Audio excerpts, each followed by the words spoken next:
This is Audible.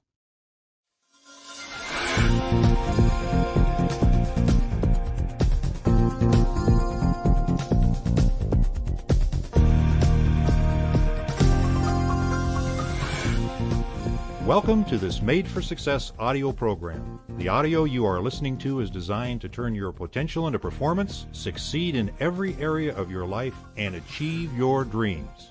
Now sit back and relax as our featured speaker begins.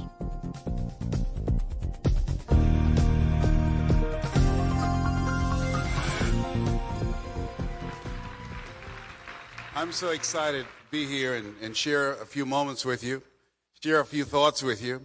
And before I get into my presentation, I want to make it clear that I know where I am, that I'm standing in the presence of greatness, and there's more greatness sitting down than standing up. And I want to acknowledge the fact, the four things. Number one, everything that I'm going to say, you already know it. That's number one. Otherwise, you would not be here. I'm going to only confirm that which is a part of you anyhow. Two, everything I'm going to say, you've heard it before and better from people that I can't even hold a candle to. Three, I don't want you to agree with me, and I don't want you to believe me. I don't believe anything that I say myself. I'm going to only tell you what I know, so it's not about believing for me. But I want you to think about your life and about what it is you want to do, and I want you to think about it in three areas. And before I go there, I want us to recognize Bernie Dorman. Give him a round of applause, please.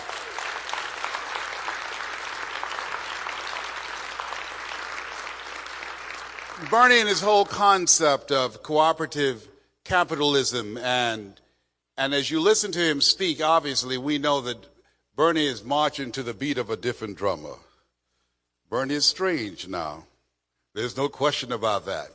He operates out of the thinking of Henry David Thoreau, who said, "Do not go where the path may lead, but go where there's no path and leave a trail." And he's challenging us to push ourselves and to challenge ourselves and to stretch ourselves. I want you to think about the major goals that you'd like to achieve in your life. I want you to think about them in three areas. And I want the people that are watching us on the internet to think about these goals. Three areas. Number one, what's one personal goal that you have that you'd like to achieve? Two, what is some financial goal that you'd like to achieve? Some business goal that you'd like to achieve? Some social goal is the third one. What will be different because you were born? Horace Mann said we should be ashamed to die until we've made some major contribution to humankind. What will be different for you? My first major goal was to buy my mother a home.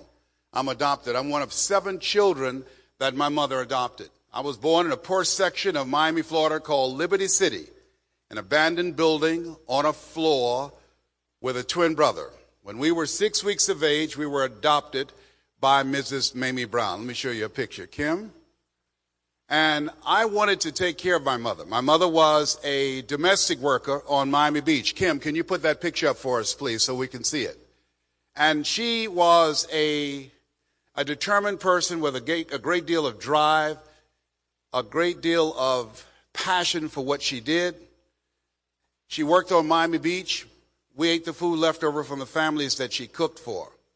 These were very kind and generous people. They would say, "Mamie, whatever food is left over after we eat, you pack it up and take it home to those 7 children that you have adopted." And we wore the hand-me-down clothes of the children that Mama kept. If they were too small, Mama could sew. She would let them out. They're too large. She would take them in.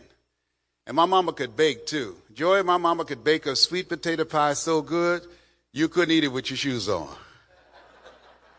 You had to take your shoes off so you could wiggle your toes. And so I used to say, "Mama," she said, "what is it, boy? When I become a man, I'm going to buy you a big, beautiful home just like this." We worked for the Sidursky family. It was a 10,000 square foot mansion with a swimming pool on Miami Beach. And that was my fantasy. That was the goal. How many have somebody special you'd like to do something special for? Raise your hands, please. Very good. I want you to think about that. I want you to think about that person that has blessed you. I'm thinking about a gentleman that I'll talk with today who's been a blessing in my life that I've been working with, and look forward to talking with him in 2 weeks as I go back to Miami to visit him as I do. He is a man that changed my life. I was in his class one day working, waiting on another student. He said, young man, go to board and work this problem out for me. I said, oh, sir, I can't do that. Why not? Sir, I'm not one of your students. Look at me. Yes, sir. Go to the board and work the problem out anyhow. I can't, sir. Why? Sir, because I'm educable mentally retarded. And the students started laughing. See, when I was in the 5th grade, I was identified as EMR, labeled educable mentally retarded. Put back from the 5th grade to the 4th grade. I failed again when I was in the 8th grade. I don't have it in college training, but because of my mother and because of this man, Mr. Leroy Washington, as the students started laughing, they said, he's DT. He said, what does that mean? He's the dumb twin. That's Leslie. That's not Wesley. And I said, they're right, sir. And he came from behind his desk. He looked at me. He said, don't ever say that again. Someone's opinion of you does not have to become your reality. And that was a turning point in my life. On one hand, I was humiliated. But on the other hand, I was liberated. Because he looked at me with the eyes of Goethe, who said, look at a man the way that he is, he only becomes worse. But look at him as if he were what he could be, then he becomes what he should be. Now I want to ask you again, how many have major goals you want to achieve? Raise your hands, please. Very good. I want to ask you another key question. We heard a lot about super learning. I want to ask you something else that goes beyond that. How many of you know that if you had your life to live over again, you could have done more than what you've done thus far? Raise your hands, please. Very good. Now that proves a point that what we do and what we accomplish in life is only a tip of the iceberg of what's possible for us. So I'm going to share some things with you. I want you to shake someone's hand on your right and left, look them in the eyes, and say with conviction, you have something special. Do that now, please. You have something special. You have something special. Do that. Do it to somebody around you and in front of you. Say, you have something special.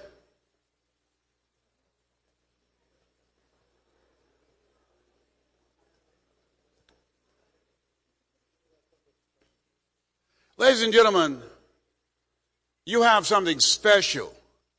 You have greatness within you. When we think about CEO, I want you to write this down. Write down community. Community. Why it's important with this work that Bernie is doing. He's creating a community of achievement-driven people who are working to manifest their greatness. The reason that most people are stuck, and here are 3 primary reasons that most people never discover their greatness. Here's why what this work is so important. And you're showing up and you're being involved and engaged in this process. Is number 1, 3 primary reasons that I've found that most people are stuck. Number 1, and write this down. Most people don't know what they have going for them.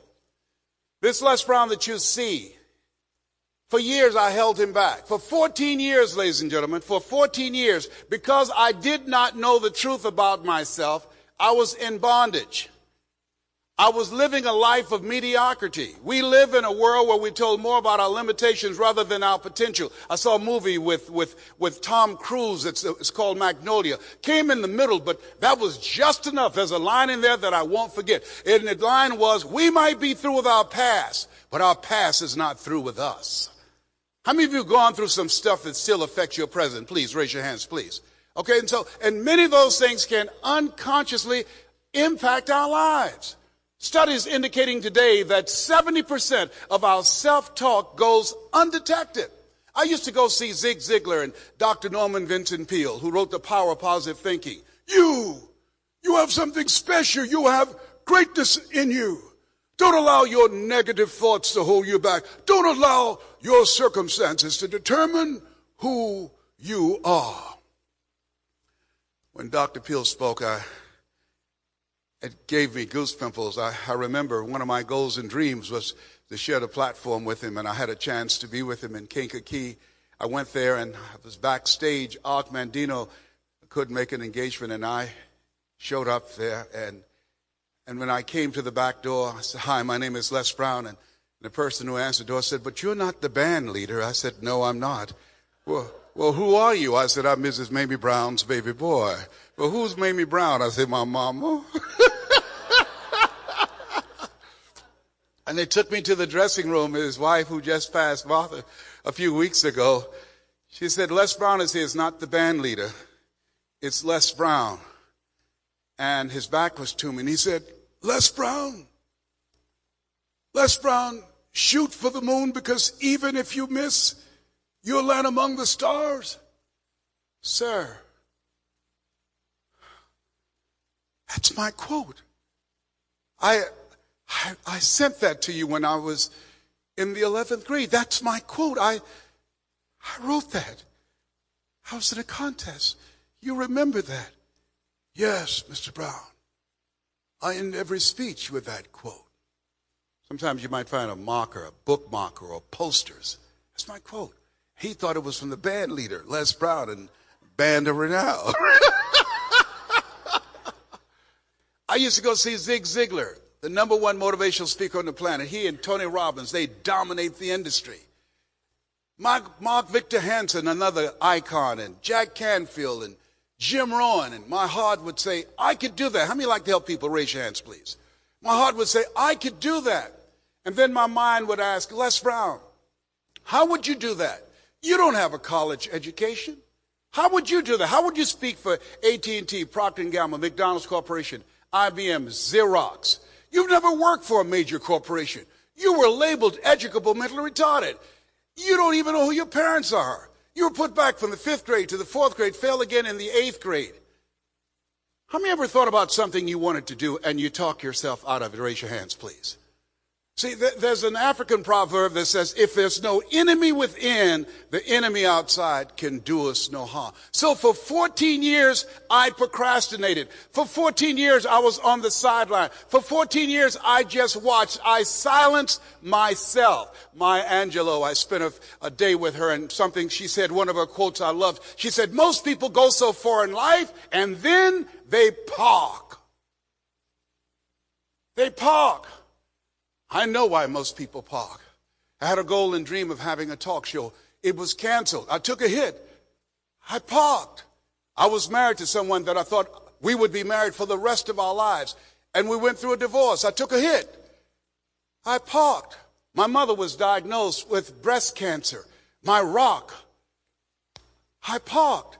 I was diagnosed with prostate cancer and given a 2 to 3 year prognosis 14 years ago. I took a hit. My best friend died waiting on a liver transplant. I took so many hits, and I parked, and I didn't turn on my emergency lights because I didn't want to call attention to myself. I didn't want anybody to say, you need a jump. No, I don't need a jump. You need some cables? No. Are you out of gas? No, I still have a pulse. I'm parked.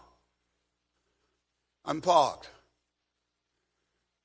Anybody ever been parked before? People go to jobs they hate, 87% they hate, and at the same time they hope they don't get fired. That's what you call mixed emotions. Seeing somebody you hate drive off a cliff in your car. You're glad they're gone, but not in your car. Are you feeling, brother, up in here? I was parked. And so I would go to seminars, I would go to workshops, I was reading books, I was listening to motivational messages. I would see people doing what I wanted to do, and my conversation, the story that I told myself was, you can't do that. I convinced myself that I couldn't do it. So most people are stuck because they don't know what they have going for them. I didn't know what I had going for me. I only focus on the things that I had working against me. Am I making sense? Here's the other reason that most people are stuck. Most people don't know how to make money with their gift. I had the ability to speak, but I didn't know how to make money with my talent. I know people know how to write, but they don't know how to make money with their writing. I know people who have business skills, consulting skills, coaching skills, all type of ideas, all type of talents, abilities, and specialized knowledge, but they don't know how to make money with it.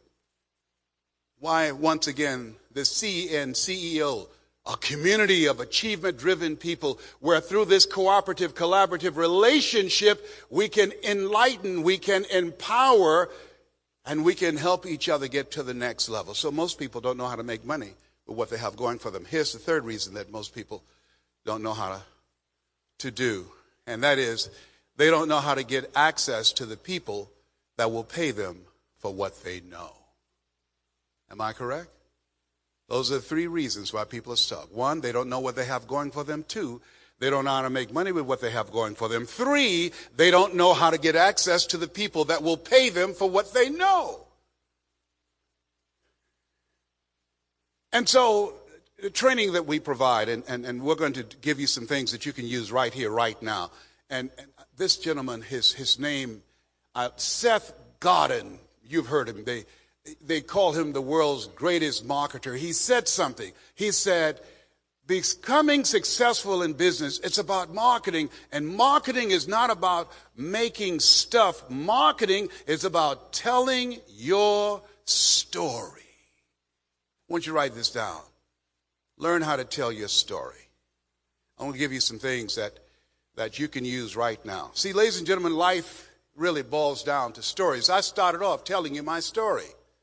I told you that I was born in an abandoned building on a floor in a poor section of Miami, Florida called Liberty City by a single woman by the name of Mrs. Mamie Brown. Mama only had a 3rd grade education. She was a domestic worker on Miami Beach. Why did I tell you this? Let me pause. Can I share some things with you right now?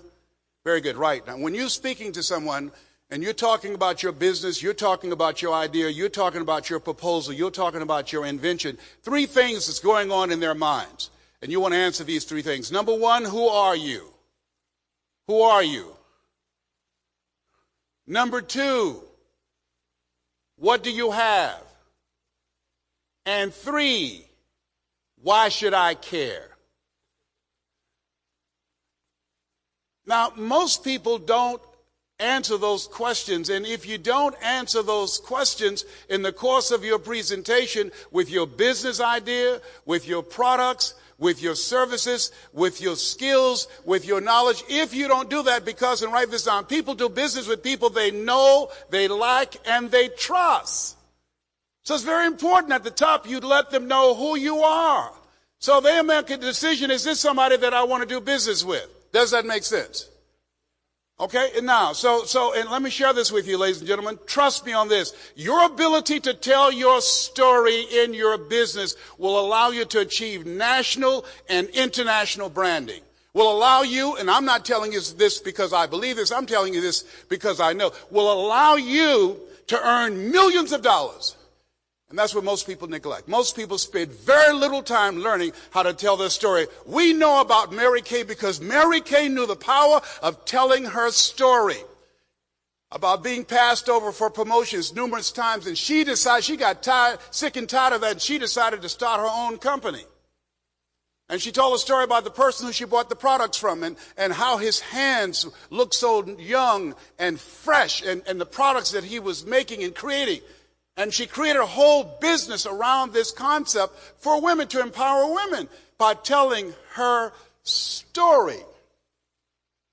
If you can tell your story, and I want to give you some steps that you can use right here, right now, how to tell your story. If anybody told me, given my circumstances and given my beginning, and I want you to think about your goals, think about the personal goal you want to achieve, your professional goal, and your social contribution. What will be different? What will your mark be? What will your legacy be? You have something special. You have greatness within you. You have the ability to do more than you can ever begin to imagine. Listen to me. Listen to me. Everybody, if you don't do anything else, hold up your right hand. Hold up your right index finger. Hold up your right index finger right now. If you watch, you're on the internet, watch, listen. If you don't do anything else, do this, your right finger, okay? Put it in your ear right now. Listen to me. You have greatness in you. You have the ability to do more than you can ever begin to imagine. You have something in you as you work to unleash it. The world will never be the same again. You have ideas in you. You have books in you. You have leadership in you. You have genius in you. You have miracle working power in you. Now take your hand out now. The reason I did that, I didn't want it to go in one ear and out the other. It's in there now. It's in there now. All I have to do is water it and work with it. Now, let me share something with you. As you begin to look at your goals and dreams, let us say together with conviction, it's possible. Together, please. Say it like you mean it. How many of you know people who should be here? Raise your hands, please. There are people who should be here. They don't know. that 67% of the jobs just in the United States alone by the year 2012 will be permanent part-time jobs with no health benefits. And even if you're working, you got to do 2 and 3 jobs to one paycheck, no additional compensation in pay. So as you begin to look at yourself, that as we begin to look at where we are, it's very important that people get the tools, have the support, have the relationships, and have access to the resources that will allow them to reinvent themselves. This is the age of self-reliance. As you got to be willing to die to who you are now to give birth to who you can become. I must die daily. Be ye not conformed to this world, be ye transformed by the renewing of your mind and developing your power voice. That's what I call it. Your ability to speak from your heart, to impact people's minds and touch their hearts that will change their behavior. That's what happens when you come up into this kind of space and this kind of experience. Why is it important about our relationships? Let us say OQP. Only quality people. Only quality people. The value of being in a community of achievers. Sidney Poitier wrote a book called The Measure of a Man. He said, when you go for a walk with someone, something happens without being spoken. He said, either you adjust to their pace or they adjust to your pace. Whose pace have you adjusted to? That's why it's important that you come back in December and come to all of the conferences. Why? Being around other people. Dr. Dennis Kimbrough said, if you're the smartest one in your group, you need to get a new group.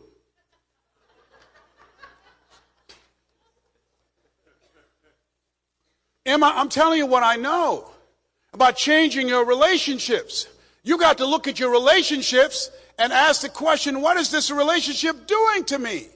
The most money, I'll give you an example. The most money, the value of being in this kind of a community, and some of the people that the faculty that have impacted my life. The most money that I've ever earned in an hour and a half is $260,000. Remember, I say that people fail, one, because they don't know what they have going for them, and they don't know how to make money with it, and they don't know how to get access to the people that will pay them for what they know. Through one of the faculty members of CEO Space, my relationship with them and the coaching from them, I spoke to 8,000 people, earned $260,000. I spoke to just over 500 people with them, and because of what I learned, because of that relationship, and because of what I saw other people doing, talking to just over 500 people, I earned $410,000.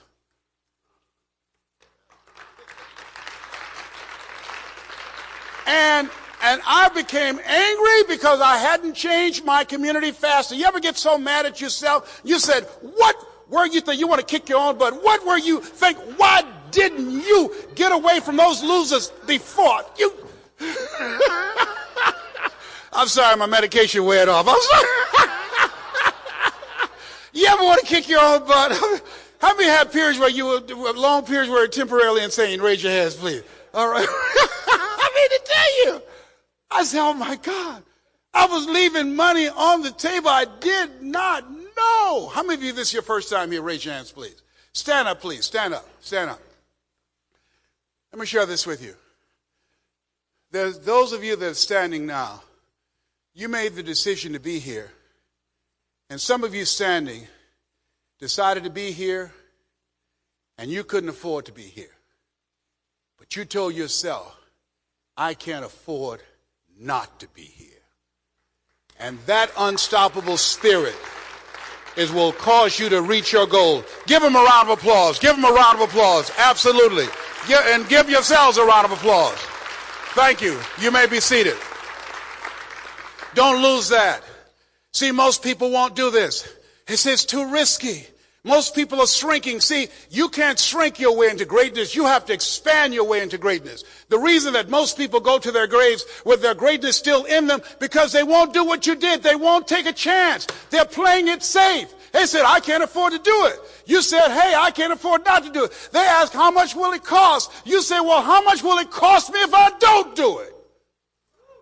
If I had listened to my friends, I'd have never gone to executive development, Ed Foreman, On a Greyhound bus. I caught a Greyhound bus from Miami to Dallas, Texas to go to a seminar like this. My friend said, "You're stupid. Why would you go, Leslie? You're spending your last money. Why would you go? You've spent all your money trying to keep Mom alive. Why would you go, Wesley?" "Why? I got to go." "Leslie, you can go back to your job at Sears. They pay good benefits there. I can't make enough money working a job. Mama took care of us. She made a way out of no way. I'm going to make money on my dream. I'm leaving. What are you going to do?" I'm going to learn how to speak. I like to help people. They've passed me up several times down there, told me to be a team player. Then they bring people in for me to teach them how to do what I do, and then they make them my boss. I'm not doing that anymore. Where are you going? Away from here. Sometimes you got to get up. You got to change territory. You got to make a decision. Let me tell you something here. You got to, see, let me tell you, and write this down. I'm going to repeat it 3 times. Life is a fight for territory. And once you stop fighting for what you want, what you don't want will automatically take over. Absolutely. I do 142 push-ups. And I don't tell you that to brag. I'm doing that to stay alive, because exercise alone, being a cancer conqueror, reduces the chances of cancer reoccurring by 37%. My body took a hit. And one of the things, I'm on a campaign, I don't think doctors should tell people they're terminally ill, like it told me. What they should say is, my knowledge and ability to help you has terminated.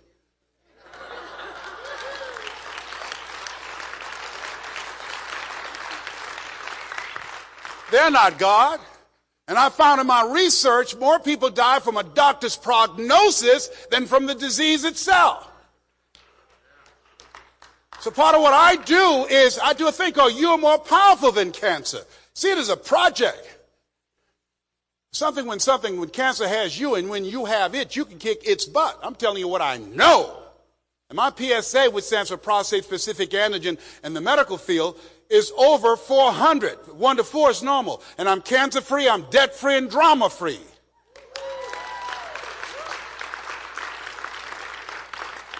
PSA stands for me positively staying alive. Life is a fight for territory. And once you stop fighting for what you want, what you don't want will automatically take over. You got to fight for your health. You have to fight for your business. You have to fight for your relationships. Things are going to happen to you that you can't anticipate. Let us say together, it's possible. I can live my dream. It's necessary. Say it with conviction. It's necessary. See, ladies and gentlemen, those are the people who said with conviction. If you're casual about your dream, as Bill Bailey would say, you will end up a casualty. You got to fight for this dream. You got to say this dream is necessary. Why? Because when you have a goal, when you have a dream, think it not strange that you'll face the fiery furnaces of this world. You will have tribulations. You're going to get a visit from Murphy's Law. Who's Murphy? Don't worry. He's waiting for you in the parking lot. That if anything can go wrong, it will, and at the worst possible moment. That's why only 2% of the world live their dreams. Because they don't know you got to fight for the dream. It's not something where I would like to do it. You've got to say, this is necessary. Paul Robeson said, I stand here for I can do no other. I have got to speak. There's some of you here, you've got to do what it is you're doing. It's, as much as you have chosen it, it has chosen you. Why are you here? Warren Gresham, one of my colleagues, National Speakers Association, he was going across Europe at a time he was trying to find himself. He said soldiers boarded the train and woke up the sleeping passengers and asked, where have you been? Why are you here? And where are you going? And I ask you, where have you been with your life, with your dream, with your idea, with your invention, with your talent, with your gift, with your skill? And why are you here? Why did you invest your money? But more importantly, Why did you invest your time to show up? And where are you going? Where are you going with your life? Where are you going with this dream?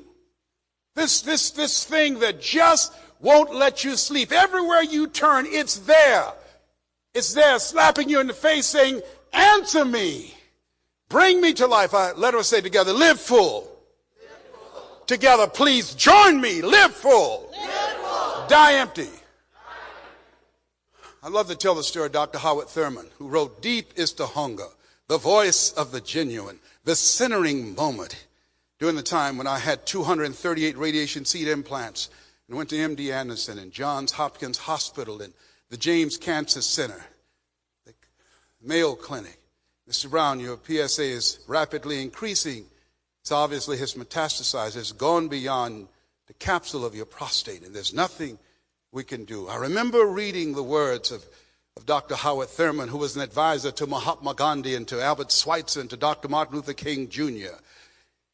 He said, the ideal situation for a man or woman to die is to have family members praying with them as they cross over. He said, but imagine, if you will, being on your deathbed and standing around your bed, the ghost of the dreams, the ideas, the abilities, the talents given to you by life, but you, for whatever reason, you never pursued those dreams. You never acted on those ideas. We never heard your voice. We never saw your leadership. You never wrote that book. You never performed that task. And there they are standing around your bed looking at you with large angry eyes saying, we came to you and only you could have given us life. And now we must die with you forever. The question is, if you die today, what dreams, what ideas, what abilities, what inventions, what businesses, what leadership, what voice, what book, what artwork, what photography will die with you? Miles Monroe, great preacher out of the Bahamas, said the wealthiest place on the planet is not in the Far East where there's oil in the ground. It's not in South Africa where there are diamond mines. He said the wealthiest place on the planet is the cemetery. There you find potential never realized. Remind me, the poet said, many a flower has bloomed unceasingly and wasted sweetness upon the cold desert air. Many a talented and gifted persons have gone unnoticed, but because they had no resolve, because they were suffering from possibility blindness, they never gave themselves a chance to show the genius that they were chosen to show. Let us say together, it's possible. It's necessary. I detoxify my life. Yeah, see, many people never achieve their goals because they have too many energy-draining critics in their lives that sap their energy. To show you how powerful it is, my favorite book says, death and life is in the tongue. If I say to you, you can't do that, then somebody else has to come along and say, you can do it, you can do it, you can do it, to neutralize that one time. John H. Johnson, who started Ebony Magazine, built a $400 million empire in Chicago with a $500 loan from his mother, and he fired his best friend. And somebody said, why you fired your best friend? He said, because he told me I couldn't do it. He said, hell, I didn't know I could do it. I didn't need anybody on my payroll to tell me that. Every day I had to convince myself. In my particular case, this Les Brown that you now see, I had to believe in Mike Williams' belief in me. Sometimes you have to believe in somebody's belief in you until your belief kicks in. And I'm saying to you, the world needs you. We need you to believe in yourself, to believe in your dream, to not give up, to see it through. We need you when you get knocked down to get back up. We need you when they say, no, you can't get the loan. No, we don't want that book. No, we don't think that's a good idea. We need you to keep coming back again and again and again and again. That's how I got here.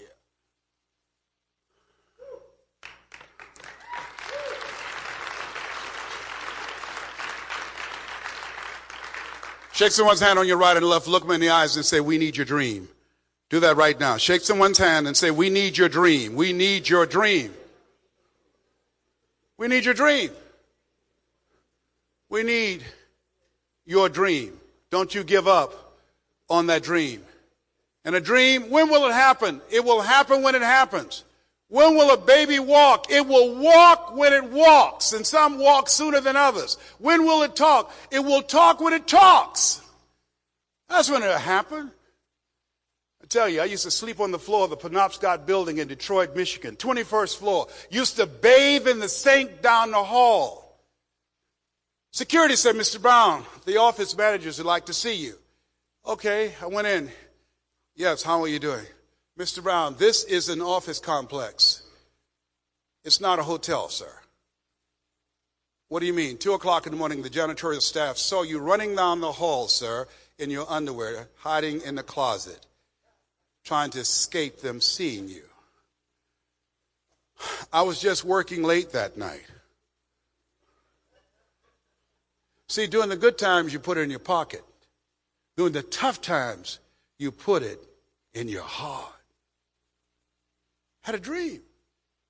It was tough, sleeping in my office. Had to get up early before my staff get there and say, all right, we're going to make it happen today. Yes, indeed, this is the day. We're going to do it. I was talking to them and I was talking to myself to keep my spirits up. Sometimes you have to encourage yourself. I said, Les Brown, yes. Wesley, why are you calling me by my name? You know my name. Well, Mr. Motivator. Yes, what is it, Wesley? What do you do? I'm a motivational speaker. Who are you going to motivate? Corporations. Is that right? Do these people have a college education? Yes, you know they do, Wesley. Do you have a college education? No, I don't, Wesley, and you know it. What's your point? And how much are you going to charge them to talk to them? $1,000 an hour, Wesley. $1,000 an hour. Have you ever done what it is you're going to motivate them to do? No, I haven't. But I'm going to learn. Oh, you're going to practice on them. Yes. Have you ever earned $1,000 a week? You know I haven't. Oh, but now you're going to go and speak to corporations. You've never worked for corporations. These people have college education and you have none. And they're going to reach over people with PhDs and MBAs and years of experience. And they're going to hire you to come in and motivate them at $1,000 an hour to do something you have never done. Yes, Wesley. You are crazy. Write this down. Learn to become unreasonable. See, my brother was being practical and being realistic. You got to learn how to be unreasonable. Entrepreneurs are unreasonable.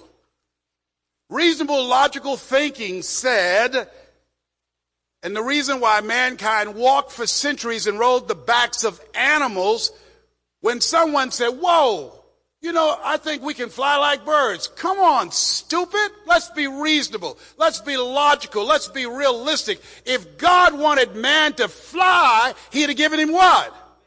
Wings. We're not supposed to fly. One of the people that said that was a minister out of Dayton, Ohio, who was the pastor and the father of his sons. Were the ones that lifted the airplane up for 6 seconds. The Wright brothers.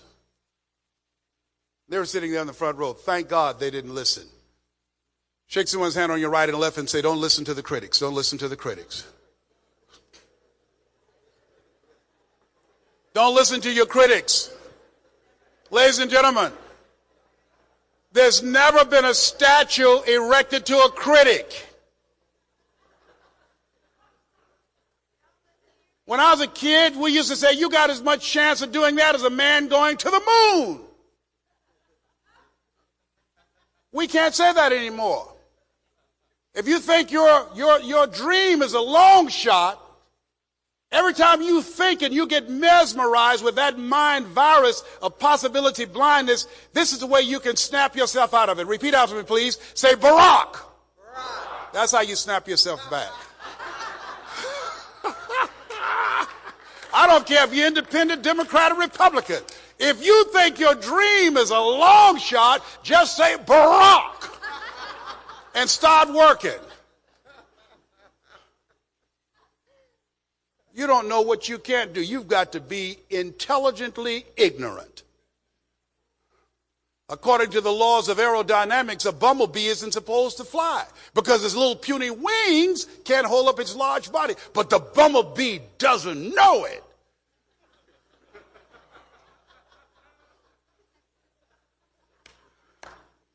So he keeps on doing it anyhow. The reason you showed up and you came here with your dream, you don't have enough sense to know you can't do it. You are here because you're not mentally fit to work for somebody for the rest of your life.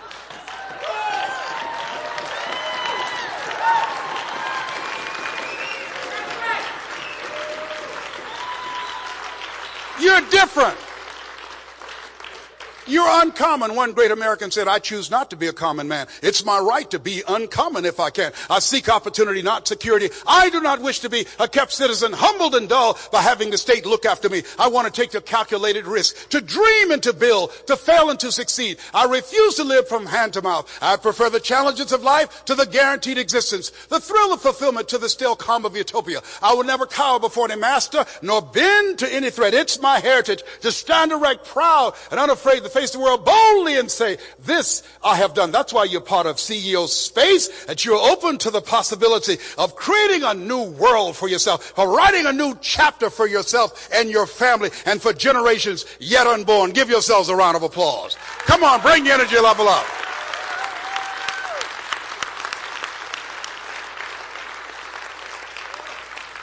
Let us say together, you got to be hungry.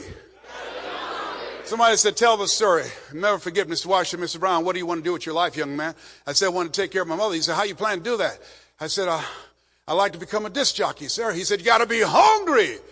I said, why do you say that? He said, people that are hungry are willing to do the things today others won't do in order to have the things tomorrow others won't have.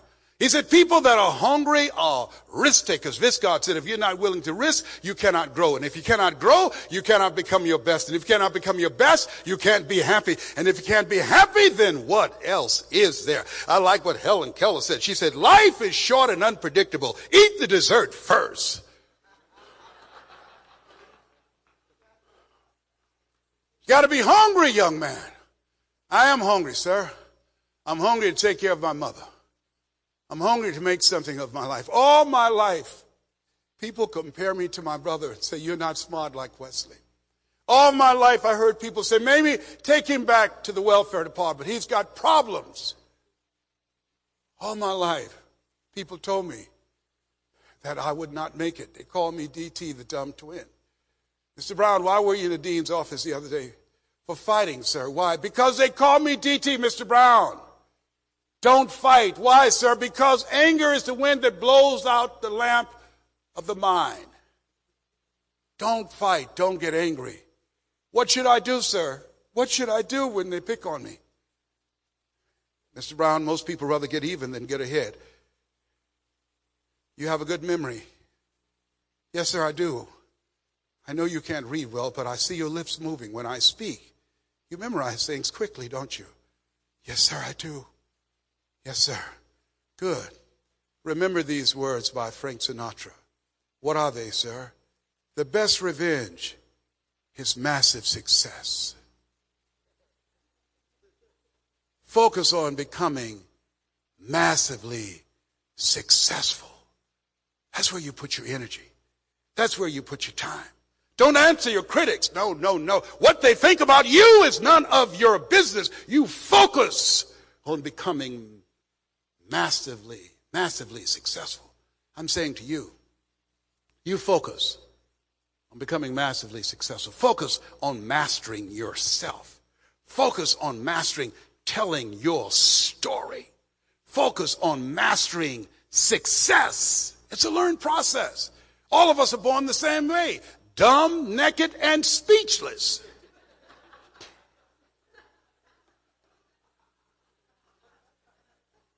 No one comes here knowing anything. Everything else we learn. Most people, you must be willing to do the things today others won't do in order to have the things tomorrow others won't have. You know people who can afford to be here, and they're not here because they're not willing to do what it is you are doing. You're cut from a different cloth. You're a different kind of person. You're strange. You don't want to be like everybody else. You see a different life for yourself. You've said, I can do better than this. This can't be it. How many agree with me? Raise your hands, please. That's what I said. I wanted a different life for myself, for my children. Let us say you got to be hungry. So what do you want to do, young man? I want to become a disc jockey. Is that right? Yes, sir. This is good, Mr. Brown. He said, here's what you do. Work on your mind. Listen to Earl Nightingale, The Strangest Secret in the World, Dr. Norman Vincent Peale, Zig Ziglar. Listen to their motivational messages on a regular basis. Program your mind. You don't get in life what you want, you get in life what you are. I suggest to you, take the time to read 10 to 15 pages of something positive every day. Take the time to listen to motivational messages. Review the lectures. Why? Faith comes by hearing and hearing and hearing. I do it now. To this day, I do it now. Why? Because you can't kill negative thoughts. They're like weeds. James Allen was right. There's no such thing as weed killers. You can keep them at bay for a while, but you stop using it, they'll come back with a vengeance. That's what happened to me. I got one of my goals, one of my dreams. I wanted a nationally syndicated show. I did all the things to get there, and then I stopped doing those things. I used to watch Phil Donahue's show, and I had my picture there. And I listened to him, and I said, I want to get a show. And King World sponsored my show, paid me $5 million. I stopped reading. I stopped working on myself. I lost myself in what I was doing. I became so busy, I didn't take care of me. I wasn't mastering me. And when they took me to Manhattan and had me in a $7,500 a month condo, and I had a security guard, and they were picking me up in a limousine, when I came in, my mentor was saying to me, Les, this is not the mountaintop. There are no overachievers in the universe. And my conversation to myself was, whoa, this is too good to be true. Something is bound to happen. And it did. It did. Death and life is in the tongue. Thou shall decree a thing, shall be established unto you. I felt it was too good to be true. See, if your achievements exceed your own sense of self-worth, you will unconsciously engage in self-destructive behavior to take yourself out. I took myself out of the game. If there's no enemy within, the enemy outside can do us no harm. The fort, dear Brutus, is not in our stars, but in ourselves, that we are underlings. Abraham Lincoln said, if I had 8 hours to cut a tree down, I'd take 6 hours sharpening my axe. I'm telling you what I know. Master yourself. Got to be hungry, Mr. Brown. Yes, sir. Listen to Paul Harvey. Why, sir? Because he's the world's greatest communicator. Whenever you want to do something, Mr. Brown, watch the masters. I used to watch Billy Graham with the volume down, watching his eyes, watching how he used his hands. I studied Dr. Norman Vincent Peale and Zig Ziglar. I wanted to see what is it that they're doing. I watched them. The masters in your area, the people that are doing what it is you want to do. You want to study them. You want to read their books. You want to go to their seminars. You want to watch them. You want to do your research and develop yourself to do what they're doing and to take it beyond that. I noticed, and I looked at my competition. Make yourself stand out. You're talking about your business, talking about your services, talking about your invention. Make yourself stand out. I say, what is it that could make me stand out? I noticed something about my competitors. They are scripted. Oh, what if I read 2 to 3 books a week? They won't do that. I got to outthink them. I got to outwork them. I don't have their credentials. I don't have their contacts. I don't have their money, but I can think. I can work. I can work to develop myself, to train myself to speak extemporaneously, to custom design my presentation. Here's how you can give an advantage. Here's some things I'm going to show you that allowed me to build a multi-million-dollar empire. Write this down. Because I don't care what you're doing, you got to tell the story. And some of you, 75 of you in here tonight, I'm going to teach you. I'm going to spend some time with you tonight in my room.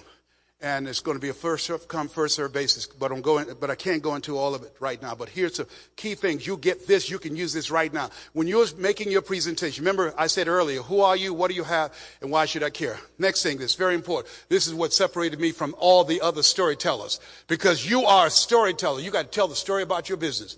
And you've got to distract that person who can make a decision to say, yes, I want to be with you. Because when you're talking to people, 2 questions going on in their mind. Can I do it? And is it worth it? Can I do it?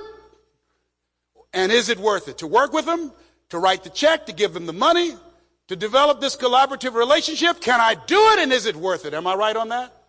Those are central questions. So that's why it's important you do some thinking about how to tell your story strategically to distract, dispute, and inspire.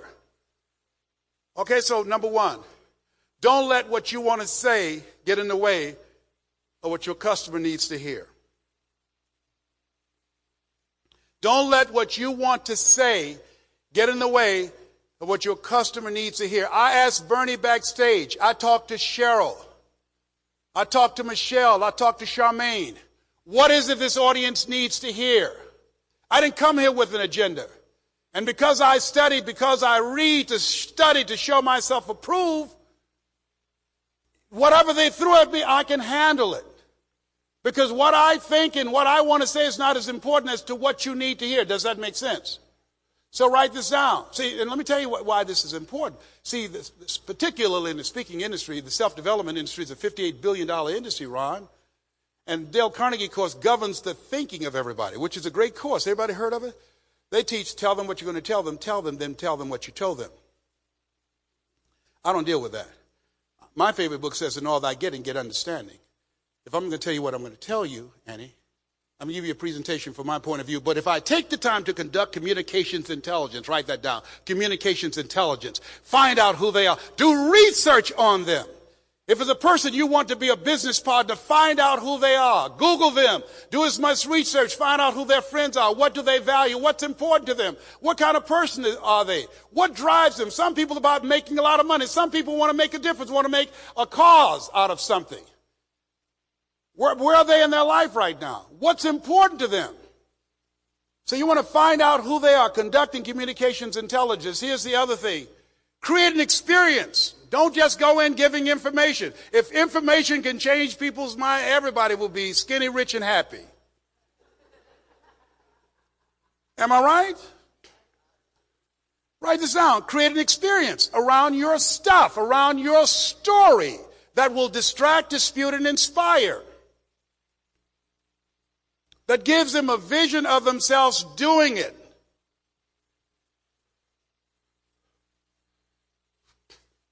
Now, here's the other piece that's very important as you think about your goals and dreams. Mr. Brown, yes, what do you want to do? I want to become a disc jockey. Yes, sir. Now, I want you to watch. Do I have permission to tell my story? Let me show you how I just use this one story to build an empire. And by the way, you don't have to have a story. How many have ever heard of Marianne Williamson? Raise your hands, please. Marianne Williamson made millions of dollars. Guess what? You don't know anything about Marianne Williamson. Marianne Williamson wrote a book about a book. She wrote a book called Return to Love about a book called A Course in Miracles. Am I correct? A lady named Helen wrote the book. Marianne Williamson read the book, loved the book, was passionate about the book. Write this down. Passion is God's will in you. Passion is God's will in you. When you become passionate about something, let me tell you something. You can do some things that you don't even know that you can do right now. If you are casual, there are a lot of voices out here, but the people that are going to be heard, the people that people will listen to, do you realize the most powerful position in the world boiled down to two stories? One, an honorable man, a Vietnam veteran, 5-year prisoner of war. The other, a Southside community activist raised in a single family household. It boiled down to two stories. And how they were strategically told determined how much money they got and how many votes were cast. Am I right? Your story is very important. Your story is important. How you tell your story about your business. This is how I got from that little boy holding sugar cane to where I am now, and this august body of genius that I'm standing before, people who were chosen out of 400 million sperm to change the economic world. Give yourselves a round of applause. Come on now. Come on, bring your energy level up. And so I listened to Paul Harvey. I studied Robert Schuller. I studied a guy named Bishop Sheen. Y'all too young to know about him. I studied these great orators. I watched Bill Bailey of Herbalife Products and Dare to Be Great, Glenn Turner and Holiday Magic. I studied them. I watched them. I listened to their motivational messages on a regular basis. Look at the people that are doing what it is you want to do and say to yourself, I can do that. And then I went back and I said, sir, I've been practicing. I've been working on myself. And he said, okay, good. I want you to create your format. You want to be in broadcasting? I said, yes, sir. He said, what's your format going to be? My format? Sir, I want to be a disc jockey. I don't have a job yet. And then he said something. He quoted Whitney Young. He said, Mr. Brown, it's better to be prepared for an opportunity and not have one than to have an opportunity and not be prepared. He said, do you expect to get a show? I said, yes, sir. He said, then get it together. Get it together. Repeat after me, please. I expect to live my dream. Yeah, see? And so the highest faith, preparation is the highest form of faith. You got to prepare yourself. Success is when preparation and opportunity meets. Am I correct? People say that opportunity knocks on every door. No, let me give you another thought on this. Opportunity does not knock on every door. Opportunity stands by silently waiting for you to recognize it. So I realized that my friends who were speaking, and there's nothing wrong with that, they were regurgitating stuff out of their head. I wanted to create an experience where I can speak to people's minds and touch their hearts. That's what you want to do. Does that make sense?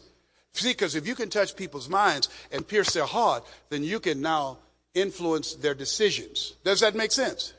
If you don't feel people in your heart, you won't say yes to them. Am I correct? People today, they want to feel you. Does that make sense? And so, I said, sir, yes, sir, thank you. I will do what you told me to do.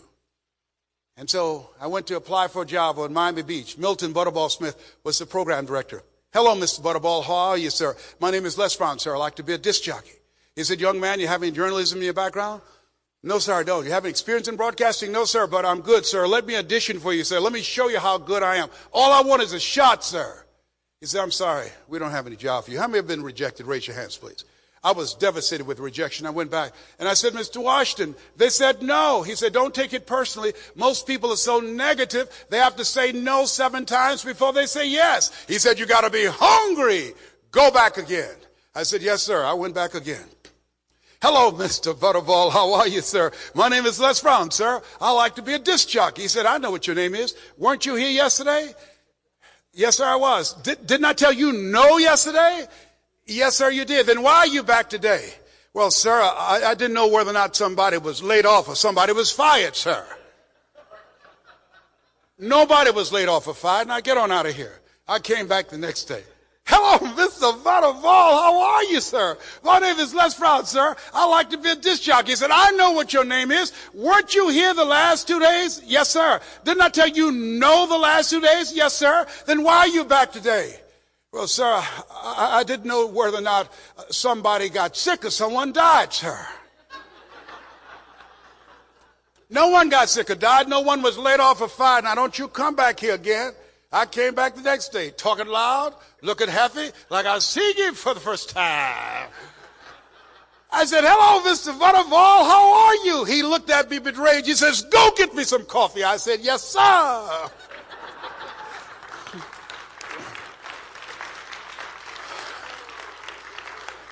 My favorite book says, the greatest among you will be your servant. How many of you are serious about reaching your goals? Raise your hands. Good.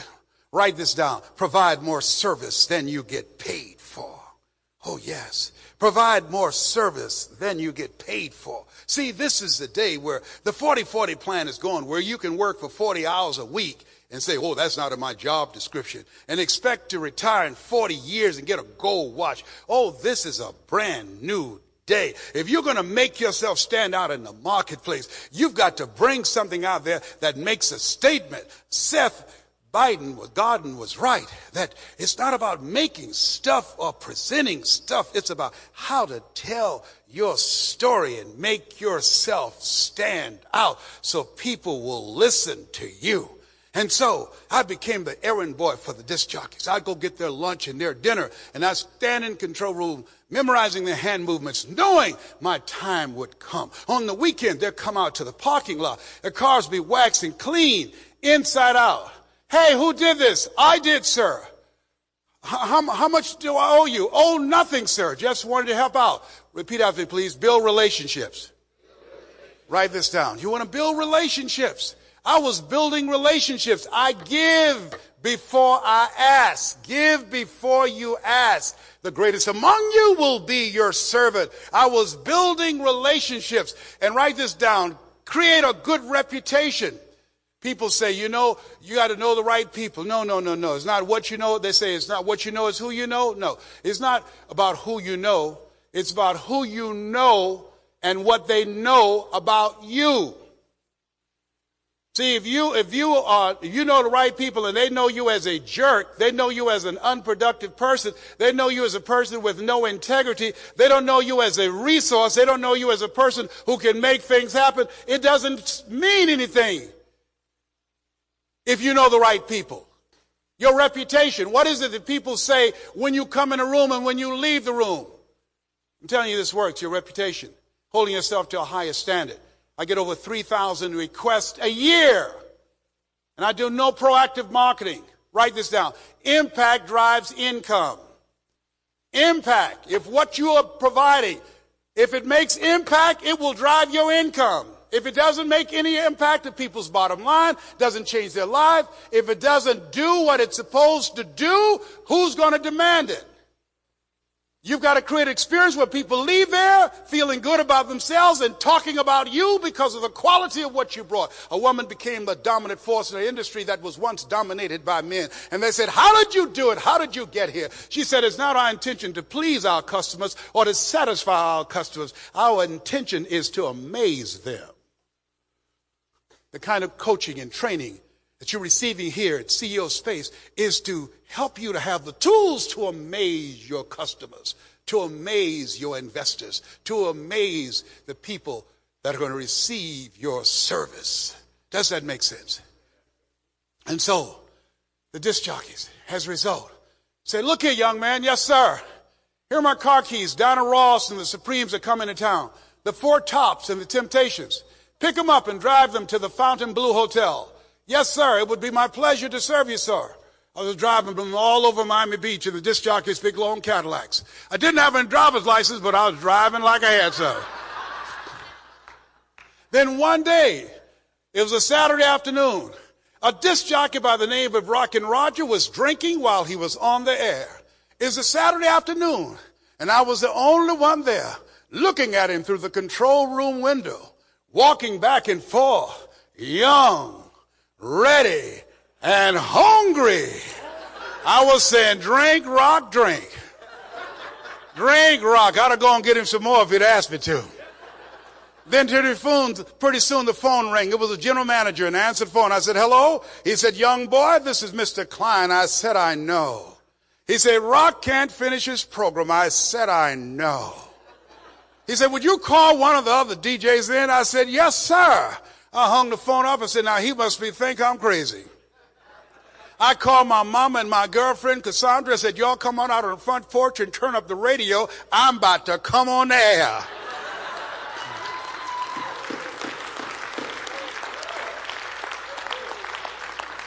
I waited for about 20 minutes and I called him back. I said, Mr. Klein, I can't find nobody.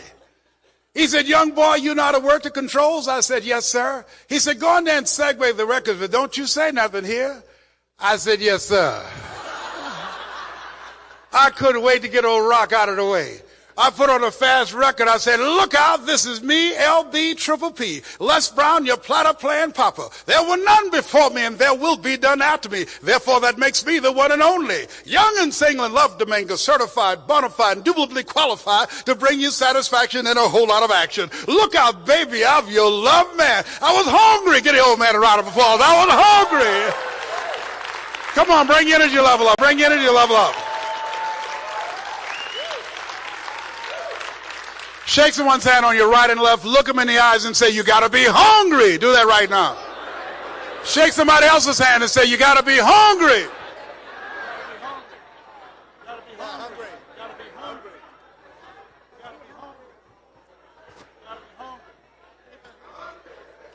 Ladies and gentlemen, you got to be hungry.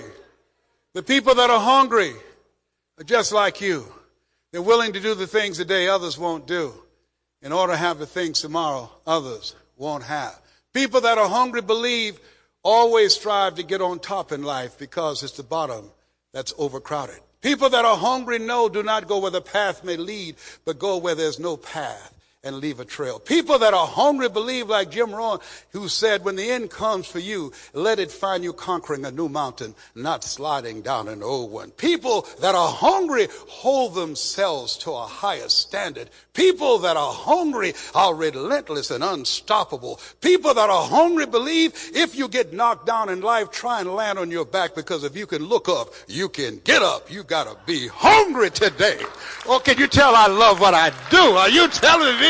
Let me tell you something up in here. See, I hope that dream you have is your passion, because I like to teach you how to tell the story. When it's a romance, it's a relationship. You are in love. As much as you have chosen it, it has chosen you. Sometimes you feel so good you start speaking in unknown tongues. Chevrolet, Honda, Honda, Toyota, Toyota, Toyota, Tamabota, Tamabota, Tamabota, Chevrolet, Chevrolet, Chevrolet. Anyhow. Are you feeling, brother, up in here? You got to, it's a relationship that people can't understand. If they don't have a dream, they don't know why you have got to do this. They don't know. They can't relate. They can't understand. You have got to do it. I've got to train. Here, let me tell you something before I leave this planet. Every week now, every city that I go in, I'm going in prisons and juvenile detention centers. Why? Because some of them will hear my voice. I have a gift that somebody saw. I didn't see it. I didn't see it. I'm so grateful. I'm so grateful. My goddaughter called me to write the foreword for Mike's book, The Road to Your Best Stuff by Mike Williams. Make sure you get it. The Road to Your Best Stuff. And I broke down and cried. She said, "What's wrong?" I said, "I can't explain what would have happened to me had I not come to Champion Junior High School that day to hear your father speak. I admired him. I was not a speaker. I was a disc jockey. And your father said to me, 'Les, you're more than a disc jockey. You could do more than just entertain people. You can inspire people.'" And I said, "Me, Mike?" I said, the fact that if I had died, and remember that lady said, "Lord, what if you live your whole life only to discover that it was wrong?" The people that I've been able to touch, many that I will never know. I'm just so grateful. I don't know what you want to do. Here's what I know. As I look at my life now, everything happens for a reason. Everything, every book I read, every seminar, every lecture I heard, all the pain, the defeats, the disappointments, the setbacks, everything that I have experienced has brought me to this place and has brought you to this place. Your life is good. Your past is approved. And your future is open. And I suggest to you, when you are in a community of people who are also striving and reaching and searching and stretching and have a vision of themselves making a difference on the planet, it expands your vision and it helps you to develop an opportunity mindset That you start thinking like Henry David Thoreau said, the people that make it in this life, they look around for the circumstances that they want, and if they can't find them, they create them. And you're here because of something you see. That's why you're here. You're calling forth those things that be not as though they were. Goals and dreams are achieved twice. Once in the brain and then in the without. And being around a community of people, getting the tools and resources you need, expanding your vision, and this opportunity mindset drives your life to a new place. And in the historical context, the world will never be the same again because you had the courage not to give up on your dream. You had the courage to fight for your dream. Sometimes through tears. Sometimes running out of money and have no idea how you're going to make it. You found a way. Sleeping on the floor of the Penobscot building, looking out the window and questioning myself. Do I think I can do this? God, give me a sign. Did I make the right decision? And I realized you won't get a sign. If you see it, then it's not about faith. If you believe it, you see it. And I had to hold the vision. You got to hold the vision. Some of you here know what I'm talking about. I want to leave this with you. First, I am honored to be on a platform where people like Mark Victor Hansen and Bernie Dorman and T. Harv Eckert, these brilliant minds, Jack Canfield, people that I could never hold a candle to, many of the faculty who have so much brilliance that I'm learning from. I'll be with you, snapping and running from circle to circle, learning from you, because I'm still growing.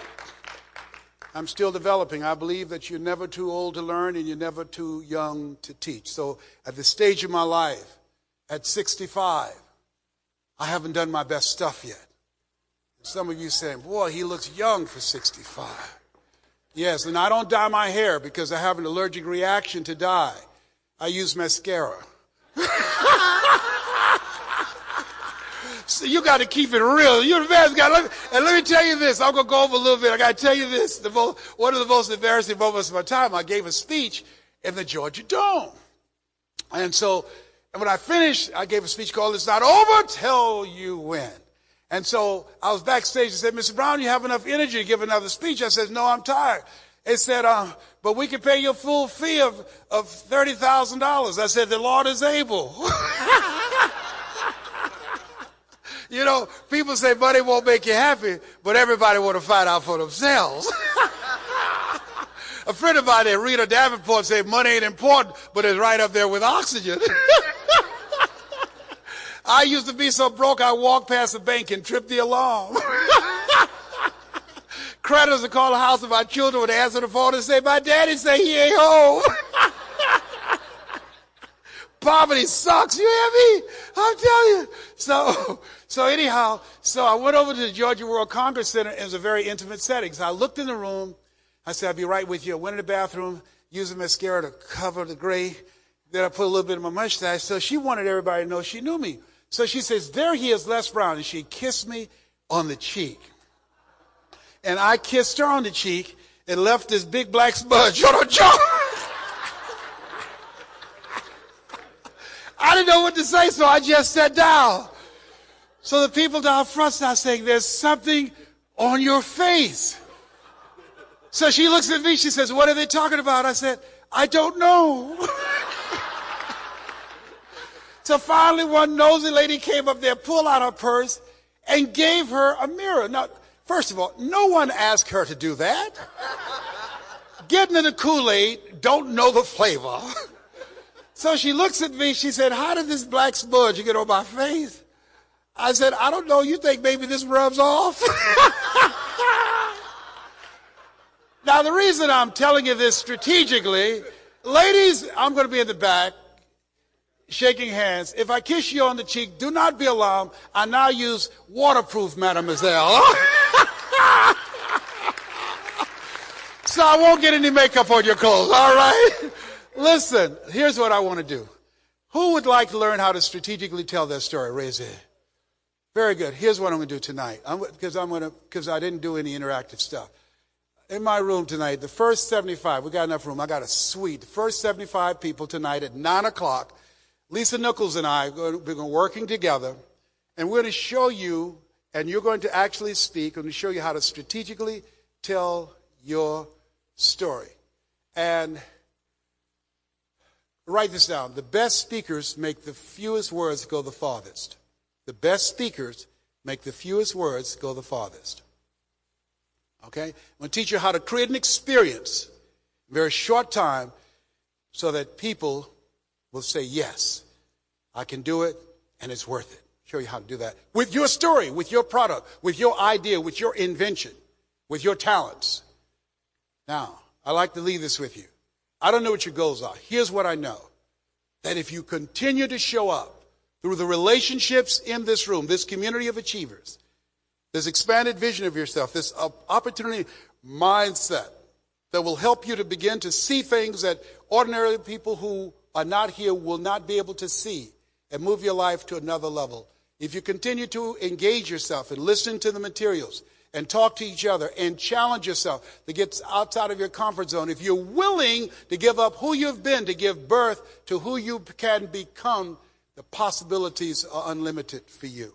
So I'd like to leave this with you. Something that my mother loved for me to say. Leslie, yes ma'am, mama. Say that thing for me, boy, that makes me feel good. And I dedicate this to you, to your dream, to your voice, to your ideas, to your business, to your leadership, to your contribution to make the world a better place, to your energy and your passion of what it has been given to you, your assignment. I dedicate this to you. This has kept me going. And it says simply this: if you want a thing bad enough to go out and fight for it, to work day and night for it, to give up your time, your peace, and your sleep for it, if all that you dream and scheme is about it, and life seems useless and worthless without it, and if you gladly sweat for it and fret for it and plan for it and lose all your terror of the opposition for it, and if you simply go after that thing that you want with all of your capacity, strength and sagacity, faith, hope, and confidence, and stern pertinacity, if neither cold poverty, famish or gulf, sickness or pain of body and brain can keep you away from the thing that you want, if dogged and grim you besiege and beset it, with the help of God, you'll get it. This has been Mrs. Mamie Brown's Baby Boy and Bernie Dorman's Pride and Joy. It's been a plumb pleasing pleasure as well as a privilege. God bless you and God bless your dream.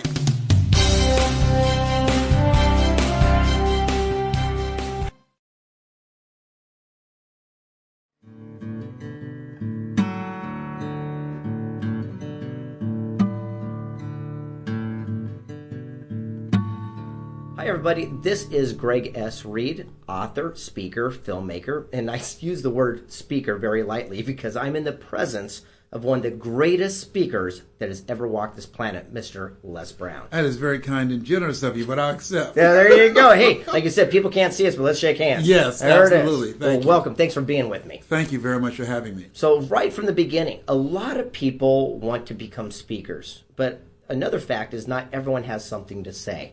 Isn't that kind of a prerequisite for getting in the industry? Well, first of all, you don't have to have anything to say. You might have something else that you want to say that somebody else has said.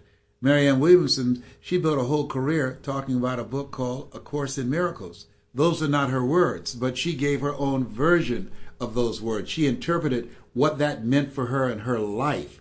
And so you might not have a message yourself personally, but you might see something. You might experience something. You might watch somebody else do something and you learn from that and you want to tell everybody about it. Or you might have some kind of educational experience as she did when she went through the course on A Course in Miracles. It was so transforming to her life. She went around and told everybody about A Course in Miracles. And she talked about the words that transformed her life. That's what ministers do on Sunday morning. They talk about the words from the Bible that transform their lives, and people from various other belief systems. So it does not necessarily have to be your message. It can be somebody else's message. I love that. The question is, though, can everybody or can anybody be a speaker? I think that everyone can, and one of the things that I do in teaching speakers, that speaking is a projection of who you are, not who you think you ought to be. I've taught a guy who stutters, and he wrote a book called What If Superman Stuttered? And so it was difficult working with him, but his personality and his passion came through in such a powerful way. People forgot the fact that he stuttered. And what's most important that I think that people should focus on if they want to speak is first, focus on the messenger, not on your message. Focus on you, because who you are behind the words are far more important than the words that you speak. Okay, well, that comes down to having self-esteem. It's self-esteem, absolutely. You must believe in yourself. You must believe in what it is that you're talking about. You must be passionate about that, because that will give you the capacity to influence and to transform an audience once you learn the techniques and strategies or what it takes to distract, dispute, and inspire them to begin to start something different with their lives. Well, Napoleon Hill, you and I are both huge fans, right? Yes. And in Think and Grow Rich, the last chapter is called The Ghost of Fear. And one of the greatest fears he speaks about is the fear of criticism, what other people think about you. And it's also been estimated that public speaking is the greatest fear on earth. If your self-esteem is a little bit suffering because you're afraid of criticism, do you have a technique to help people overcome that? Well, first of all, that is only a conversation that public speaking is a fear that everybody has. Because if you speak outside of your home, you're speaking in public. Interesting. Yeah, I guess that's how you look at it, right? Absolutely. If you once you go outside the door, you're in public. So if you're in the grocery store, if you're shopping, you're the cleaners, you're talking in the classroom, you're talking to your friends on the job, you're speaking publicly. So that's just a conversation that people have about themselves that's been sold but has absolutely no power whatsoever in terms of reality. That is unbelievably great. I love the way that you just summarized that. So people listening into that, right now, no matter what, you are a public speaker. And you will do more conversations one-on-one and in small groups than you will ever do before thousands of people. I don't care if that is your profession. I talk to more one-on-one individuals and small groups than the 500 or the 50,000 or the 80,000 I've spoken to.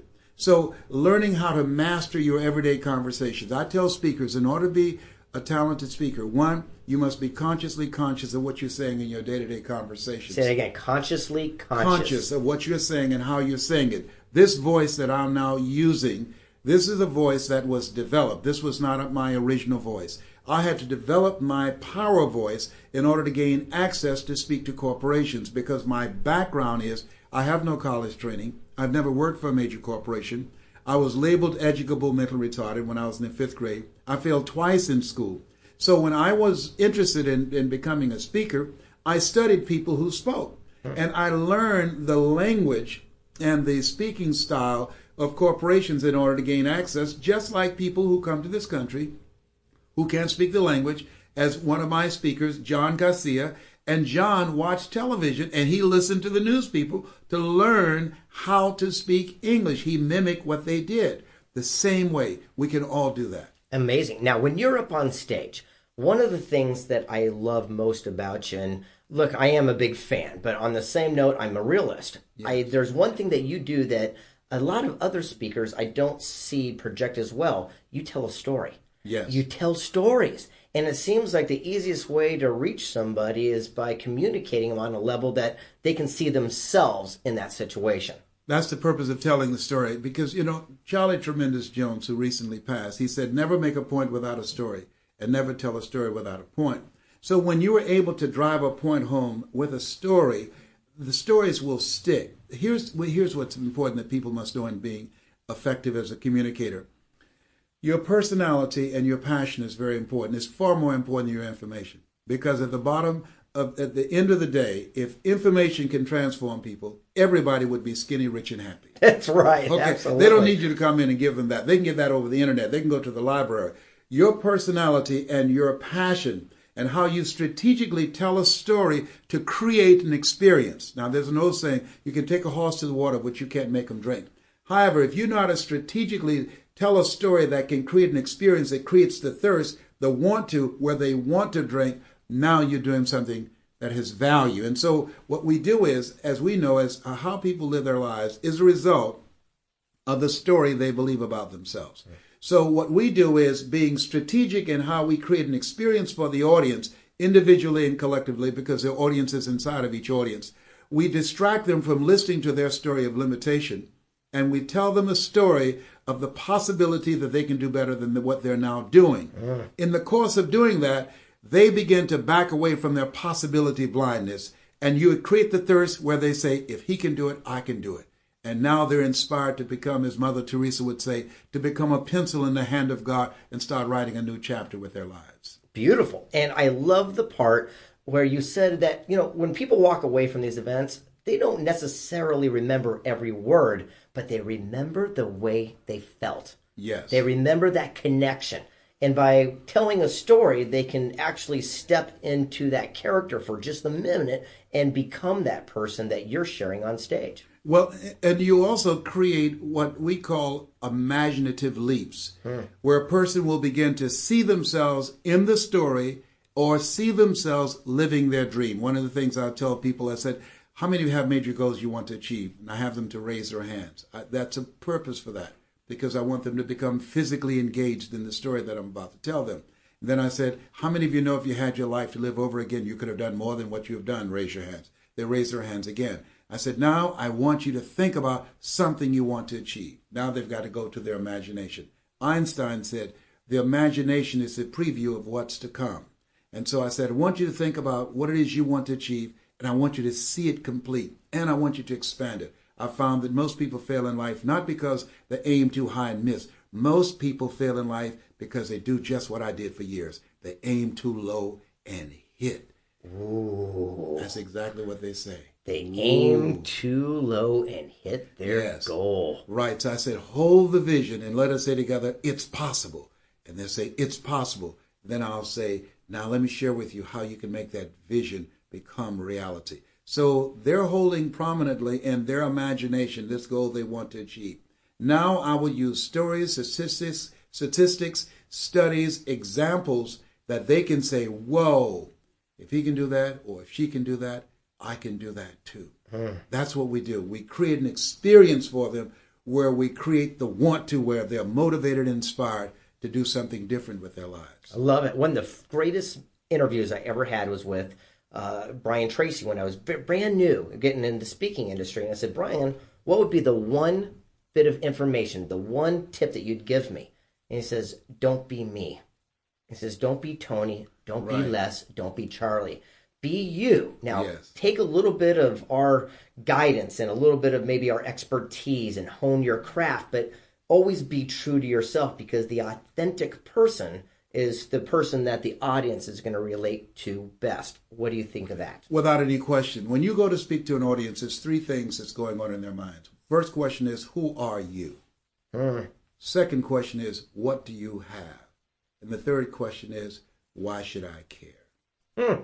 And so what you want to do is establish a level of connectedness and bonding with the audience as you begin to introduce who you are and as you set up the story, so that they'll begin to understand what value you have for them, that they can use, the takeaways that will allow them to advance their careers, to earn more money, to impact their marriage, or to motivate and inspire their children, or be a positive force in their community.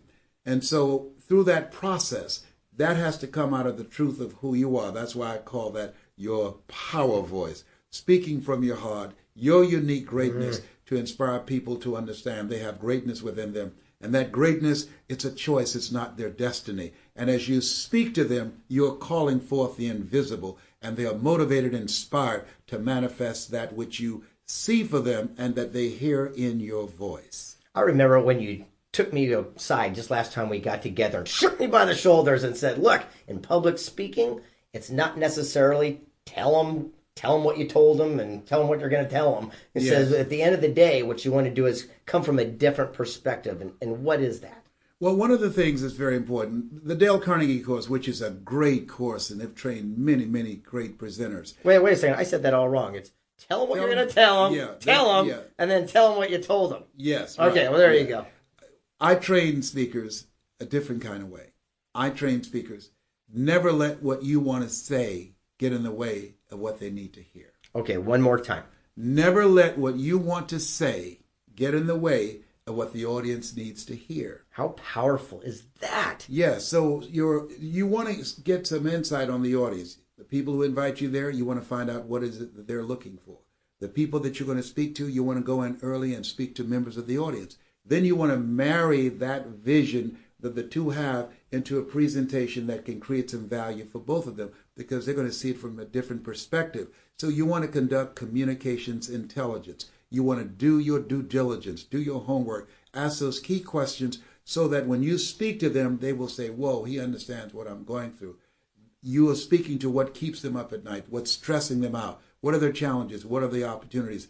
And you bring a presentation in such an entertaining and engaging way, they will say, yes, I can do this, giving them a larger vision of themselves beyond their mental conditioning and their circumstances. Well, it's easy for people listening to this to go, okay, Les, you're great, but it's always been easy for you. You've always been a great success story. Is that true? Absolutely not. I was born,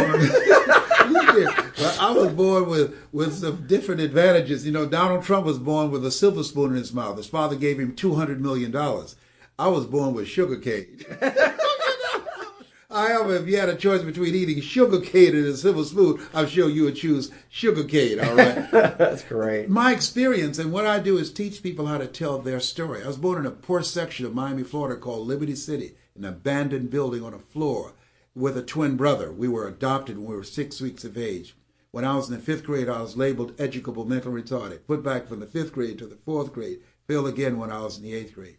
Pivoting off that story and telling it strategically in a flexible and a versatile way allowed me to gain access to speak to corporations, to the real estate industry, the multi-level marketing industry, to all types of groups. I've lectured at Harvard, at Rutgers University. And so what I do is teach a person how to take their story and create value for an audience. Even if you're a high achiever and don't have a tragic background, you don't have to have that. All you have to do is show up and have something that you feel passionate about, that this is something that you want to share with people, and some lessons that you've learned, because knowledge is the new currency, and things that mistakes that you've made, that you can help other people by saying, don't do this, because I've already done this, and this will kick your butt. That's right. And make it real. People, when they hear you, they want to be able to identify with you. They want to be able to feel you and understand where you're coming from and what value that can create for them in their lives, and give them some things they can walk away with. And I always tell people, hey, look here, you don't have to be great to get started, but you have to get started to be great. And as you work with it, and through practice and persistence and good coaching, all of us can be exceptional presenters. Do we have to have perfect language skills when we get up on stage? Absolutely not. One of the most talented and gifted motivators I've ever heard was he had a series called Dare to Be Great. Glenn Turner. Glenn Turner had a hair lip, was not an educated guy, but you talking about a motivational force to be dealt with. He was one of the most phenomenal speakers I've ever heard. Bill Bailey of Best Line Products years ago, during the time of Holiday Magic and many other early stages of the multi-level marketing industry. These were not very articulate guys. He was just a straight-up Chicago pool shark, right, who became the head of a multi-level marketing company. And he was an incredible speaker. I remember him telling a story about Winston Churchill, who said, just because you kill a man does not mean that you have to be impolite to him. Don't step over his body. Ooh. Powerful stuff. I love it. Now, this information that you're sharing, you used a big word, coaching. So you're saying that this information can be coached. It can be taught and passed on to somebody. Everybody can learn. See, all of us at the end of the day, Greg, are born the same way, dumb, naked, and speechless. Everything else we learn. And so through coaching, and the value of coaching is you can't see the picture when you're in the frame. This Les Brown that you now hear, he was always there, but I wasn't even aware of it. I'm reminded of a lady who said, what if you live your whole life only to discover that it was wrong? Wow. That for years I saw myself just as a disc jockey. And then, fortunately, they said when the student is ready, the teacher appears. Mike Williams, who was my newsman, who said, Les Brown, you're better than being just a disc jockey in the Man About Town. Oh, just a minute, Mike. Okay, look out, everybody. This is Les Brown, your man about town. Come on, Aretha Franklin. Come on, baby. Sock it to me, sock it to me, sock it to me. Okay, Riri, get it, baby. Okay, now what were you saying, Mike? Look, man, you have the ability to speak to people about their dreams. You can do editorials. You can mobilize the community to deal with things that's maintaining their detriment. Hold just a minute. All right, here comes Wilson Pickett. Come on, Pickett. Turn on your soul spigot. This is Les Brown, your man about town. LB Triple P. There were none before me, and there will be none after me. Look out, baby. I'm your love man. Come on, what you saying, Mike? Les, you are more than an entertainer, man. You got a voice that people can listen to. Yes, you can make people feel good. You can entertain them, but you can empower them as well. Mike, I don't know anything about that. I don't have any kind of experience in college education. He said, you can learn. And because of his faith and what he saw when I looked in his eyes, one of the things I teach people, sometimes you have to believe in somebody's belief in you until your belief kicks in. I love that. Now, in this room, you have got one of or two of your students that you've worked with and coached. Yes. Why don't you introduce them real quick? This young man is Clifton Anderson, and Clifton is a former corporate executive. He's a speaker, and he's a trainer, and he's a coach, and he's an individual who's very, very meticulous and organized and teach people how to take control of their destiny. Hello, Clifton. Hey, thanks, Les. Yes, I've been working with Les now for about 4 months, and in my business experience, one of the things that I learned was the idea of best practices. That is, that you find someone or an organization that is the absolute best at what they do. And I found that in Les, my coach and mentor. Well, that's true. We are a direct reflection of the people we associate with. And our income, attitude, and lifestyle is the average of that group. If you hang around winners, you become a winner. Like Charlie would always say, that's what you want to do is go right to the top of the class. So you're obviously doing something right, and you're definitely in good company. And then you got another person here, outstanding. Who's this young man? This is my son, John Leslie. He's also a positive hip-hop artist. They call him High Hopes. And I remember the first time when he spoke at my mother's funeral. He was 10 years old. They asked, does anybody have anything to say? And he came down the aisle of the church, and I could see him now with his little glasses on looking like Mr. Magoo. And he says, yes, I have something to say. And he took the microphone and he commanded the audience and he had people laughing. And I saw him and I was amazed. And I said to him afterwards, John Leslie, you have the gift. You have the gift. He's a very talented speaker. Yes, and people often ask the question, what is it like being the child of Les Brown? And I tell them, it's like having high standards that never go away. When I spoke at my grandmother's funeral when I was 10, I got up and spoke because I had a message that I had to share about her life. And so many people out there that are considering speaking, when you have something that burns inside of you, a message that has to get out, that's when you know you're ready. And when the student is ready, the teacher will appear. I love that. And it sounds to me like there's been an incredible leader in you, Les. You've obviously taught and touched the lives of a lot of people. And I want to continue our conversation here. Now, let me ask you, when we get up on stage and we're going to talk, a lot of people do this stuff that's called NLP. I mean, that's a big buzzword around thing. Are you a believer in it, or would you like to explain to the listeners what that is? I don't disbelieve it. I've never said it in NLP. My area of expertise is in how do you hold an audience? How do you provide a message that is compelling, that has humor, that has content, has information, has examples that inspire people? There are people who use those techniques and strategies who are very successful, but I'm not a proponent of it, and I don't oppose it. I just never took the time to study it. I'm just a cornbread guy. Simple meat and potatoes, man. Simple meat and potatoes. I just love speaking to people. It's my passion. I was born to speak. I believe that we were not born to work for a living, but to live our making, and living our making will make our living. I was chosen to do this. I have got to do this. And I believe that everybody has a story. And there's some people who are listening right now, and they've got this program because as much as they have chosen to speak, they were chosen to speak. And they've got something in them that they've got to share. I had a young lady spoke today. Her name is Pauline Ahi. When she came to the training, she came by herself from Hawaii to Los Angeles. She flew 5 hours. Now, some people say that's no big deal. Well, it is a big deal when you don't have arms. Wow. When you don't have a leg. She was born without arms or legs.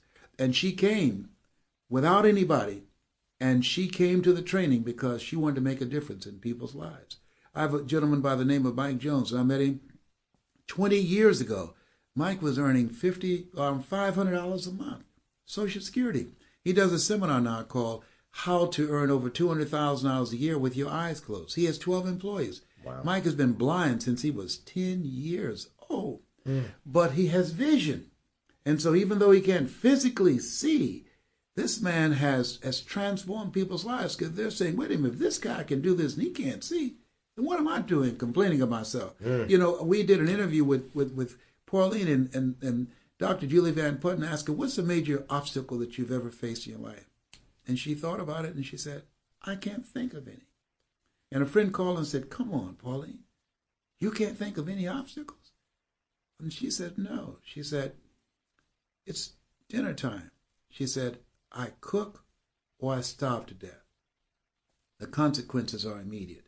I have to get into the refrigerator. Is it easy? No, it is not easy. I have to learn to open the refrigerator with my mouth and pull the plate out of the drawers and the forks. And I have to cook and move things around with my mouth. Is that easy? Putting something in a microwave and pulling it out when it's hot with my teeth? No. But I do it because if I don't, I starve to death. And she's a mother. She's a wife. She drives a car. She has no arms. She has no legs. And so what we see in that example when she's speaking, or if we tell the story about a Pauline, we'll say, whoa, if she can do it, I can do it. Wow, that is amazing. And one of the things that I want to share with these people that are listening here is a high moment. A high moment. And one of those moments that, for you, Les Brown, when you stood on stage, what's that time where you said, I've arrived? What's that moment of where it just hit you? I was in the Georgia Dome. A friend of mine, Dexter Yeager, invited me to speak at one of his events. And I looked out in this audience and I was terrified. It took me probably around 25 minutes for them to convince me to go on the stage. I went to the bathroom that night around 7 times. And there I was standing before a sea of people, 82,000 people. I gave a speech called It's Not Over Until You Win. That was a moment that I said, I've arrived. That's Just amazing. being on that stage and speaking to this audience about their dreams and the possibility of creating a brighter future. That was a powerful moment for me. Beautiful. One of the things that a lot of these speakers that I've spoken to over these past few years have said that it's very important to be consistent in your speech, meaning that one guy who wrote Acres of Diamonds gave it 10,000 times before he ever changed it. I met a couple people that said that they have one speech and they give it over and over and over. Do you believe in mixing up your content, or do you have the same deliverable every time? I have never given the same speech. I teach my speakers, you have a core message that you deliver, but you want to adjust your message according to the audience. There's no speech that fits every situation. If you're speaking to real estate people, that's one approach. If you're speaking people in the insurance industry, that's a different approach. If you're speaking to an educational group, or you speak in prisons as I do, or speak to kids, that's a different approach. So I say, take your core message. All of us have a core message example that we want to begin to speak from that place. And then from that place, you can now use other points, other examples, other stories to custom design the presentation for the occasion. That will increase your impact, your branding, and allow people to leave there feeling better about themselves, but talking about you because you did your homework and custom designed the presentation to meet their needs, to speak to their industry. Got it. Now, there's two forms of public speaking that you get paid professionally that I might understand. There's something called platform speaking, Yes. where you stand on stage and you sell product, Yes. so you make a living. And then the other one is keynote speaking, where you get paid to come in and give a presentation and basically deliver a bunch of content and wisdom and then leave. Which one of those would you see yourself as? I do both. I've done both. I've earned money as a speaker. I charge $30,000 an hour plus my planning expenses and an assistant. Hold on, I want to hear that again. How much did you say? $30,000 an hour. That is absolutely amazing. 30. So there's a couple of ducats that could be made in this industry, huh? Without any questions, I've earned as much as $410,000 in an hour and a half. Unbelievable. It's a $58 billion industry, and it's growing. Because just think about this. Every time a corporation lay off 5,000 or 10,000 people, those 5 or 10,000 jobs will go away. Those 5 or 10,000 jobs will now be spread among the people that are still there. So they have to bring someone else in to speak to those people, to help them to develop the mindset and the skill set to navigate the new environment, to stand up and to take on a new level of leadership to influence and impact those people that are still there. What kind of product do you sell when you do the platform speaking? Are you selling CDs, books? You sell CDs, videos, books, online courses, follow-up programs that will help them in terms of their personal life, because whatever's going on in the personal level is affecting your professional performance. You have things that's behaviorally based so that you can help them to maximize their potential to get out of their head and get into their greatness. I love it. Now, what's this continuity program people are always talking about? Some type of follow-up program. You have follow-up programs. You have memberships that people can sign up for ongoing coaching and information and advice that you can provide for them for all types of industries. People are now looking for, what is it that can save me some time, save me some mistakes, and allow me to get to earning the income faster. That's what they're looking for. What could save me some money and allow me to generate income faster? We've gone from brick and mortar to click and order.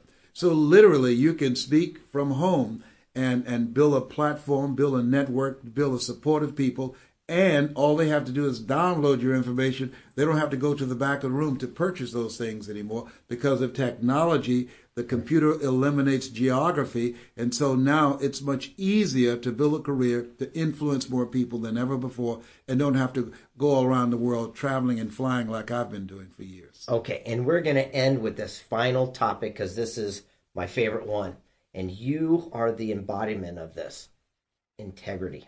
You see, there's so many people getting into this industry, and it is getting saturated with a lot of wannabes, people that are out there, they're eager, they're excited, but they also see dollar signs.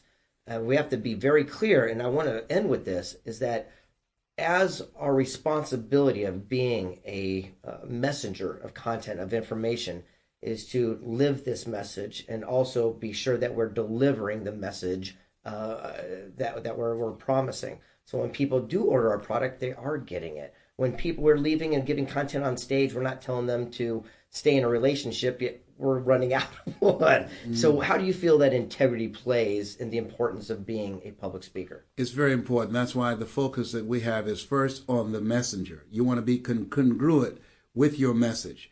And then from the messenger, and you have to continue an ongoing process of living your message, being your message, and stretching and challenging yourself and raising the bar on yourself and getting coaching yourself as a messenger. I'm not wearing any crown. I'm still growing. I'm still developing. I'm like the lady who said, Lord, I ain't what I want to be, ain't what I'm going to be, and thank God I sure ain't what I was. So Mike Williams, who's been my coach for 38 years, who holds me accountable, who challenges me, I still have a coach. I spend over $100,000 a year for my personal growth and development as a coach, and I coach others. So I'm still working on me, Les Brown, the messenger. I have not done my best work yet, and I'm still growing. And then you work on the message, and you want to be consistent with that message, and then you move to your mission, because now it's about following through, being that which you are asking others to be, and growing and developing. I tell my speakers, as soon as our audience know more than we know, they no longer need us. So we have to continue to raise the bar, to reinvent ourselves and to challenge ourselves to die to who we are now, to give birth to who we can become, and consistently work to be integrity with our message and the mission of our lives.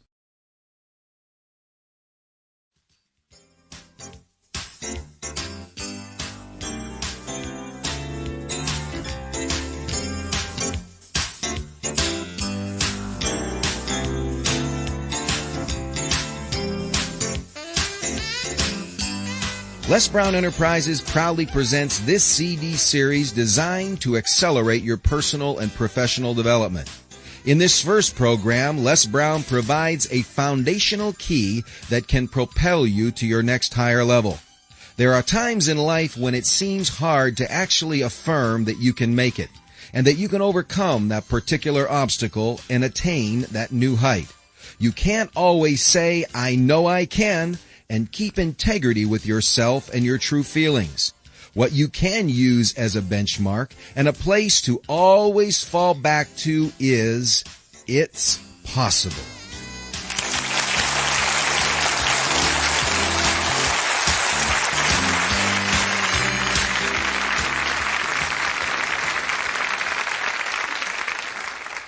Ladies and gentlemen, we're going to talk about choosing your future and what will allow us to do that.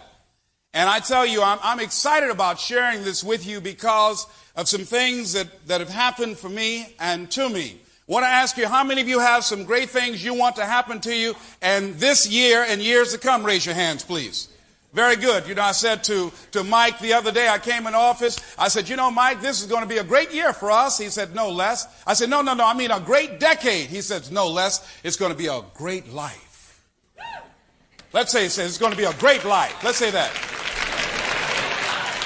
See, isn't that the way we want to look at it? We don't just want one good year, one good decade. We want a great life. That's what we want. Now, what prevents us? How do we block ourselves from having that? There are several things that happen, ladies and gentlemen. Once you think about whatever it is that you have desired, whatever that you think that will give your life a sense of meaning and purpose and direction, whatever you think will give you a sense of fulfillment, I just want you to think about this.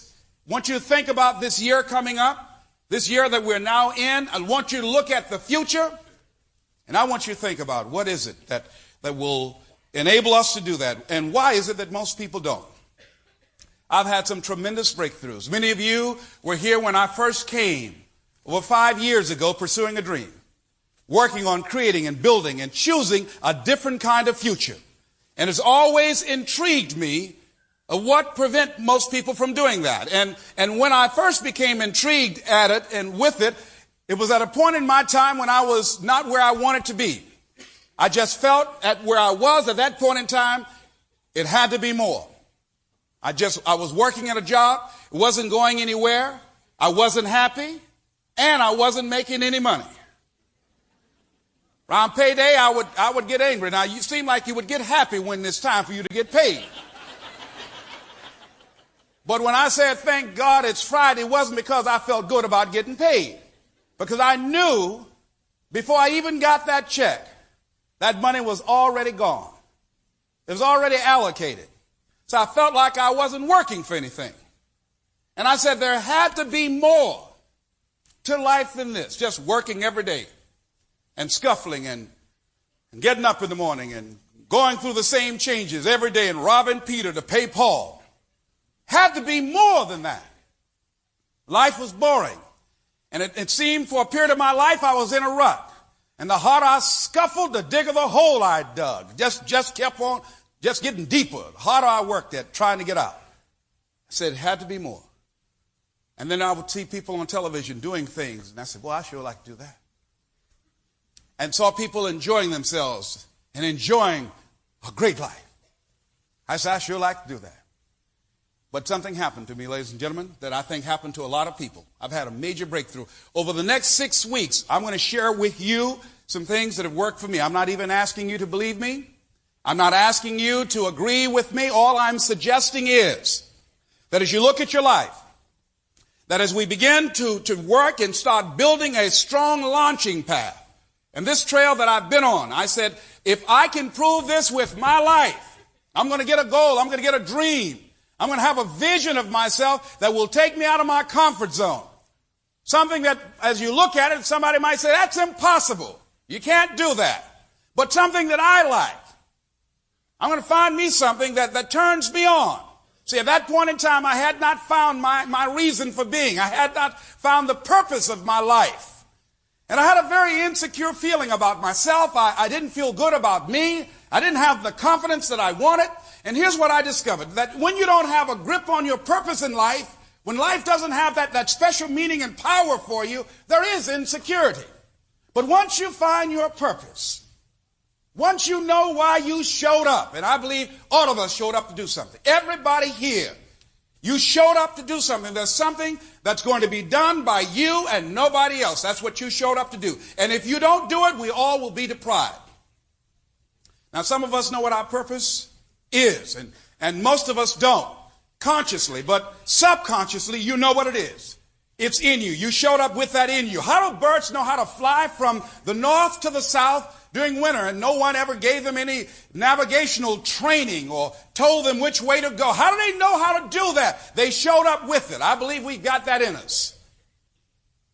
But through life, through the conditioning processes that we go through in life, we lose it.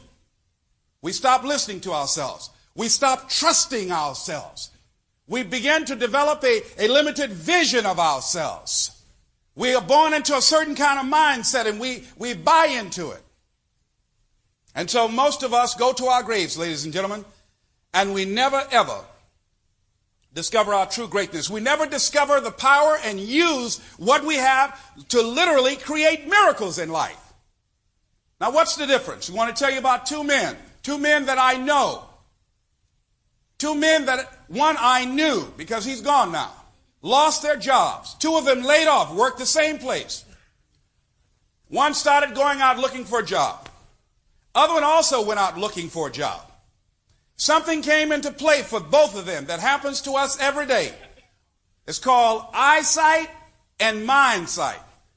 Eyesight is what you see in your life. As I tell you, look into the future. What is it you want? What is it you'd like to create for you? In order to begin to choose your future, one of the things you've got to do is you've got to release your past. You've got to release your history to create a new reality for yourself. Most people live out of their memory as opposed to their imagination. Einstein said the imagination is the preview of what's to come in your life. So most people don't use their imaginations. Most people don't dream anymore. Why? Because through the conditioning process of life, after so many rejections, see, you know what you can do. You know what you have done, and you also have seen what has been done by others in your environment and by others in your circumstances. Then you look at where you want to go, and what most people do, they do that which they feel they know that can work because they've already done it or they've seen it done. And so they allow their negative history to determine the possibilities for them. And so when they run into a roadblock, even if they have something beyond their comfort zone, when they run into a roadblock, something happens to them. Guy just finished writing about this in the book. He did extensive study, and he talked about your self-explanatory style. This is what happened to these two men. Both of them worked for the same company. They were laid off. They went out looking for jobs. They faced rejection after rejection after rejection. No, we don't have any work. No, we don't have any work. No, we don't have any work. One stopped going after around 25 turndowns. And he felt personally rejected. He internalized it. He stayed home. He became angry. He became bitter. He became cynical. He started looking at television every day. Then started having a beer and then another beer. And this guy just gave up. And his wife said, why don't you go and just try again? And he, look here, there are no jobs out there. And then he became argumentative and toxic. This other guy kept on working at trying to find a job, kept on looking, and was willing to do anything, odds and ends.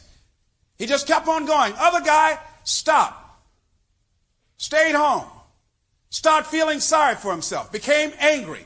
Start telling anybody who would listen about his employer and how wrong they were. And start talking about how much money he lost, and that's all he knew how to do. And he became more and more depressed, more and more withdrawn, angrier and angrier and angrier. Then he started talking to other negative people just like himself, drowning himself in self-pity and sorrow and other toxic, do-nothing, hopeless people like himself. And pretty soon, one day he got up, after several months, about 2 or 3 months, and drove his wife to work. Said, look, I'd like to use the car today. She said, why? She was kind of happy, thought he was going to start going out looking for a job again. He said, yes, I am. Drove his wife to work, dropped the kids off to school, came home, drove into the garage, closed the door, left the car running, and took his young 37-year-old life. His mind sight told him, your situation is hopeless. And the fact that his wife was working and supportive of him really didn't mean anything. He felt less than a man because he couldn't provide for his family. He looked at his situation and he felt like he couldn't get out. There's no hope for him. He kept on reading the newspapers and listening to the television and other negative people, and he felt there was no way out. Other guy, around 5 or 6 months later, guy who kept on facing those no's and rejections and whose explanatory style told him there must be a job somewhere, someplace out here with my name on it. He kept on and he found one. 2 men faced with the same thing. Both of them saw the circumstances they were in exactly the same, but they interpreted and saw it differently. Your mindset determines in many ways, in many cases, what you see as possible for you based upon what you've done and what you know has been done. And most people allow life to control them and their circumstances and people and events, just like the guy who took his life. As we begin to look at what we want, as we begin to look toward the future, here's what I'm saying and suggesting to you, that in order to begin to take charge of your life and to reshape your future, what's going to be crucial for you is to look toward the future, and every time you find yourself saying that you can't do something, putting yourself down, being negative about you and the possibilities for you, you've got to literally catch yourself. And you've got to affirm to yourself in the process, hey, no, I can make it. There's some way this can happen for me. You've got to remind yourself that you've got powers within you, talents within you that you haven't even reached for yet. That you've got to go outside of your comfort zone. A lot of things we say we don't like because we haven't even tried them. That once you give yourself an opportunity to try and to experiment with your life, to stretch, you'll find out you can do more than you can ever begin to imagine. Now, ladies and gentlemen, let me share something with you. I would not tell you this if I have not experienced this myself. I used to be in an audience just like you, hearing people talk, and I just, wait a minute, there was a part of me, there was a chatter. See, 87% of our self-talk, how we explain things to ourselves, is negative. That's been given to us by life. 87% of our thoughts are negative because we live in a negative environment. We think 40 to 50,000 thoughts a day, according to many psychologists. So in order to begin to create what you want, one of the things we're going to have to do is use some tools over the next 6 weeks as you work and begin to develop a different kind of mindset for you and your future, and to change that inner conversation and your thinking orientation. I guarantee you that you will change the results that you produce this year and all the years to come in your life. Now, I'm telling you this based upon my own experience. You know, I had Mike to come out in the audience. How many of you were in the audience when I used to come here 5 years ago, and I used to have my tapes like this in a rubber band? How many of you remember? Raise your hand. You used to see. And Jack came up stage one time after seeing me pursuing my dream. See, whatever dream you got, that dream, that idea, that has been given to you. Nobody's going to do that for you. Nobody's going to make Les Brown tapes but Les Brown. That's yours. Nobody's going to open up your store, write your book. Nobody's going to open up your shopping center, your school, your daycare. Nobody's going to create your home-operated business. Nobody's going to heal your relationship. Nobody's going to come up with that economic renaissance idea or the idea to begin to retrain our kids and create a new kind of concept and approach to education. Everybody showed up with something that's been given to you. You came here with something, and I think our goal and our challenge is to keep on till we find it. Find out what it is that you're supposed to do. And it's going to come to you at some point in time. But many times you got to experiment. You got to be willing to challenge yourself to go outside of your comfort zone and do some different things sometimes. That's where I was in terms of my job, in terms of my employment. I didn't like where I was. And so if you don't like it, you got to be willing to do something about it rather than just saying, I don't like it. Well, what are you going to do about it? Just keep on whining? Life is not for whining and weeping. Life is for doing something. Now, whatever goal you have, here's what we know. You're going to have some opposition. You're going to have some difficulties. You're going to have some challenges on this goal you have. Wherever you want to go, you're going to have some problems up in here. You're going to have your inner conversation telling you can't do it, and you're going to have people picking at you. I was on in Chicago. A lady called 2 o'clock in the morning named Sasha. Saw me on television. They were raising money for PBS. She said, Les Brown, I'm so proud of you and you and your brother and what y'all did to buy your mother home. But let me tell you something. I saw y'all at the beginning of that program. You know, it's most certainly nice that she raised y'all. She had to be a good woman to raise children that weren't hers. But not only did she just raise y'all some ugly children. Y'all had some funny little bald heads on television. Could y'all take those pictures off? If I were you, I wouldn't let nobody see those pictures.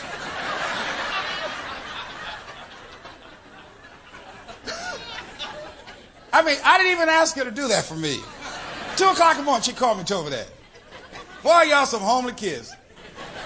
What a good, you know, God bless that I raised 2 ugly children. What people something else? All right, they're just something else. I want you to know, whatever dream you have, you're going to have some people telling you that. My brother, he said to me, it's been so good. Wesley came up and one of my assistants met him at the airport and brought him to the Penobscot building. And she said he walked her all over the Penobscot building. He said, is this an important building in Detroit? She said, yes. So he got off the elevator on 21st floor and got off and saw my office name there. She said his eyes got big and he came in and he said, oh. Now this is the same person. Every time we had a holiday, I'd go home. Wesley's the master at talking about you and being a dream buster. I mean, a proud dream buster. And he used to say, what are you doing now on your dream? And the table gets silent. Well, Wesley, this is my year. Oh, I think we've heard that before, haven't we, Margaret? Well, this year it's different. This is my year. Didn't we hear that before?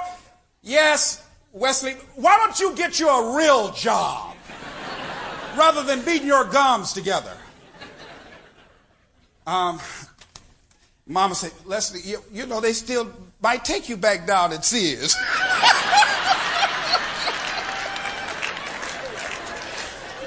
By this time, I'm turning red, but couldn't nobody see it.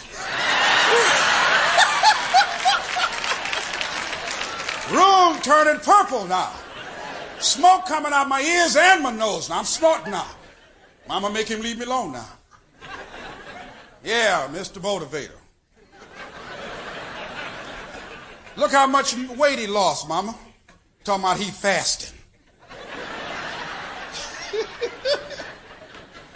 So Wesley said, Les, I'm proud of you, my brother. You have really done it. And I really love you even more when you send me some money. Wesley is so honest. He's an honest person. Boy, he's honest. Wesley used to talk about these little tapes right here. Jack saw me with my dream. Whatever dream you have, you know, Joseph Campbell talks about the long night of the soul.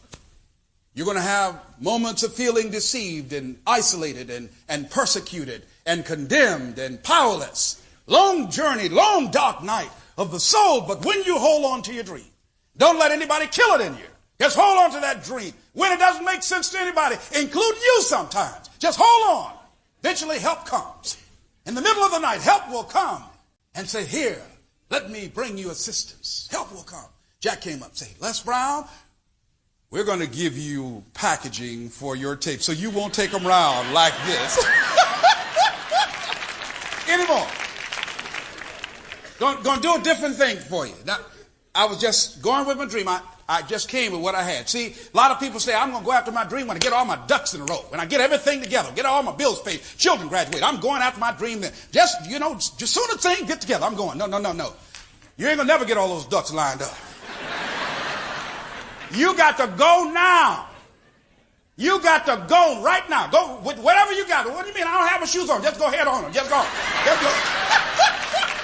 Go with whatever you got. Because the clock is ticking. Time's gone.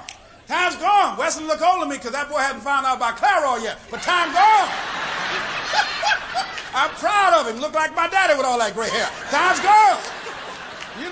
You know it's time for that boy no longer a spring chicken. That boy look kind of old over there. Time's gone. You got to go now. You got to do what you got to do. You got to do now, right now, what you got.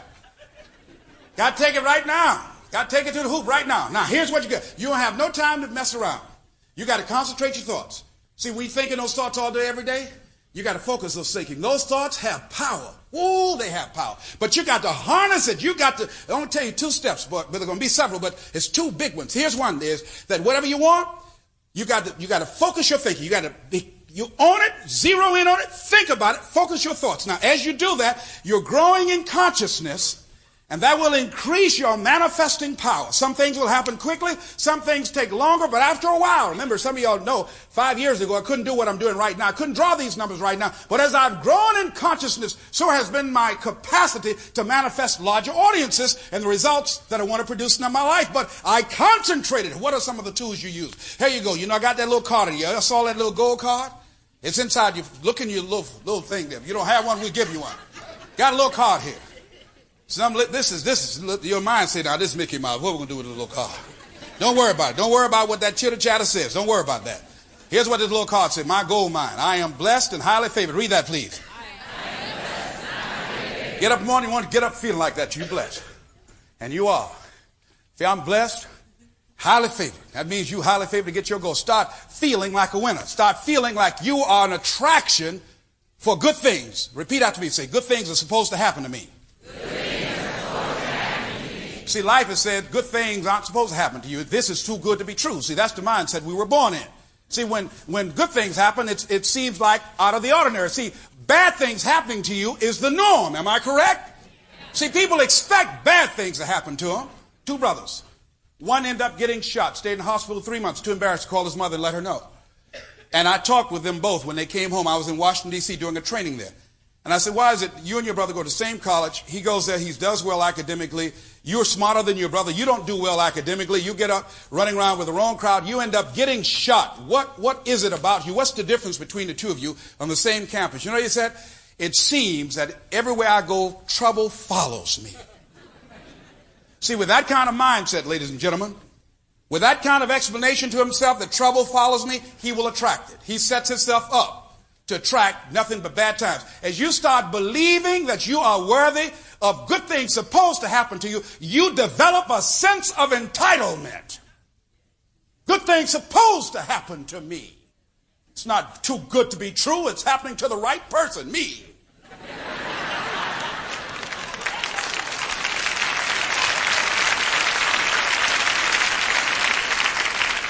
When you start feeling like that, you start attracting that into your life experience. When you start feeling that good things are supposed to happen to you, as you begin to focus and work on your dream, some things will begin to happen to you. Just start watching and observing yourself. I was in Atlanta, Georgia, and a PBS special there, traveled around 10 cities, raising funds for them. While I was there, a guy said, okay, and now here's Les Brown. Yes, I'm asking people in Atlanta, if you value this kind of program, call in right now and become a subscriber for public television. Now back to Jeff. At that moment, I thought about a fact that I had a friend named C.T. Taylor that had moved to Atlanta, Georgia 10 years ago. I used to work with him, hadn't talked to him in 10 years. My thought was right then, boy, I sure like to see old C.T. Taylor. I wonder what he's doing. Where is he? There were 5 rows of telephone operators behind me, 50 operators. At that split moment, an operator directly behind me tapped me on the shoulder and said, Mr. Brown, there's a young man that insists on talking to you. He says he knows you. I said, what is his name? His name is, what is your name, sir? C.T. Taylor. I got the phone. Yes, C.T., man, you know it right then. I was thinking about you. He said, you still lying, aren't you? No, man, I'm serious. No, really. I was thinking about you that for say you ain't seen me in 10 years, man. Don't lie. Come on, just say hello. C.T., hello, but man, I was thinking about you then. Has that ever happened to you? Huh? Just happened to you right then. That's what I'm telling you. See, as you grow in consciousness, it is an asset, but it's also a liability. That's why you got to watch. When you start seeing yourself thinking something negative, stop it right quick. Stop yourself. Catch yourself. Hey, wait, hold a minute. Hold on. I don't mean that. No, hold on. You got to watch that. See, that's been in you. See, we can't control the thoughts that come in our mind, but we can control the thoughts we embrace. The thoughts that we dwell on. Whatever you dwell on, that's what you're going to manifest. So this card here, what you want, I am blessed and highly favored. Write your goal down. You know, buy and give a date. You know, here's the goal I'm going to do. Write it out. And you read that 3 times a day.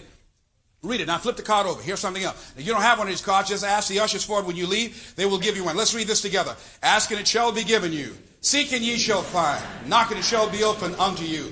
For everyone that asketh receiveth. And he that seeketh findeth. And to him that knocketh it shall be opened. All right, you read that every day. Now, what we're doing, we're focusing and concentrating our thoughts. Here's something else. If you don't have one, get one. This is our tool. An investment in yourself, an investment in your mind. All achievement, ladies and gentlemen, comes out of the human mind. Everything, constructive or destructive, comes out of the human mind. I'm just asking you over the next 6 weeks to experiment with me. Watch the results in your life. This is what I've used. I've produced some incredible results in my life. Okay, Mastermind Goal Achievers Journal. You can get it in the bookstore. Here's what you do. Once you go to that page there dealing with goals, all right? You write your goal down. Now, if you don't know what your goal is right now, don't worry. Just make something up and write that down. You got to have something you're aiming at. So people are aiming at nothing in life, end up hitting nothing dead on the head. Okay? So you got to have a target. Got to have a target now. See, you know, Zig Ziglar talked about don't become a wandering generality, you know? All right. Okay, now one of the things you're going to do, what are the things you've done this past year that you feel grateful about? I feel good about the fact that I achieved one of my major goals. When I was on PBS, I enjoyed that. Other thing is I had a major goal in 1991. I told my staff, I'm going to do $1 million. We did $1,020,000 in 1991. Give me a round of applause right quick. All right?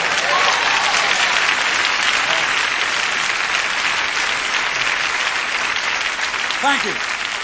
This is exciting. The money's not important, but it sure is good. I like what Rita Davenport, she said, money ain't everything, but it's sure right up there with oxygen. Ladies and gentlemen, let me tell you something. Take my word for it. Stuart Wells said it best. Man who said that money is the root of all evil just flat out didn't have any. It's a good feeling to start off a year not owing anybody. You know, that's a good feeling.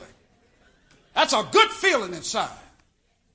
Now, somebody told you that money's not good for you, just tell them, that's all right. Give me what you got.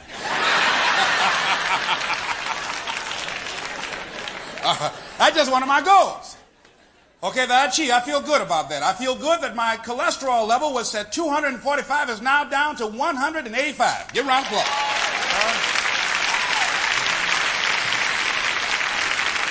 As you can see, my weight is down. Am I looking good? Go ahead on. All right.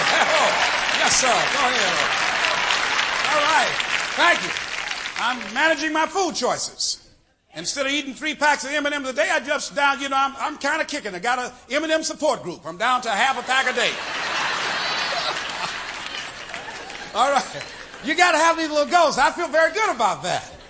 All right. I feel good about the fact that I told myself I couldn't manage a business because I never had any business classes. I'm now managing my own business. Give me a round of applause right quick. All right. So I'm having some fun. So what do? You want to begin, look at what your goals are. Write your goals down. Then you got a personal inventory here. You write down what it is you want to achieve, also the goals and things you want to do in your book. One of my goals was to improve my relationship with my children, to manage my time more effectively, to spend time with them. As a divorced father, I live in Detroit, Michigan. My children live in Columbus, Ohio. So I had to manage my time, flying back and forth, flying them in to me, but scheduling and making that important of spending time with my children. It's easy to send them to check, something else to put them in my life and allow them to be able to have the influence of my personality and my presence. So that's one of the goals I had. One of the goals I had was that all my life, my brother and I have always had arguments. We had an adversarial relationship, my brother and my sister. One of my goals was that I was going to improve my relationship with my brother, that I love him, and the fact that he used to tease me and all the things that he did to me and I did to him didn't matter anymore. That the love that we had for each other was far more important. It just didn't matter. I just decided that I wasn't going to allow whatever he said about me to get me upset anymore. See, people that lose out in life allow themselves to be controlled by life, by people and circumstances. So that was one of my goals, to improve my relationship with him, to have a loving relationship. I've never been able, for the 46 years I've been on the planet, to be around my brother for more than 20 minutes without an argument or a fight. We had a fight at his wedding. Am I right, Wesley? I didn't speak to my brother for 2 years. We couldn't be around each other. Now, we've been together, and you're working in the company, and I give you money and everything, and we love each other, don't we?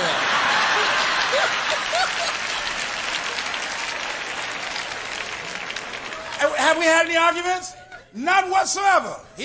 Wesley know how to push my buttons. I don't even want to think about that, Wesley. He's good. He said, oh, I saw you were in Ebony magazine, but you weren't on the cover. Thank you, Wesley. Thank you very much. Wesley he was working on me this afternoon. Are you going to be as good tonight as you were this afternoon? You really don't have to even worry about bothering. Nobody's going to be here anyhow. Oh, he's a good signifier. He's good. But that's my brother, and I love him very much. It doesn't matter. I just love him unconditionally. We're having a great time together. I just decided it doesn't matter anymore. I just love him anyhow, in spite of himself. So what am I doing? You got to proactively prepare to catch yourselves. When you find yourself getting negative with people that you have allowed to push your buttons, when you find yourself becoming negative about what's happening to you and the circumstances that you're involved in. Now, here's something else. Whatever you're doing, I want you to go all out. Decide to position your life, to give more in life. Why? Because when you give more, the more energy you give, the more activity that you become involved in and making a difference in life, the more that life can express through you, can write through you, can move through you, can create through you, can do things through you to change the lives of children through you. You are an outlet for all that life has. And as you change your mindset, as you begin to know, hey, wait a minute, I've got something to give. I showed up with something. I'm here. I have some value. I am approved. My life is good as it is. And I can make a difference. That's very important as you begin to look toward the future and view yourself as a channel for life to express through. How many ever heard of the Sea of Galilee? Raise your hands, please. Okay. The Sea of Galilee flows into the Jordan River. And the Jordan River flows into the Dead Sea. Now, here's something about the Sea of Galilee and the Jordan River. They have all type of fish and plants that grow. It's vibrant. It's thriving with life. The Dead Sea is salty. And it's so salty, it has a high degree and density of buoyancy that you float, just jumping, you just float automatically in it. But there's no life in the Dead Sea. That's why they call it the Dead Sea. There's no life there. It's an inlet. But you know what? It's the difference between the two, and life shows us things. It's not an outlet.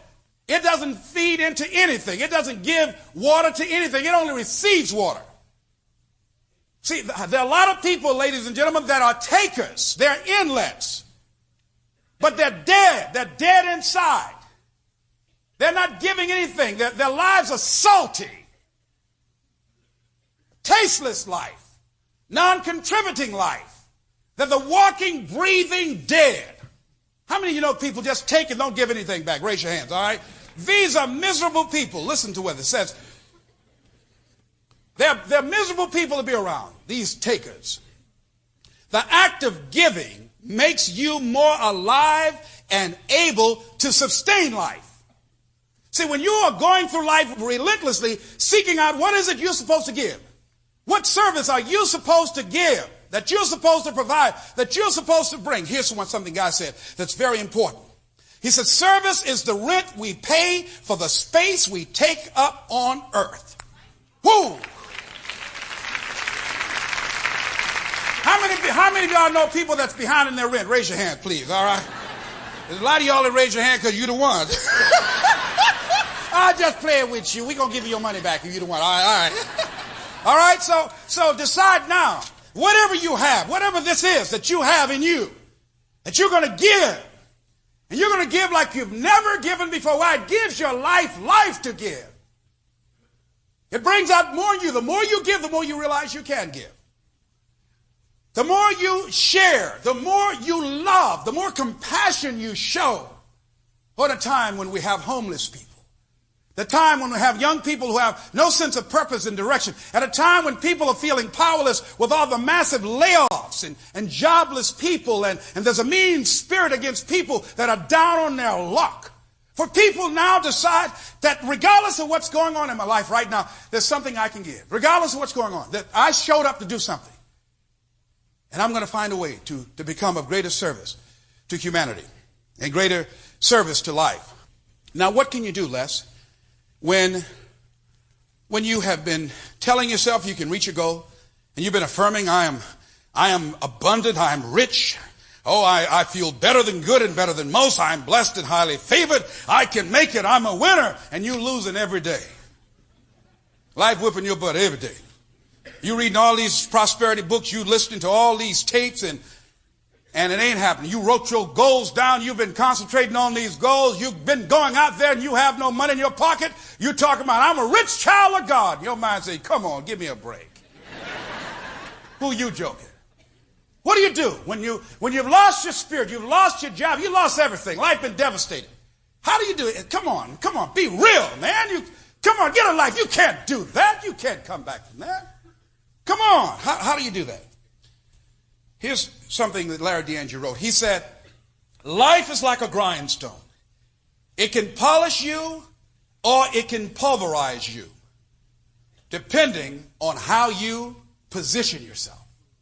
Hello. Here's what I want you to do. Think about this goal you have.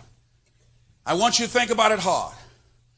Because here's what happened to that man that closed himself into the garage.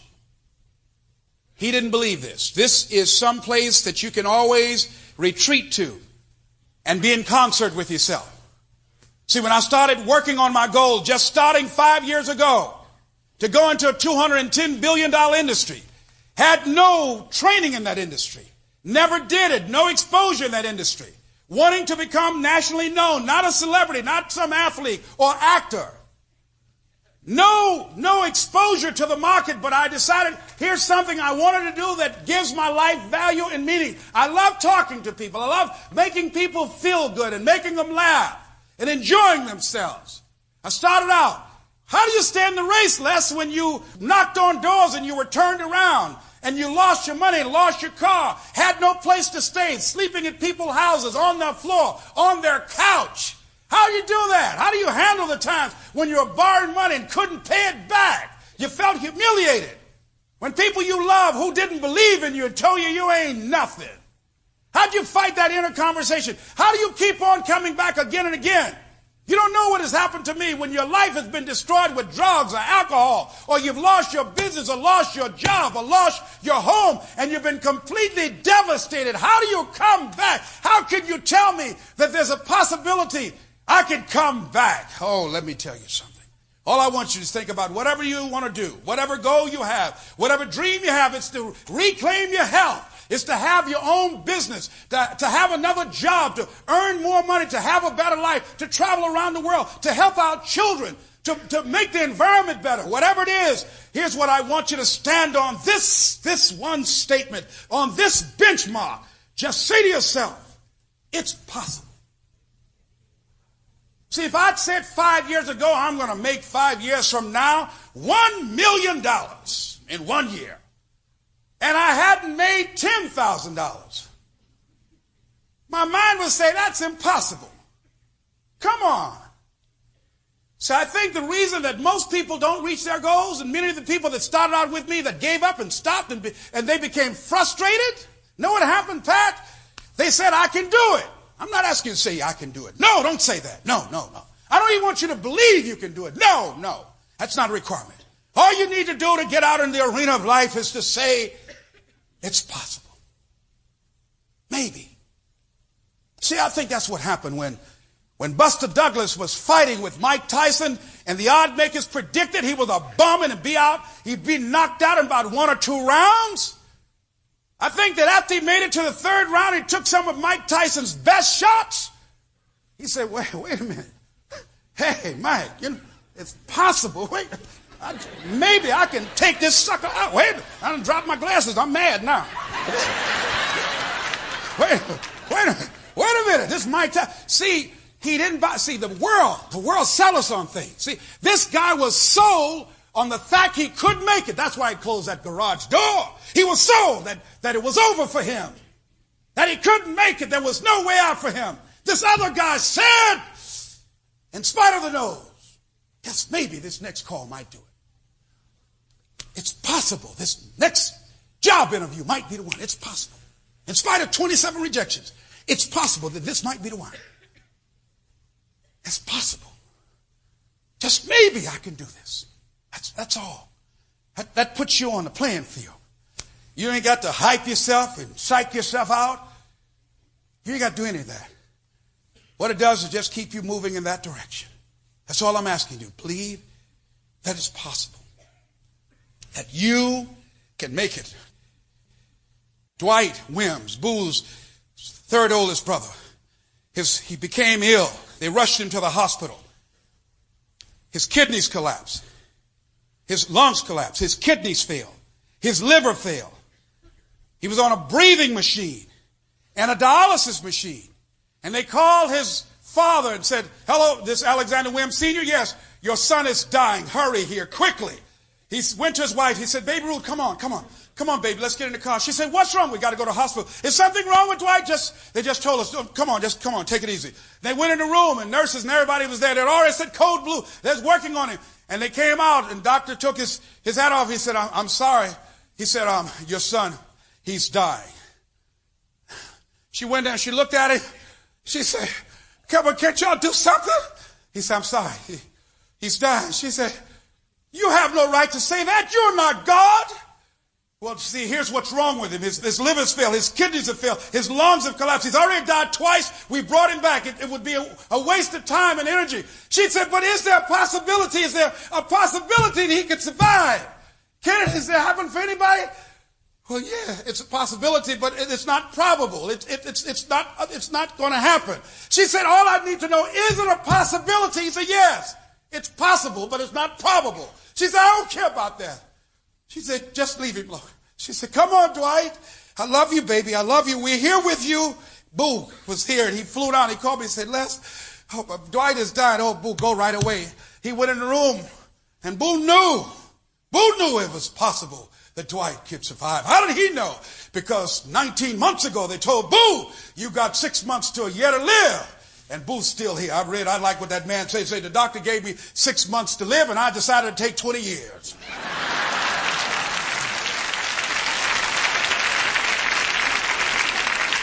Boo said to Dwight, you can do it. Dwight, come on. Dwight, we love you here. It's your choice, Dwight. You can do it. You can do it. You can do it, Dwight. They kept on rubbing. Said, rub him, Boo, talk to him. Talk to him. He's unconscious. He can still hear you. Just keep on talking to him. It's been 3 weeks now, ladies and gentlemen, and Dwight was walking and talking yesterday at the hospital. He was walking and talking. I like what Charles Allen said. He said, when you say a situation, a person is hopeless, you're slamming the door in the face of God. You're slamming the door in the face of God. There's no guarantee that because somebody is now down on their luck, they can never come back. Who can guarantee that you can't make it? That you can't have your dream? Who can guarantee that you can't do what you want to do? No one can do that. No one can predict that. You can't even do that. You don't know what the possibilities are for your life. No. All we need to do is we look at our dreams. As we get ready to hit the floor, I'm blessed and highly favored, and it's possible I can get my dream. You go after that dream too. Don't go casually. You got to go out there like you want that. You got to like you want that dream. Don't go out here like these people. See, when you feel like you're blessed, you're ready to get into a good fight for this dream. You're ready to get down for this dream. Here. You can just let anybody see if some people didn't show up because, it's too many people. I'm not going to come. It's too many. They'll never get their dream. They're going home now. They won't get their dream. You say, I don't care how crowded. Y'all got a room there where I can see it on TV? Good. I'm going to sit right here. Thank you very much. Some people, I say, I'll stand out in the hall. See, that's the guy you got to be. You want your dream? Let me say, I want this dream if it's convenient. if I don't have any hassle, if I don't have to flip through any hoops, if everything's all together, if I don't have any opposition, if nobody works against me, if nobody tells me no, if I don't run out of money, if everybody loans me what I want and give me what I want and agree with me and support me, I'd like to have that dream. Ladies and gentlemen, it's not that kind of party. It's a party getting what you want, this dream you have. Say it's possible, and don't let nobody turn you around. Don't let circumstances turn you around. Don't let hard times turn you around. It's okay. Whatever you're experiencing, you know that this too shall pass. That you have the capacity and the ability to make it happen. Why? You got a sense of entitlement. I deserve this, and whatever I have to do in order to make it happen, I'm willing to step up and to face life and grab it in a collar and say, give it up. Because it's mine. See, most people are wimps, ladies and gentlemen. They're very tentative, and they don't believe that they deserve what they want anyhow, and so they convince themselves, I'm not supposed to have it. Reaffirm after me, please. I deserve to have good things happen to me. I deserve it. And it's possible I could have my dream. Before Roger Bannister, no one had ever ran the mile below 4 minutes. The Greeks used to tie runners to horses and drag them along, trying to help them to do it, and they didn't do it. But the day Roger Bannister ran the mile less than 4 minutes, that month, 10 other people did it. See, when you act on your dream and the spirit in taking the position that there's a possibility you can make it happen, you will inspire others. There's some of you who saw me growing, and now you say, wait, if Les Brown did it, I can do it too. Wait a minute, hold a minute. This man started out, I saw him start out. This is no theory for him. He made $1 million in 91, and just recently, William Morrow Publishing Agency agreed to give him $552,000 for the right to publish his book, The Courage to Live Your Dream. My goodness, whatever he's doing, I'm going to do that too.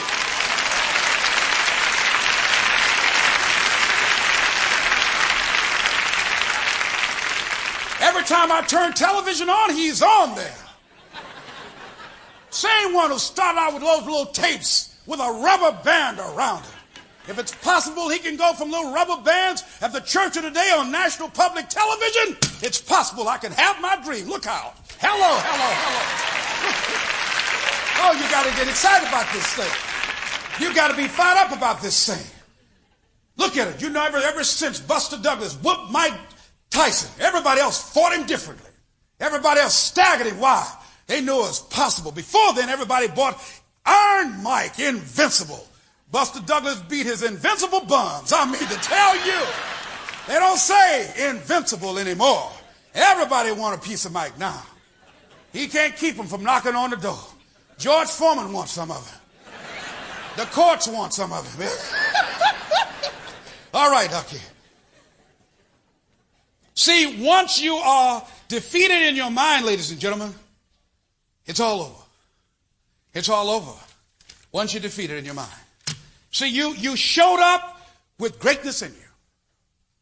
And most of us, because of the mindset we've been born into, and most of us, because we're allowing ourselves to be controlled by life as to being in charge of our lives, as opposed to taking charge of our lives, we're on automatic. We're just following the crowd. See, a lot of folks here tonight, but only a small number will come for 6 nights in a row, regardless of rain, sleet, or snow. And who are those that will come? The ones that have said, if I can go there and get something that's going to make a difference in my energy level, in my confidence, help me find my purpose, give me some idea that can make me turn the corner and where I'm going, it's possible. I can do it. Will you have some hard times? Yes. Have you ever heard people say, look here, I've done everything I can do. I'm only human. And when they say I'm only human, they're saying it from the perspective that you can only do so much. They say I'm only human. They're saying it from the perspective that I'm limited. I'm reminded of a man at a time when in the South the soil was depleted from the kind of crops that were being grown and because of neglect. And this man came up with an idea for the farmers. He said, listen, he said, start planting peanuts. One, it doesn't take as much mineral from the soil to grow peanuts, and in fact, it enriches the soil. They did it. And much to their surprise, it enriched the soil, made it more fertile. And he said, now after you grow the peanuts, you can sell the peanuts. And this man was hailed and recognized and praised for his revolutionary idea. But then after a while, when there was an abundance of peanuts, the same man who was praised now was condemned and criticized for coming up with this asinine idea. Hey, come on, what are we going to do? Feed our families peanuts? We can't sell all these peanuts. We can't eat all these peanuts. You were stupid for telling us this. And this man, who was doing what he could, what he had, he felt condemned. And he withdrew to his laboratory. And he said, Lord, what can I do to handle this situation? Sometimes you're going to have to retreat. I was there. I know what it is to walk the floor and you don't know how you're going to make it when people no longer believe in you. And you got all you got. And you got to say to yourself, when you fail again and again, they tell you no, sometimes with tears in your eyes, hey, it's possible. In spite of this, it's possible I can make it again. When life knocks you down, sometimes you have to take 2 steps backwards to go forward. It's possible. When life staggers you, the thing that'll get you up on your knees and get you standing in the center of the ring and find something from somewhere deep down in to keep on slugging and keep on fighting it's possible. And maybe, just maybe, I can pull this out. It's just maybe. My arms are tired. I don't know where I'll get the strength from, but it's possible. If I just stand long enough, I can pull this off. And this man stayed in that laboratory. He said, God, give me an answer. You're going to have to ask sometimes life to give you an answer. Lead me. Tell me what to do, where to go. I need some help. I need some guidance. And after staying in his laboratory, he came out. And with just a peanut, ladies and gentlemen, with just a peanut, he made an announcement. He says, listen, come. He said, I've discovered 300 uses for this peanut. You can make 12 different dyes with it. You can make powder with it. You can make cardboard with it. I've got other uses. And he discovered over 600 uses for the sweet potato.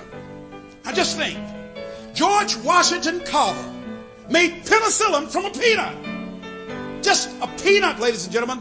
Undynamic, unthinking, unfeeling, inanimate object. There are 300 uses that we know about. Now just think, if that happened, then what can be done with a dynamic, thinking, feeling, creative human being?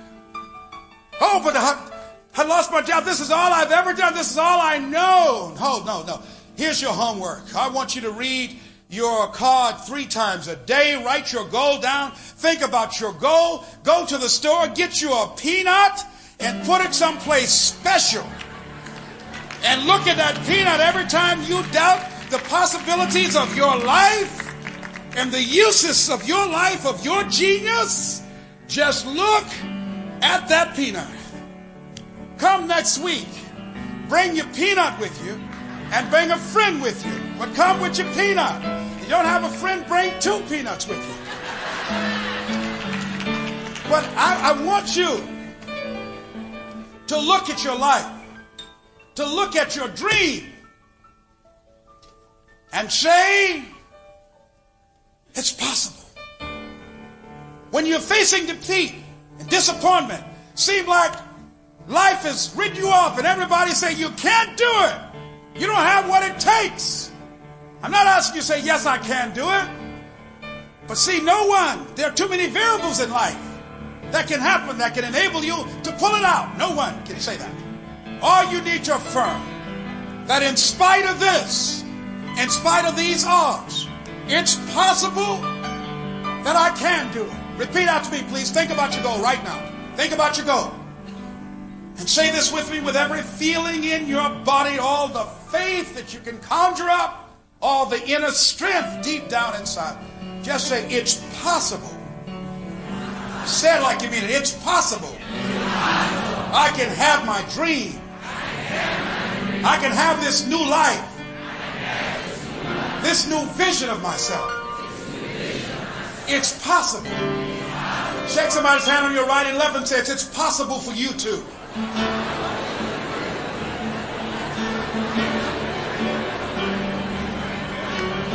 So I want you to get the Mastermind Journal and work with it. Write your goals down. Do the image book that's in here.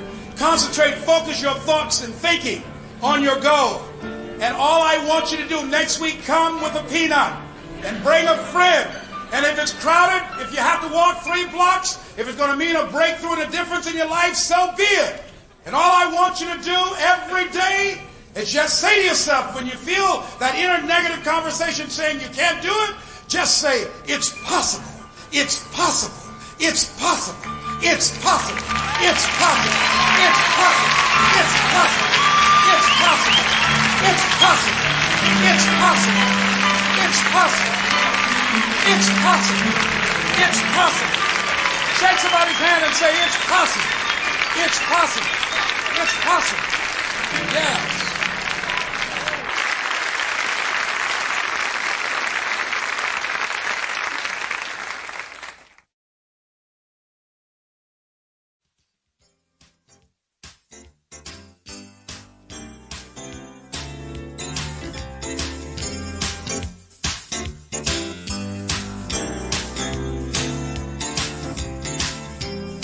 While we are establishing our mark on the planet, we must avoid taking our purpose too lightly.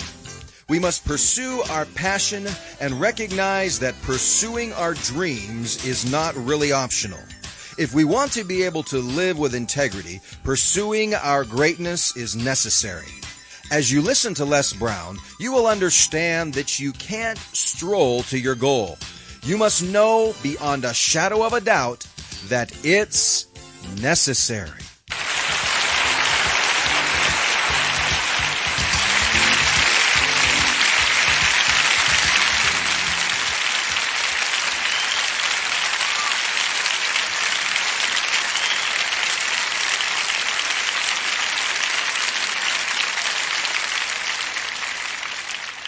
It's so great to see you.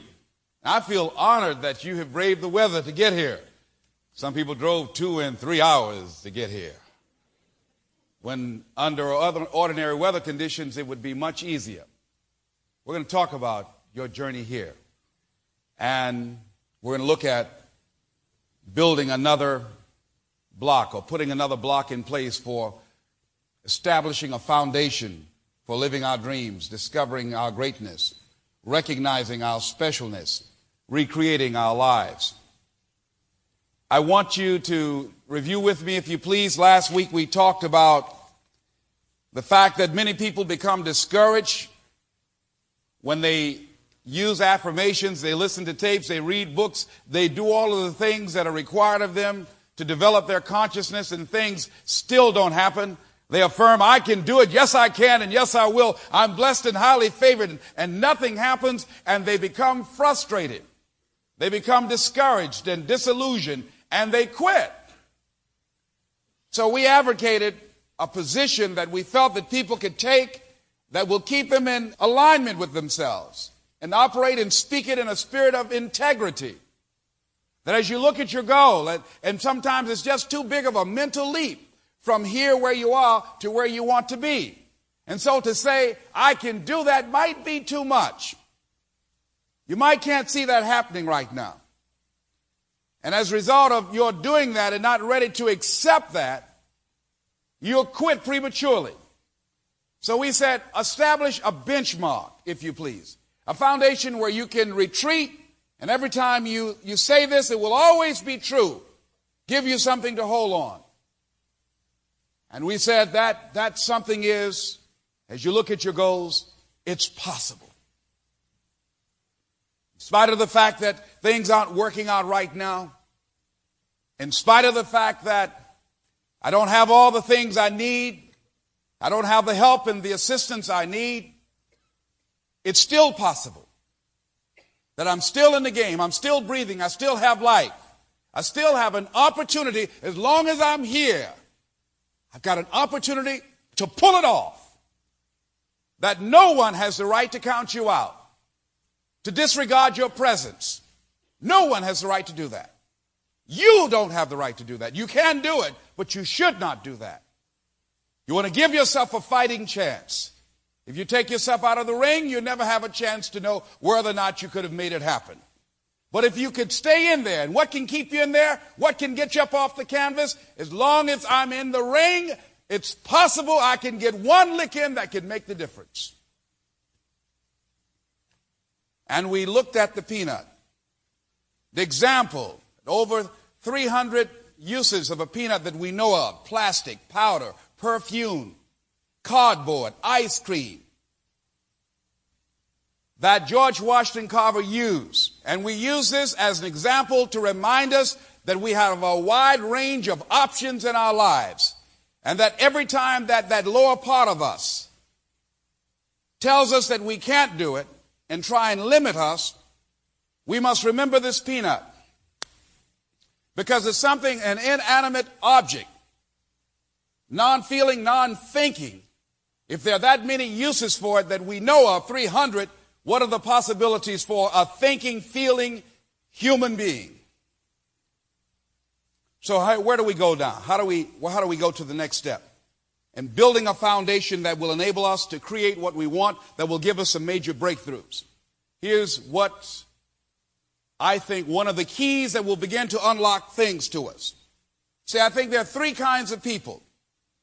There are winners, people that know who they are, know what they want, know their potential, know what the possibilities for their lives, and they go out and they take life on. And then there are far more other people, and those are the losers in life. They don't know who they are. They've set themselves up to be losers. Circumstances, events, various experiences have shaped this image of themselves. They draw hard times and bad luck to themselves. They feel that it's hopeless and no sense in trying to change it. But then there's another group, and that's who you are. I think you're in this group. And this group are winners who have not discovered the keys that will enable them to unlock some new opportunities for themselves, some new experiences for themselves. These are people who they're winners. They know that they are, but they're out of alignment. They're out of sync with themselves. They just need some twerking, just need some coaching, just need to make some adjustments here and there. Just need to be given an opportunity, just need a little help, a little assistance. And often they're gone.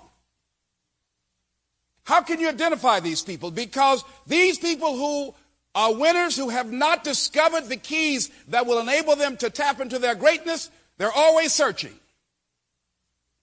They're brave, stormy weather, icy streets, sleet and rain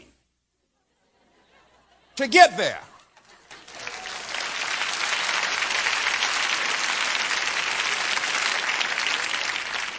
The weather forecast might say it's miserable outside. Driving is hazardous, but these strange people, this strange breed, they'll get all bundled up. And something in them say they ain't talking to me.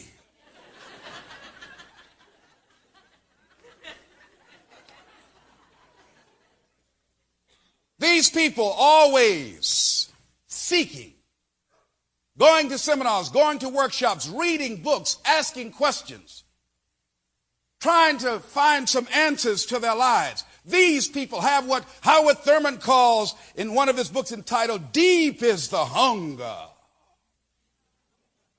That these people have a deep hunger for a new life. These people, deep down in their souls, they say, God, there's got to be more. This cannot be it for my life. These people, their relatives and their friends look at them weird. They think they're strange. What's wrong with you? Why can't you be satisfied with what you've got? Why do you have to have that? Why can't you just settle down? Why do you have to do this? They don't understand. They don't understand. Why would you go out there in this kind of weather? They don't understand. They don't understand. There's a deep hunger that must be fed. So, some of us know our dreams. Some of us know our purpose. A lot of us don't. What do you do, Les? What do you do? Experiment. Select something that you enjoy. Maybe it's a hobby, or maybe decide to do something adventurous that you haven't done, just for the sake of doing it. See, we got to go from it's possible to some things that we know that will make things happen, that will unlock things for you. Here's what's necessary: that you put yourself to the test, that you test yourself. Many guys who want to become champion boxers, they go up the ranks slowly. They find people that they know that they can beat, that won't give them too much of a time. But then they come to somebody where the announcer says, this guy is going to test him. See, most people have set themselves up, ladies and gentlemen, so that they aren't tested, so that they won't run into any difficulties. That's how they set their lives up. And some of them did that. Then had another group that they just had them caged there. No shock at all. They put them all in groups. And they exposed them to electric shock again. The ones who had no means of escape, who had exposed themselves to that shock again and again and again, even though they had a wall in front of them that they were physically capable of jumping over and getting out, they laid down in despair. They didn't even attempt to get out with the electric shocks hitting them again and again and again. They just laid there. Because even though they had a way out, they couldn't see themselves making it out. They didn't believe that they had the capacity to affect their circumstances. There are a lot of people that we see in miserable situations that's killing them. They're miserable. They're going out of their mind. It's driving them crazy. And we ask, why don't they just leave? I don't know why she's still there. What else has to happen to him for him to stop? He must be crazy. Learn how to become helpless, how to become powerless. Now the other ones who were shocked and they had an opening, a large majority of them jumped out, but another group of them just stayed. Even though they had the option to go, they wouldn't take it. Because some of them were very negative and cynical, and they probably said to themselves, hey, probably won't work out. See, there's some people, when you say it's possible will keep you in the game, that it's possible are only just words to them. Has no power and meaning to them. That the mental conditioning is so deeply entrenched, it's not enough to bring them out into the arena of life. So how do we handle that? What do we do? Let's look at those that did get out. Those that, in spite of the weather, in spite of the conditions, what happened to those people who have been knocked down or shocked or disappointed or experienced some failures? What enabled them to keep on keeping on? Here's what Dr. Seelman discovered, that when they provided coaching and training for these dogs and took them through something that they call cognitive therapy, the act of or process of knowing, including both awareness and judgment, that the people who make it, the people who are living their dreams, the people that are bringing about change, these people have a sense of who they are. And they make a decision, I can handle this. They make a decision that my circumstances are not going to determine me. Now, the people that don't make it out, these people align themselves with the negative part of themselves.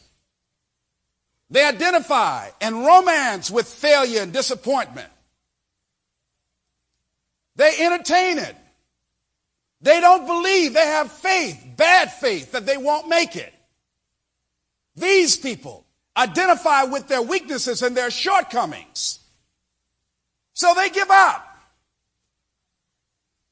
All they can see is why they can't make it. And they'll build a strong case, and they're always defending their shortcomings.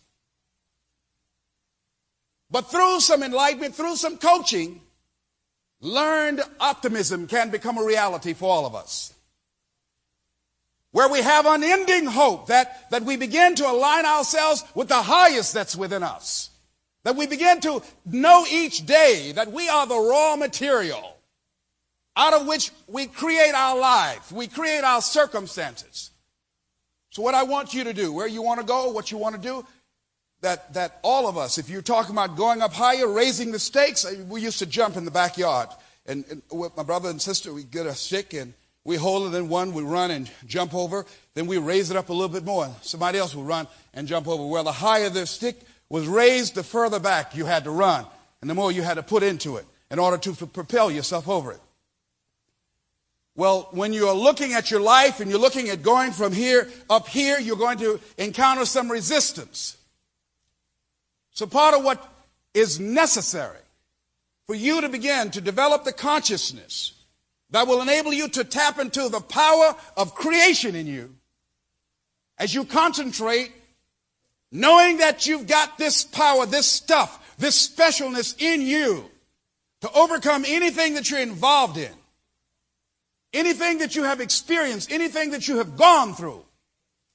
That what's important is, in putting it to the test, that every chance you get, you remind yourself that you've got what is required in order to move your life forward. And every day, keep telling yourself and feeling inside yourself being strong enough and more than able and capable of coming back, of making this happen. That there's a part of you now that you've got to call into being. It's there, it's dormant. And because you haven't used it, it's not developed yet. This creative power that you have. See, most of us only believe in things that we can see, but there's more to us than what meets the eye, the physical eye. And as you begin to do this, and I want you to do this with me, here's what's necessary for you to tap into this power you have within you. One is, as you look at it, begin to feel differently. Sit up in your chair and square your shoulders. And you know, if you ever watch athletes during the Olympics or anybody getting ready for any major sporting event, they don't just drive by a ring and say, oh, they're in there, I got to fight there tonight. Good, let me walk up there. Good. Give me a pair of trunks right quick so I can come in here and fight. People that are Olympic divers, they don't just, it's my time, just run out there and just jump right off. People that are high jumpers, they stand back and they watch and they look a long time. They're seeing it. They're visualizing it. They are experiencing it. They see themselves going up over it. I want you to do that. I want you got to have some fear when you're looking at your goals. Don't ignore that. Acknowledge that fear. You've got some nervousness and some tension when you look at where you want to go. Might be some major decision you got to make, and you feel it in your guts. When I'm dealing with a major challenge, my shoulders get tight. My neck. I'm dealing with something major. I do this a lot, loosening myself up. Sometimes I feel it in my guts. What we've got to do is get in touch with our feelings, acknowledge what we're feeling, but also connect with that part of us that knows that you're powerful, that you've got some special stuff in you, and that your circumstances, they don't determine you. You determine your circumstances. It's a difference between being a thermometer and being a thermostat. A lot of people are thermometers. They fluctuate with life. Things are going well, they feel good and they're positive. They have a yes, I can attitude. Things don't go well, now they're depressed. They're up and down. Any wind that comes along, But when you are a thermostat, you don't let the circumstances determine you. You go into a cold room, you'll make it warm. You go into a negative situation, you'll make it positive. Because you see yourself differently than a thermometer does. There are a lot of people that allow their circumstances to dictate how they feel, what they're going to experience. But there's something a part of you, the perfect essence of who you truly are. No one can touch that. And there you have the power to determine how you're going to respond to anything. Most thermometers go through life reacting to everything. But thermostats respond. I'm reminded of a man that went to a slave auction. And he was looking at all of the slaves. He was trying to make some determination of some he would purchase. And he saw one particular slave that walked with his head up and his shoulders square, and he had a kick in his walk. And there was something about the essence of him. And that gentleman said, hey, listen, he said to the slave owner, I want to get that slave over there. He said, no, you can't have him. He's not for sale. He said, why not? He said, as you can see, he's different. He said, what makes him so different? He said, back in Africa, his father is a king, and he knows that. And even though he's enslaved, even though he's in shackles, he still believes that he's a prince, and he acts like one, and walks like one, and works like one. He knows his true identity, his true heritage. And that what we've got to do, that when things happen to us in life, if you lose your job, if you go through a divorce, if you're coming back from addiction, if you're coming back from failure after failure after failure, and disappointment after disappointment after disappointment, and you've been nothing but a flake all your life, and no one believes in you anymore because you've been lying and losing credibility every day. So you've established that kind of personal history and track record. And no one wants to be bothered with your behind anymore. Here's what will enable you to get back in the race and pick yourself up. And here's what's necessary for you to begin to reinvent your reality. And that is that you must know within yourself, there must be a deep inner knowing of your true identity, that you are a prince, that you are a princess, and that even though there might have been behaviors that were out of sync with who you truly are, that you have not found the key, you have not made the adjustments. Many times you can go to a lock, and if the key is slightly off, you put the key in the lock, it won't turn. So what's necessary for us to begin to discover our stuff and to produce different results in our lives? One is you can't put a key in halfway and try and turn it. You have to put it all the way up in there to find out whether or not it fits, whether or not it works. By the same token, whatever dream that you have, whatever you've decided that your passion, pursue it passionately. Most people go after their things, ladies and gentlemen, half-heartedly. They don't give it all they have. And then they have the nerve to be upset when things don't work out. My son went to Ohio State, spent most of the time playing bid whist in the student union, partying every night, not doing his homework assignments, missing most of his classes. He had the nerve to be angry because they kicked him out when he had poor grades. I said, are you surprised? You never gave yourself a chance. You're no dummy bringing these D's and F's here. Give yourself a chance. Give yourself a fighting chance. Whatever you go after, whatever you've said, this is your stuff, pursue it passionately. Let there be a deep hunger in you that you won't be denied. And that when things happen, that they won't immobilize you, they won't deplete your energy. That you look at it and you observe it. But you know there's something in you that's going to take you to the top. And that this is only a temporary inconvenience. That's all it is. Nothing more can't stop you. Something as powerful as you cannot be contained and stopped. Temporarily delayed, yes. Stopped, no. When you know who you are, it won't determine and dictate to you what your reality is going to be. So what? It's cold outside. I put on an extra coat. So what? It's raining. I get an umbrella.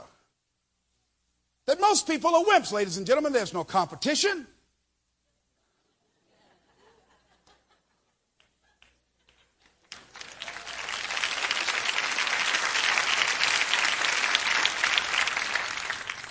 So as you brainstorm, as you think about what you want to do and where you want to go, you've got to have this something in you that is your true identity. Michael Todd, one of Elizabeth Taylor's former husbands, said something.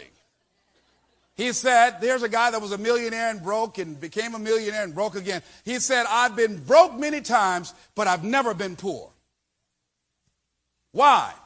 See, poverty is a state of mind. People that are impoverished, and I was looking up the word impoverished. People that are impoverished, it's called to be deprived of strength, richness, or futility by depleting or draining of something essential. That most people are going through life after their goals, deprived of something that's essential to them achieving their goals, something that's necessary. What's necessary? You got to know who you are. You got to align yourself with the strong part of you. You got to, regardless of the circumstances, to judge not according to appearances. That you've got to be willing to go at it with everything in you, pulling deep down within, challenging yourself. Put yourself to the test. Start with some personal victories. It might be just say, well, for the next 30 days, do something that will just let you test yourself. For the next 30 days, every morning, I'm going to do just 5 sit-ups every day. Just test yourself. Or the next 30 days, I'm going to get up and I'm going to go outside and walk just for 10 minutes. I don't care if it rains. I don't care if the temperature drops below 40 degrees. I don't care. I just want this, achieve this personal victory. Test yourself.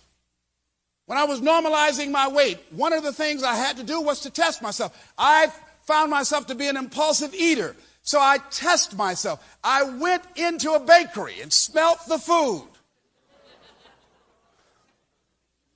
And I was watching myself. Here's what you're doing when you're testing yourself. You think before you think.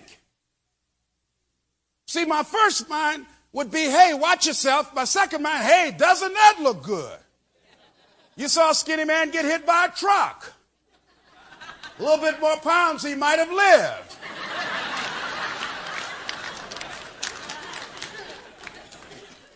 Put yourself to the test. Find out what you're made of. Monitor yourself. If you find yourself being fearful, feel that fear and acknowledge it. And then say, oh, okay, I'm scared. Yeah. I had to do that the other day. I had to speak to an AT&T group, rough group in New York. And I was listening to them in there. And they talked all through the other guy's presentation. And my shoulders started getting tight. I'm walking backstage like this, loosening up. They thought I was going to come in and slug somebody. I say, yeah, Les, okay, I feel this tension here. Hey, they're just another bunch of human beings up in here. You Mamie's boy, what are you scared of? Loosen up. They ain't seen nothing till you come in there. Your time, they belong to you. Claim them.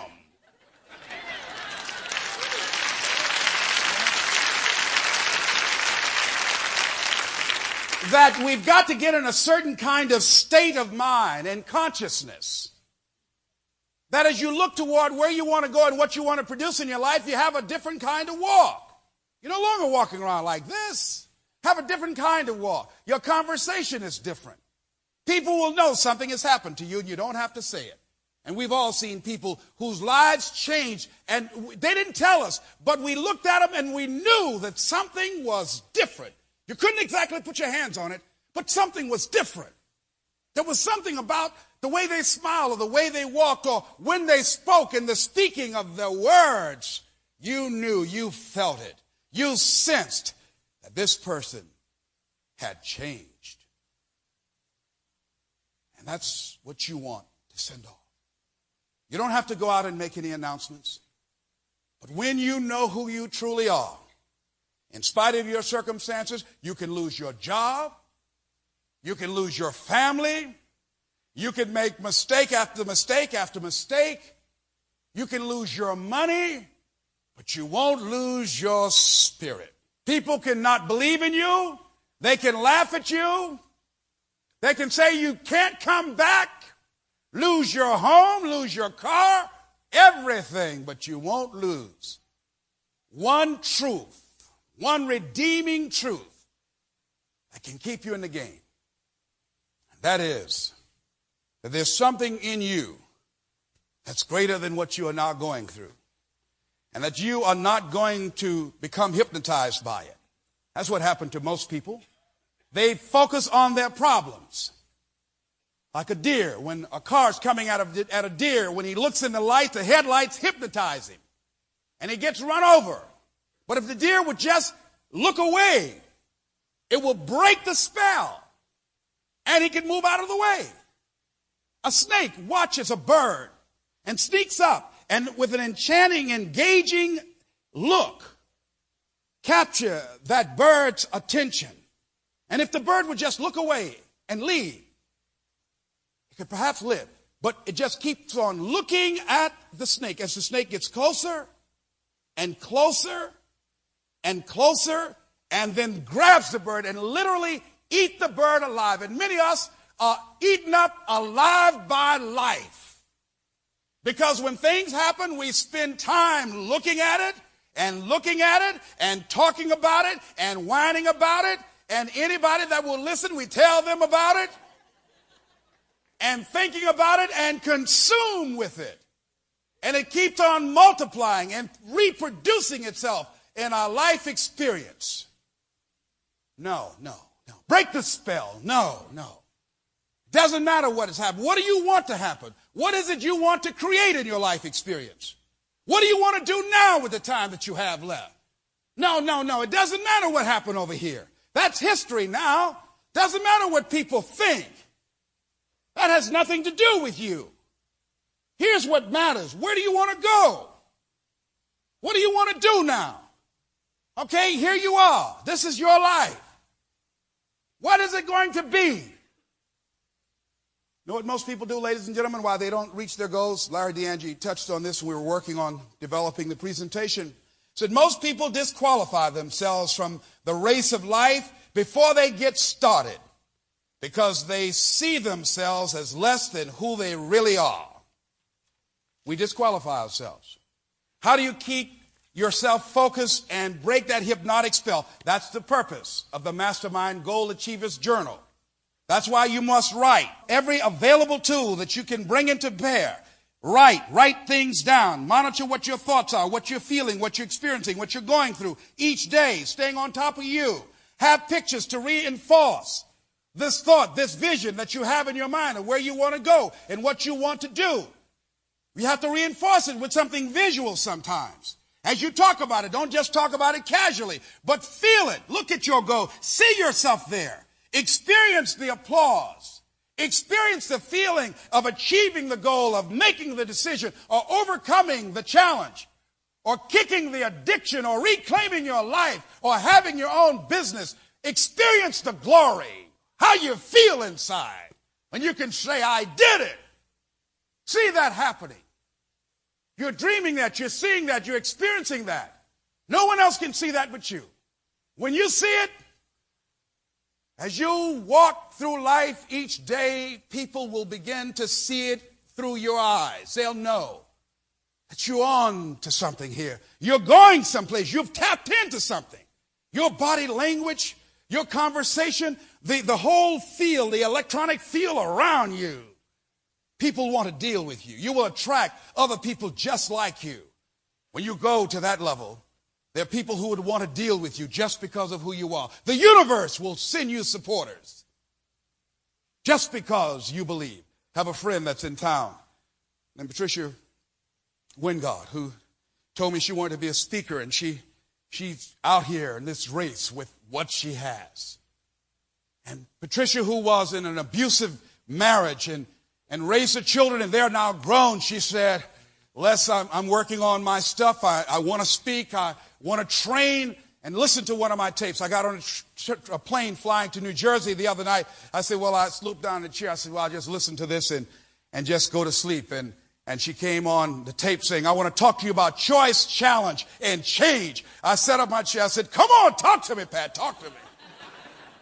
I mean, she came on with power. You knew when she spoke that she was serious. That's how you want people to know when they look at you, that you're serious. That as you have that kind of intensity, have that kind of knowing, have that kind of faith, as you believe that good things are supposed to happen to you, as you know that you are qualified to have this, it is your right. You have earned this. You are willing to pay the price, night and day, giving up sleep, paying enormous personal relationships for what you want. See, sometimes life will do something to you. A friend of mine, Rhea, said she was working on a contract, and the guy that had the power to make the decisions had her doing all kinds of different things. And she finally landed the contract after some very frustrating, or no, she called it character building experiences. She said, I developed a lot of character dealing with him. And she said, she asked him, she said, why did you take me through all those changes? And his response was, I just wanted to see how bad you wanted it. You know, life does that to us. Life will test you like that.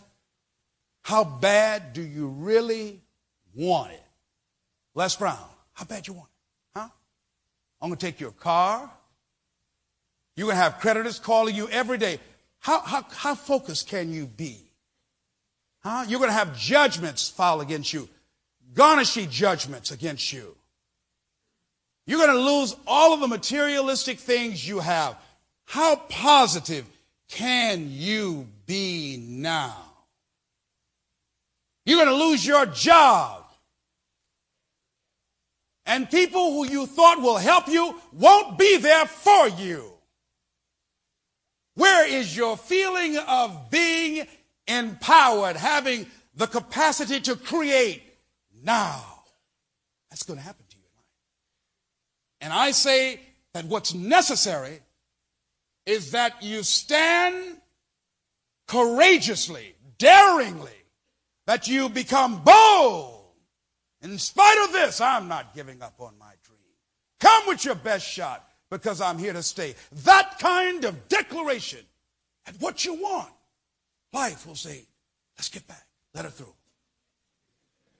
Let her through. No. Come on in. That one won't stop. Let's go get another wimp today.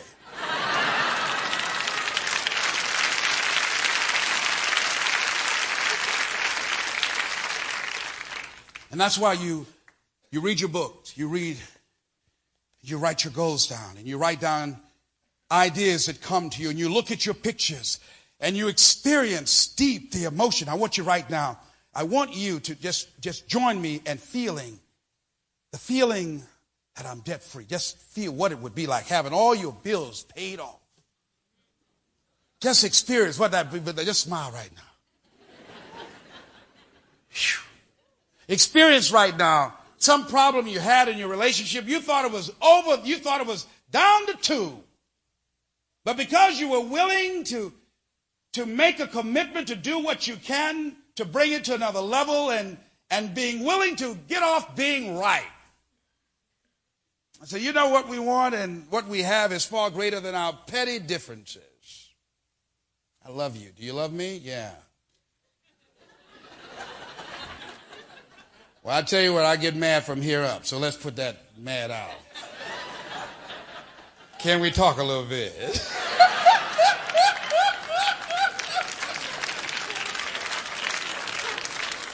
Life is too short. Yeah. No, we don't, so I don't want to go to bed mad. I want to go to bed smiling. That when things are happening to you, you look at them and say, that's some kind of wonderful. Life, you doing some stuff today. You trying to break me down, aren't you, life? Trying to get to me, huh? Trying to make me cry, huh, life? Trying to make me give up on this dream, huh, life? I know what you're trying to do. No, you ain't getting to me. No, you got me one time. You ain't getting me now. I know what's happening. So it's not necessary that I panic and get all upset. What's necessary is that I come up using my brains and my wits and being creative, as Ross Perot would say. and know I can handle you. I'm not going to tuck my tail and run, as a lot of people do. No. You got to be bold in life, ladies and gentlemen. If you're not bold, if you're not standing up inside yourself, if you're not willing to call into being the highest and the strongest that's within you when you're facing life's challenges, life will trample you. It will suck the life out of you. Your life will be miserable if you're not living in alignment with who you are. But see, when you discover the truth of this goodness, this power that you have within you, that truth will set you free from ever being a victim in life.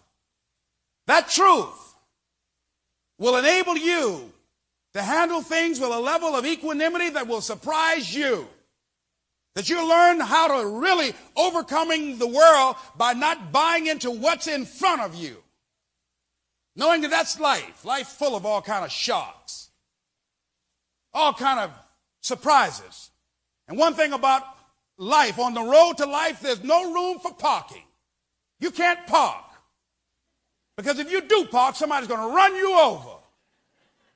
But a lot of people, when they get shocked, they stop. Start holding their head. You know, somebody hit me. There's people running past them. Everything. Look at this hickey I got on my head. People say, you better keep running. Life is about keep on moving. Keep on moving. Don't try and stop and pull people out the race and come look at blood dripping down your face. They had some knots too. Don't feel sorry for yourself and try and organize a pity party. The shocks are part of the program. So test yourself, ladies and gentlemen. One of the most important and necessary steps to taking to developing your consciousness, knowing that you are the raw material, that's all you need. As you work to develop yourself and begin to think and projecting your power of intuitiveness, of listening to that still small voice within, knowing that you will be led. Things will come to you at the right time as you grow. Now, when you're operating like this, it's necessary that you not panic. It's necessary that you be patient. It's necessary that you judge not according to appearances. It's necessary that you develop stickability, that you take a stand, that you dig in. It's necessary to know there are going to be some difficult times, that when you are in transition, there's going to be a drop in productivity. That when you go through a major traumatic experience, there's going to be a drop in your energy. You're going to be tired. Some things you know you should do, but you just won't have the energy to do it. You just feel powerless. What's wrong? I don't know. My mind is working. I know what I need to do. I just can't bring myself to do it. How many of you have ever been there? Where you've just been emotionally depleted. A friend of mine, I said, what happened to you? You know, you used to be such a powerful, dynamic person. She said, my divorce took everything out of me. Another friend of mine who was a health enthusiast, I saw him smoking. He was like 75 pounds overweight. I said, man, what happened? He said, Les, my mama was sick for a long time. And when she died, I just haven't been the same. Just the shock of her death, the pain over a year and a half. He said, I had some guilties because she was suffering. There were times I was praying when I opened the door, she was dead and I felt guilty. And during that time, I lost it. I lost it. It is necessary for us to recognize that sometimes we're going to lose it. And that's why it's important that you align yourself with people who are winners, who are trying to find the keys. Winners who are seeking. Winners who are searching. Winners who are going after their goal and their passion and their dream with a determination unmatched anywhere. That's why it's so important that when you get up in the morning, when your feet hit the ground, you stand up, getting up. All right, life, I'm ready for you. I'm ready today. I'm fortifying myself. I'm praying and I'm meditating. I'm reading my goals. I know it's possible and I know it's necessary that I put myself stuff to the test. So I'm coming out here. I know I'm going to have to take some blows to find out how strong I am. Can I stand up? I know I'm going to experience some rejection and disappointment. I know I'm going to have some cash flow problems and some relationship problems. Yes, I know there are going to be some hard decisions to make. I know there are going to be some moments when I don't know what to do, that things are going to be so uncertain that I'm going to feel overwhelmed and feel like I can't handle it. I know I'm going to experience all of that. Why? It's necessary. It's a part of life. It's called life. It's not going to be all peaches and cream. I wish I could tell you it's going to be easy. No. All of that will create you into a certain kind of person. All of that, ladies and gentlemen. That as you go through that experience, what you become in the process, that the goal itself will be anticlimactic. That you'll discover a part of you that you did not know was there. And even if you don't reach and make everything happen you want to make happen, you can look yourself in the mirror with respect. That is not even about winning all the time. It's about enjoying this trip, this journey. It's about what is it that I can learn from this? What is it that life is trying to tell me? What is it? What corrective action do I need to take that will unlock the door to unlimited powers and possibilities that I have within myself? What is it? See, if you start out just slightly off course, just 1 inch off course, the further you go, the further off course you are. Here's some good news. As you're going in the wrong direction, soon as you discover that, the moment you turn around, you're moving in the right direction. And so as you begin to take some corrective measures, as you begin to make some adjustments in your life. I was up late last night around 2:30. I called a friend. I said, I'm really upset tonight. I'm tensed and nervous about tomorrow. I said, Les, what are you worried about? You know how long you've been doing this? You are like a well. You always have something you can draw from. I say, whoa, thank you for that mental adjustment. I needed that. I'm reminded of a man, Mr. Winston, who was the president of a railroad, and one day he got off one of the trains in a small town. And there were 2 railroad workers sitting outside on a bench outside of the office. And as Mr. Winston stepped off, one guy said, "Hey, Winston, how you doing?" And he said, "Hey, Marvin, how are you doing? I'm so glad to see you. How's the family?" He said, "Fantastic. What about your family?" "Oh, they're doing great." He said, "Well, it's so great to see you. I haven't seen you in years. You haven't aged a bit." He said, "No, you haven't either." He said, "Well, let's stop lying. Look here, you take it easy, all right?" And he went on about his business, and the guy sitting next to Marvin said, You know who that is? That's the president of the railroad. He said, "Yes." "You know him personally?" He said, "Yes." He said, "We both 30 years ago came here together." He said, "You came here together 30 years ago?" "Yes." "He's the president of the railroad now?" He said, "I don't mean to embarrass you or anything." He said, "But why are you still here?" And his response said, "I've lost a lot of sleep thinking about that." He said, 30 years ago, I came to work for $1.40 a day. 30 years ago, Mr. Winston came to work for the railroad. The difference, ladies and gentlemen, was the commitment of service. The difference was the mindset and how Mr. Winston showed up and how Marvin showed up. And because Winston was willing to give more, forgetting himself, and poured his life into what he was doing. He loved the railroad business. And each got out exactly what they put in. As you look at what it is you want, make sure it's something you love. If you don't know what it is that you love, just toy with something and just find out, do it for a little while. Used to take pictures. Did it for a while, enjoyed it, developed a large laboratory for developing pictures. Did it for a while, then after a while, got tired and lazy. Didn't want that anymore. So I tried something else. And I did that for a little while.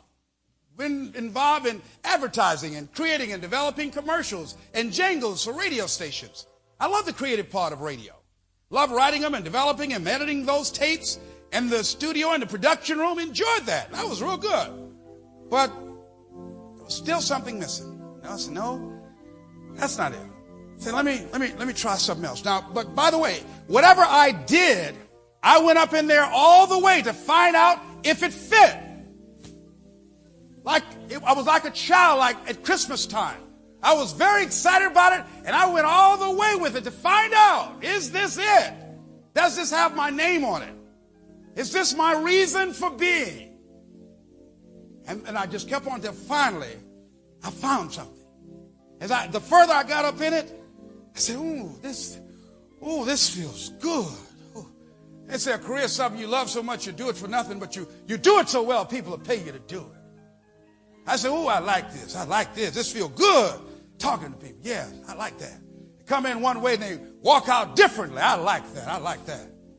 Then they give you those big checks. You say, this is really getting good now. Ooh. I like to say that man was not born to work for a living, but to live his making, and living his making will make his living. And I say that in a generic sense.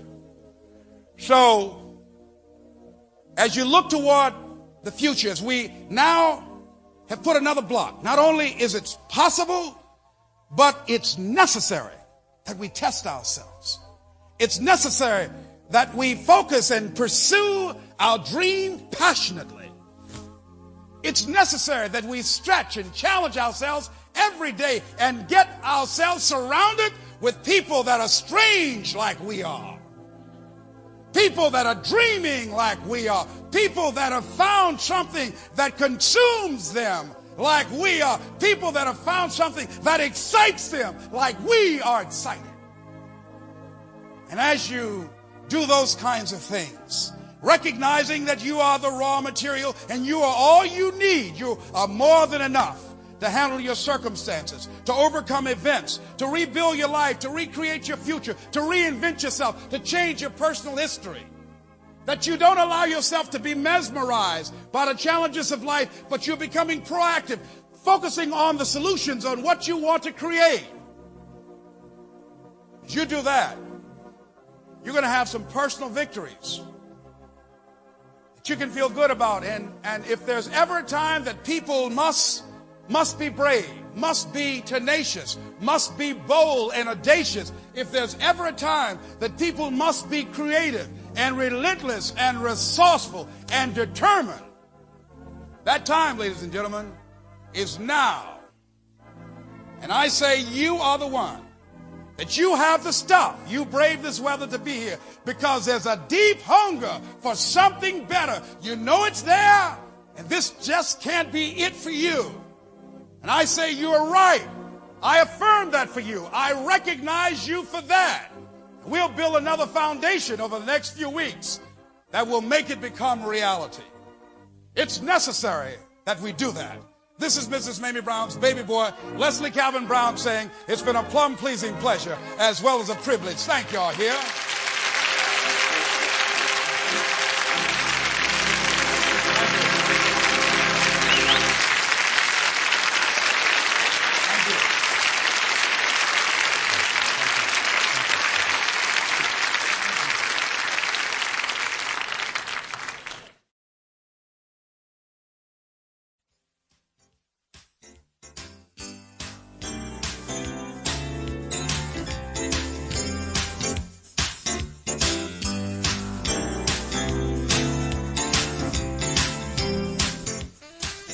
In this program, Les Brown goes straight to the source of our possibilities and delves into the fact that there are people along the way who will be important to you and your success. We don't make it alone.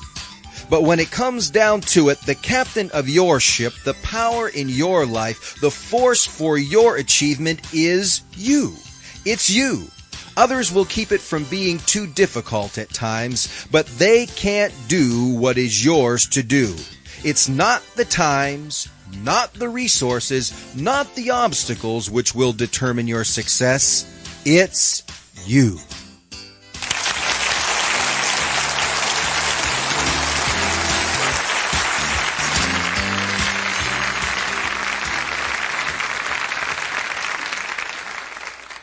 Ladies and gentlemen, the first week, we talked about what do you do when you've used tapes and listened to them, come to workshops, read books, used a mastermind journal, use your affirmations, visualize, do all the things that you're supposed to do, working to align yourself with positive people, working on your dream or seeking your life purpose, and things still are going downhill. What do you do then? How do you still stay in the game when you lose your money, lose your spirit, lose your courage? What is it that you can hold on to? What benchmark can you retreat to and still maintain a sense of integrity with yourself and be straight up?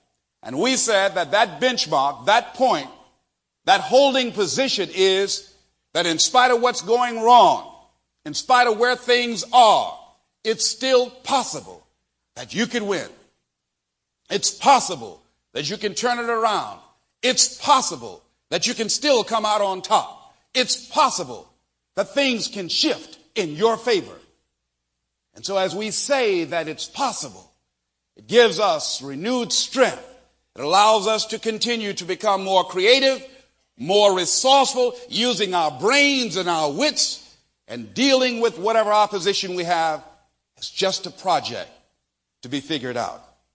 And then we went from it's possible to saying that it's not enough to view all of the options that you have, because we know that just using the peanut symbolically, that there are many uses of our talents, our abilities, and our skills. And that once you begin to realize and to recognize there's a greater work for you to do, that now it becomes necessary for you to go into action. It becomes necessary for you not to go half-heartedly at what it is you want. That won't get it. You've got to put yourself into it totally. You've got to pursue your dreams passionately. So it's necessary. There's certain things that's required on our part that will enable us to convert whatever situations that we're into to what we want them to be. And that brings us to tonight.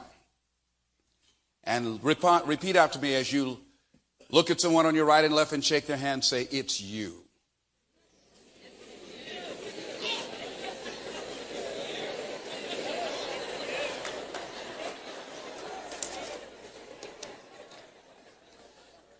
Life will always give us some questions. There will be times when we have to take time to search ourselves. And saying, with all of these things out here, these roadblocks and these obstacles, what is it going to require on our part to make it happen? What's the final determining factor that will determine whether or not we're losers or winners in life? And here's what the answer is. It's you. No, it's not your circumstances. No, it's not your past. It's you. You're going to determine that. No, not what happened to you. No. It's you. It's you. You will determine whether or not this mission that you're on, and I believe that we're all on a mission. I believe that we all have a purpose, that we didn't just show up just to work every day and face some hard experiences in life, or go home after work and pop a can of beer and sit in front of the television set. No, I don't think that life is like that for us. I think that we all showed up here on a divine mission to do something, and that only you will do that which has been given you to do. Nobody else can do that work, whatever it is. Only you. See, nobody will ever, Brenda, do the hairstyles that you create, how you create that, and the special touch that you bring into the industry. Nobody's going to do that. Nobody's going to prepare and do what Lou is going to do the way that Lou is going to do that. So I believe that the two of you showed up to give something and bring something here that was not here before you showed up. Now, had you decided not to go after your dream and to back away from it, not to answer the calling of your dream, and I think those of us who have not found our dreams are calling us. But there's something that's holding us, and I call that something that's holding us from answering the call is common consciousness. But see, had you allowed the common consciousness of I can't do it, it's too difficult, it's too hard, there are too many people already in the industry, if you had allowed that kind of negative thinking of the possibilities in your life, then you wouldn't be doing what you're doing right now and making a difference in people's lives and providing perhaps employment for those who are working with you.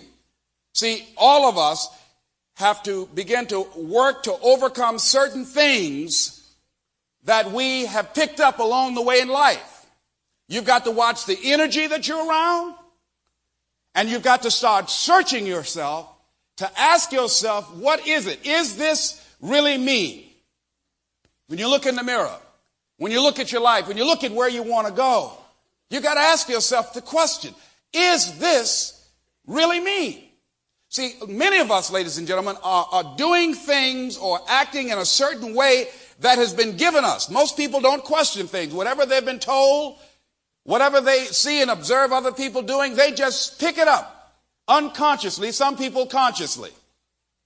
And they're with us for a long time. Some of us take it with us to our graves. And we don't even know that we are operating under this spell. I had a major stretch starting off this year.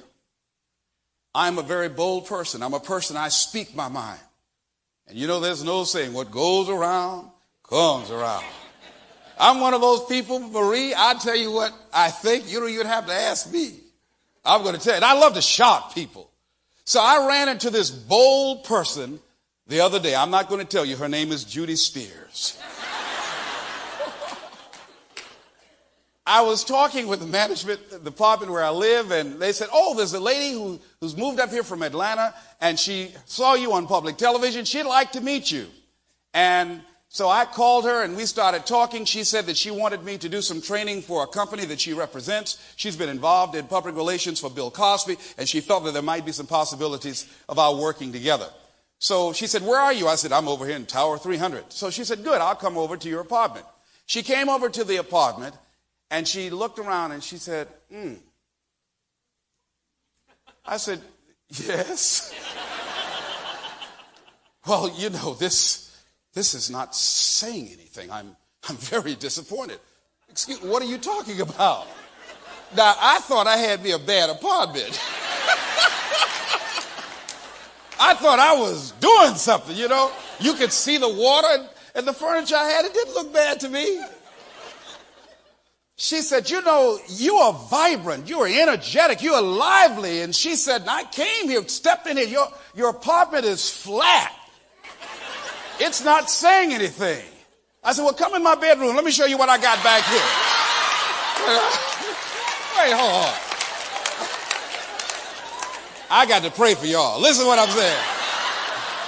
I bought this special large bed. It's an unusually large bed that I have that you can see well out of the, but it's huge. And I just thought that my bedroom was very impressive with all the things that I put in there. And she said, this is flat too. She said, do you bring a lot of people here? I said, no, not really. She said, oh no. See, you've got a national image. There's a certain kind of image you must have. And see, this is a nice view, but there's, you know, you can go over in the other tower and there's a better view, a larger apartment available now. Is that right? So I said, okay, I'm interested. They took me over to see it, and it was beautiful and larger than what I had and better view.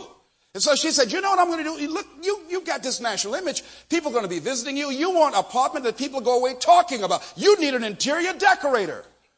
So I said, okay. And then she said, you do deserve the best, don't you? Yes, I do.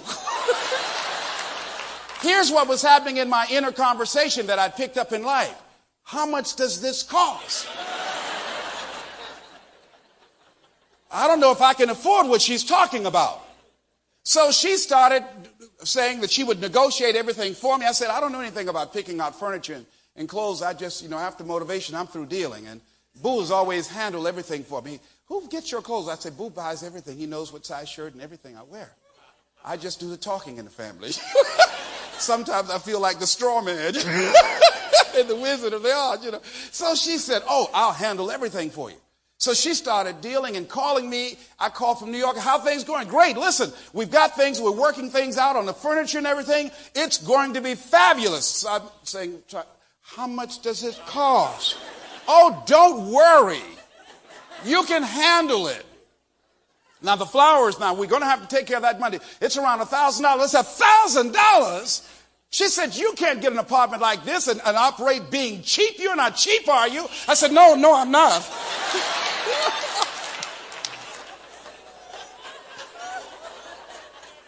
Now, ladies and gentlemen, I have worked hard all my life.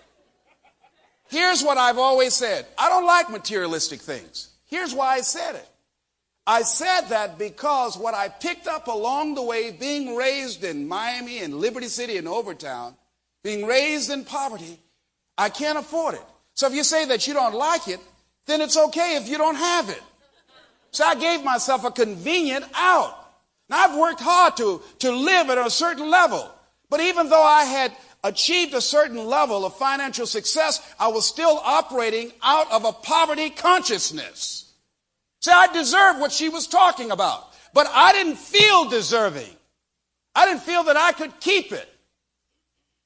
And so it was a real breakthrough for me. It was a stretch. It was uncomfortable. I lost some sleep over this. And every time I would challenge her, she said, I'm going to pretend that I didn't hear that coming from you. I said, no, I didn't say it. Somebody else did. But I have grown tremendously from this experience. And now when I came back and I went in the apartment and saw how she laid it out, oh, I just can't wait to show people what great taste I have. It was a stretch. But what prevented me? There was an uncomfortable stretch. Why didn't I do that before? I know I would have never done that by myself, ladies and gentlemen. That had this person not called me on this stuff, and I'm sure that perhaps a lot of other people came and saw that and didn't say nothing. Say, honey, he did be motivated to do something else with his interior there. They didn't say anything. I'm glad that she was bold enough to let me know that. But I'm saying to you that I had picked up poverty consciousness. I was saying to myself, I can't afford this. I can't do it. Many times when things would happen, I would pinch myself and say, oh my goodness, is this really real? Am I dreaming? Things would go real good, and sometimes I would have moments of dread. Just nervous and frightened. Had no basis for it. It was a stretch. It was out of my comfort zone. And as we begin to look at how do you handle this stuff, Les, up in here? Here's what we got to do. That I had to look at the mirror and say, Les, it's you. Hey, you deserve this. You can have this. You can keep this. This is not something that's passing through that you're up today and now you're down tomorrow. That doesn't have to be your reality. You want things to go good for you from now on? It's on you. You can make that happen. You've got the power to do that. You can change things for you. See, it really doesn't matter what has happened to us in the past. It doesn't matter how many failures we've had. No, none of that matters. It's something the guy talks about in responsibility. He said, the fulfillment of your dreams lies within you and you alone. When you understand and accept this, then nothing or no one can deny you greatness. The power to succeed or fail is yours, and no one can take that away from you. See, when you acknowledge that, hey, it's me. I'm the one. I've got to do this. I'm the one that's going to turn this around. So I got some roadblocks here. It's not easy for me. But ultimately, I know that these roadblocks, these obstacles, this opposition won't stop me from doing what I want to do. It can temporarily cripple me or make it inconvenient, but it won't stop me. It will not determine my reality. See, most people, what we pick up along the way, that you can't have it. Oh, you're being unrealistic. You're dreaming. Yes, I am dreaming. See, a lot of people have stopped dreaming. Don't you stop dreaming. A lot of people have given up. A lot of people don't even want and ask life for anything because they don't believe they can have it. So many of us are still where we are right now because we have not decided to stop being volunteer victims. We have not decided to take a stand with our lives. We have not decided that we are going to go on and do an experience and begin to demonstrate a different level of consciousness in our lives. That many of us have just surrendered, have given up responsibility, and spend most of our energy being cynical, being negative, talking about why it won't work. Spend most of our time being problem staters. Very good revolutionary armchair theoreticians on why things won't work. Oh, the system will only let you go so far. Very critical and toxic negative energy, building a case for their limitations and why they can't move on. That's where most people go, ladies and gentlemen. But I say to you, whatever it is you want to demonstrate in your life experience, it's on you. That as you look out where you want to go, it's on you to decide to move you from there. That a lot of us don't do any more than what we're now doing because we're living within the context of the conversations or the opinions or the expectations that people have of us. Lady said to me the other night, called me, a very good friend of mine, Maxine. She was in Washington, D.C., and she was talking with some students of hers that she'd been working with. She is a health expert, and they were telling her about this guy they saw on television. And she said, oh, I know him. She said, I'm so glad that he did not listen to me 7 years ago when I told him that he was wasting his time trying to become a motivational speaker. She said, do you remember that conversation, Les? I said, yes, I do. She said, I'm glad you didn't listen to me. I said, I am too. And a lot of us, ladies and gentlemen, a lot of us have been told by people we care about, people we believe in, people we admire, people whose opinion that we value, things that we couldn't do, and we accepted that. They said, you can't do that, and their opinion became our reality, the fact that we stopped ourselves right then in our tracks. How many of you have been told that you couldn't do something by people you cared about, all right? And some of us reject that and go on anyhow, very few, especially if those people are close to you, because we want the people in our lives to pull for us. We want them to believe in us. That's all we want. Even if you're not going to help me, don't discourage me. Don't tell me I can't do it. Hope I can. Next thing is, not only do we live within the conversations and the opinions that people have of us, but a lot of us are living our lives vicariously, really, that we're not even doing what we want to do. We're doing what we feel that other people want us to do. Somebody said that we are not who we think we are or who other people think we are. We are who we want people to think that we are. And we go through life playing roles.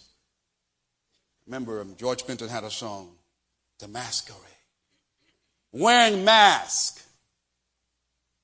And when we begin to look at ourselves, when you begin to search yourself, you got to ask yourself some questions. Is this really me? Am I doing this because I want to do this? Or I'm doing this because this is what's expected of me? This is what somebody else wants me to do. Talking to a young lady the other day, and she was on the podium with me in Columbus, Ohio. I was giving a speech, and she spoke, and she was a great speaker. She was just terrific in 8th grade. So after the program, somebody told me this young lady was a minister in 8th grade. So I went up to her. I said, is this something you're doing because you want to do? She said, oh, no, my parents encouraged me to become a minister. I said, but what do you want to do? What's important to you? She said, I don't know. I haven't decided yet. But I'm doing this now. See, some decisions have already been made for her. That's a lot of pressure to put on a kid. A lot of pressure. What does she know about life at this time? About ministering to adults or to other kids. She's just learning herself. And so as we go through life, a lot of things we're doing, a lot of things we buy into. We do it for our children. A lot of us live our lives through our children. We didn't do what we wanted to do, and so we are pushing our dreams through them. Don't even know whether or not that's in sync with what they want to do. So as you begin to look at where you want to go, it's on you. What do you want? What gives your life meaning? Right now, with the time that you have left, in this moment, as you look toward the future, and I like to emphasize this moment. A lot of people buy into the common consciousness of the illusion that we have forever. No, we don't have forever. I like this song by Hammond and Bettis. Give me one moment in time when I'm more than I thought I could be. When all of my dreams are a heartbeat away and the answers are all up to me. Give me one moment in time when I'm racing with destiny. Then in that one moment of time, I will feel eternity. You're a winner for a lifetime if you seize that one moment in time. Make it shine. See, if you start living in the moment, not for the moment. A friend of mine, his father-in-law was dying. And he said to him, he said, come here, young boy, I want to say something to you. And he said, what is it, Dad? He said, whatever you want to do and whatever you want to experience with my daughter, I say to the two of you, don't put it off. I have a lot of dreams unfulfilled. I won't be able to do those now. I'm old and I'm dying and I know it. He said, but live now. See, this guy had worked all of his life, and he was saying, one day, I'm gonna. It never happened for him. Live now. A common consciousness that keep people from living up to their true potential. Here's something that we must begin to realize and acknowledge. We were all created to be winners. All of us. How can you prove that? We can prove it by our consciousness. Just by our subconscious mind. We were destined. We were born to be winners. We have been endowed with greatness. And I think the challenge is to begin to become in alignment with who we truly are and work diligently to manifest our greatness. And I'll give you an example that all of us do that demonstrate this. If you ever dream, whenever I had any dreams, I've never been an athlete before, but anytime I have any kind of dream about sports or movies or anything, I'm always the star. The score is the Celtics 100, Pistons 99. 2 seconds to go. The place is quiet. Isaiah throws the ball into Les Brown. Ladies and gentlemen, can he do it? He's at half court. The motivator, let's go. It's up, it's up. My God, it's a point. He did it. He did it. I did it. I wake up cheering. Yes, yes.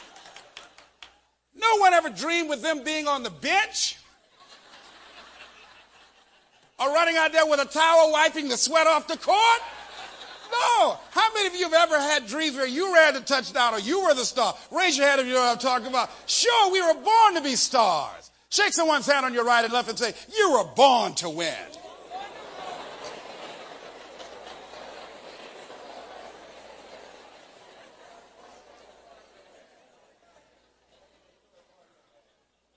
We were born to win. Then we showed up in life. And here's what life said to you. You ain't nothing. And you never will be nothing. You just like your daddy. You ain't no good. And you ugly on top of that. I'm telling you, you are dumb. I'm telling you, hey, look, don't even think about going to college. No, go down to the Miami Sanitation Department, Les Brown. Don't waste those people's time. Don't waste it. You can't. No, you don't have this. No, you don't have this. No, go on. No, your sister, she do it good. But you go on down to sanitation department. Don't even go to the post office. You got to take a test there. Go to sanitation.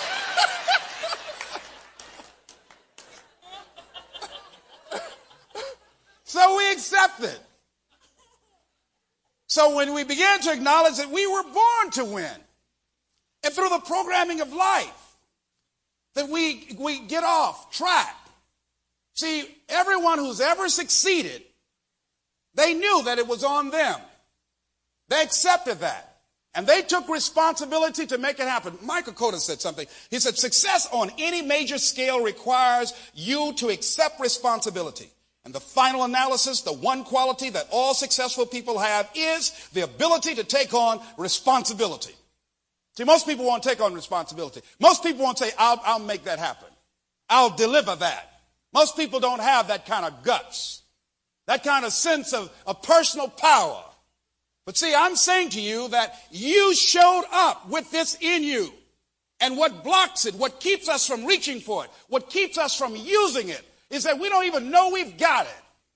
See, if you can have power, and if you don't know you have the power, it's just like not having it. You can be in adverse circumstances. You can have the power to overcome that. But if you don't know, you will engage in the 12-foot shuffle. What's that?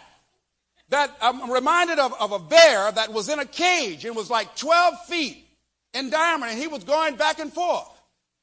He'd been in there for a long time, back and forth. That's how he was kept. Someone finally moved this bear to another forest in another state, and they wanted the animal life to roam around freely. So they let him out. And guess what? He walked back and forth. 12 feet. Didn't go any further. Why? That was the conditioning. So most of us go through life engaged unconsciously in the 12-foot shuffle. We don't go beyond that conditioning. We don't go beyond what we've been told that's been possible, or don't go beyond the no's and the rejections and the walls that we've bumped our heads up against, or what we've observed and seen that happened to other people. And we figured that that would be our destiny too. So why bother? No. See, if you want to, as you think about where you want to go, I'm saying to you that you got some stuff in you. You showed up with this stuff. You showed up with this power to turn it around, the capacity to come back again, to bring your life from down here to up here. You've got that kind of stuff in you. So I'm inspired when I see you, Marie, because in spite of what has happened to you in terms of your limitations physically, that you still have this fire in your eyes, that you can raise your hands above your head, but you have this goal that even though you can't physically reach up to demonstrate it physically, but I know that there's something in you yearning, wanting more, wanting to experience more. And there are many people, Marie, who have full use of their limbs and arms and can't get up.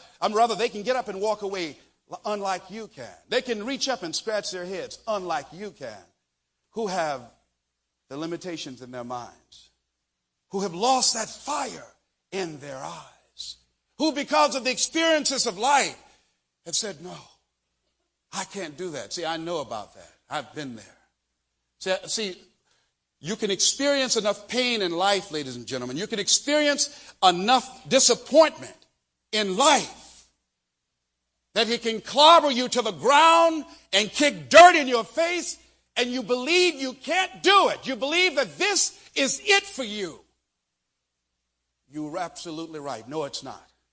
It doesn't matter where you are because of this stuff that you've got in you, this power that you have within you as you begin to move and look forward to where you want to go. Now, how do we begin to challenge ourselves to experience more? And we've all had experiences where you've done things and you said, look at me.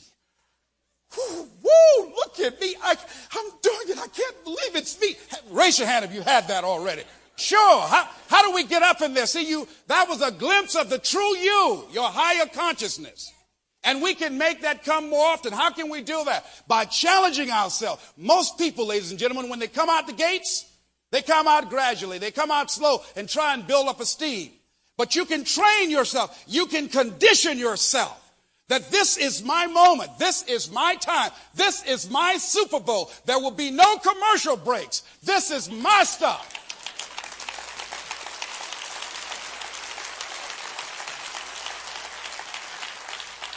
Let other people be casual if they want to. But they will know something about you by the way you come in. Most people aren't walking like this, ladies and gentlemen. Most people are just dragging along. Just dragging along.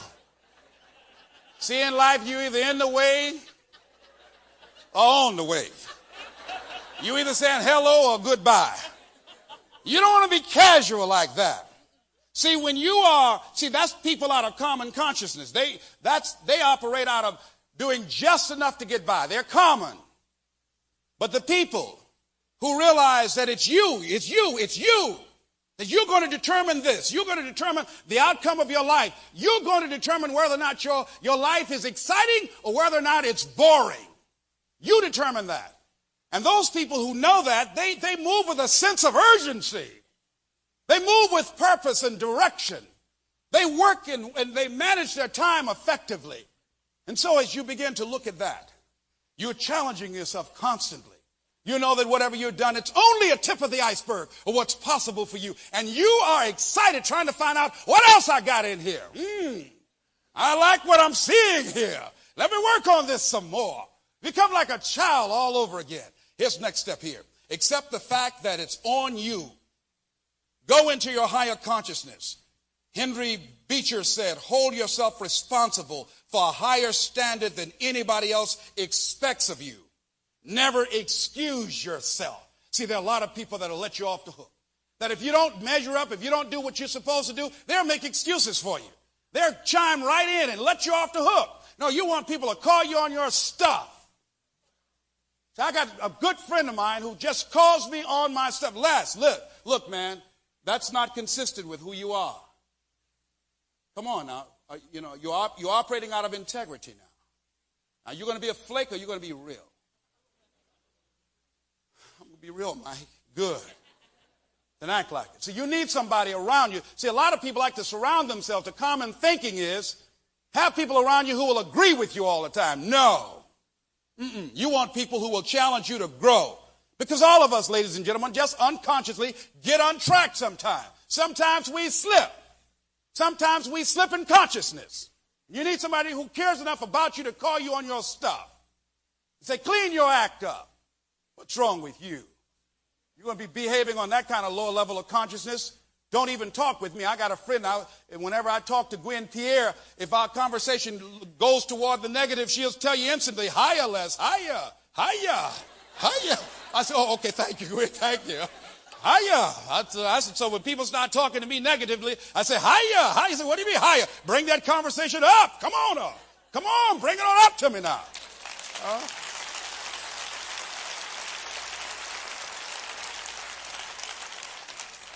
Don't let circumstances get in your way of your action. See, if you aren't acting on your dream right now, I want you to know your dream is watching you. Your dream is watching you and it's calling you. Say, hey, I'm over here. Now, you might be ignoring it. See, your dream is calling you. Say, come over here.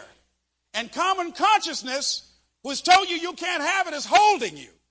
And won't let you go. You say, come over here. You just keep, come on back. You can't have that. Come on back over here. What's wrong with you? You fine right where you are. I want to go over there. No, you don't. Shut up. Okay. It has a hole or a hammerlock on your head. Your dream is calling you. And many of us say, shut up, leave me alone.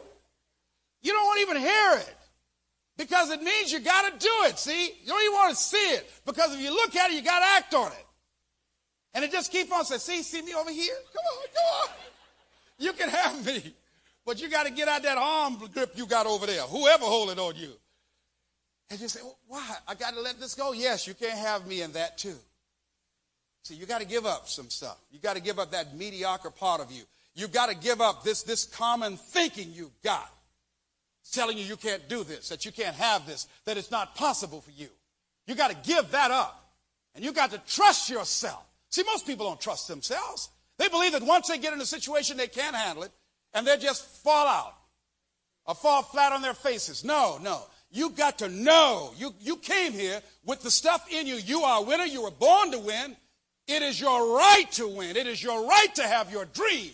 You don't get this stuff, you don't get these ideas unless you also have the capacity to make it happen. No, they won't give it to you otherwise.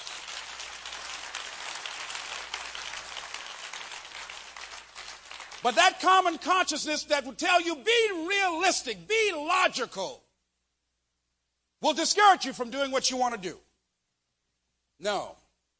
You'll come up with all kinds of reasons on why it can't work out. Willis Whitney said, some people have thousands of reasons on why they cannot do what they want to, when all they need is one reason why they can. Come up with a reason on why you can do it. Talking to a guy about what he can do in terms of starting his own business, and he's telling me why he can't do it. Wait a minute. How long have you been doing this for this company? 26 years. Aren't you the top guy been doing this? Yes. Aren't you the man who has the knowledge of how to create this product? Yes. You've been doing this, right? Successfully, yes. Why can't you do it for yourself? Why are you depressed? Some of you have been laid off. View it as being given an opportunity by the universe to do your own thing, not laid off.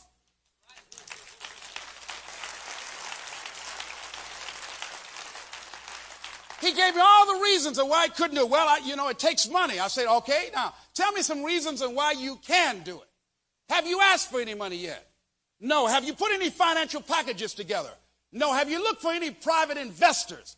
No. Then how are you going to tell me what you can't do when you haven't even attempted to do it? Are you Gene Dixon or somebody?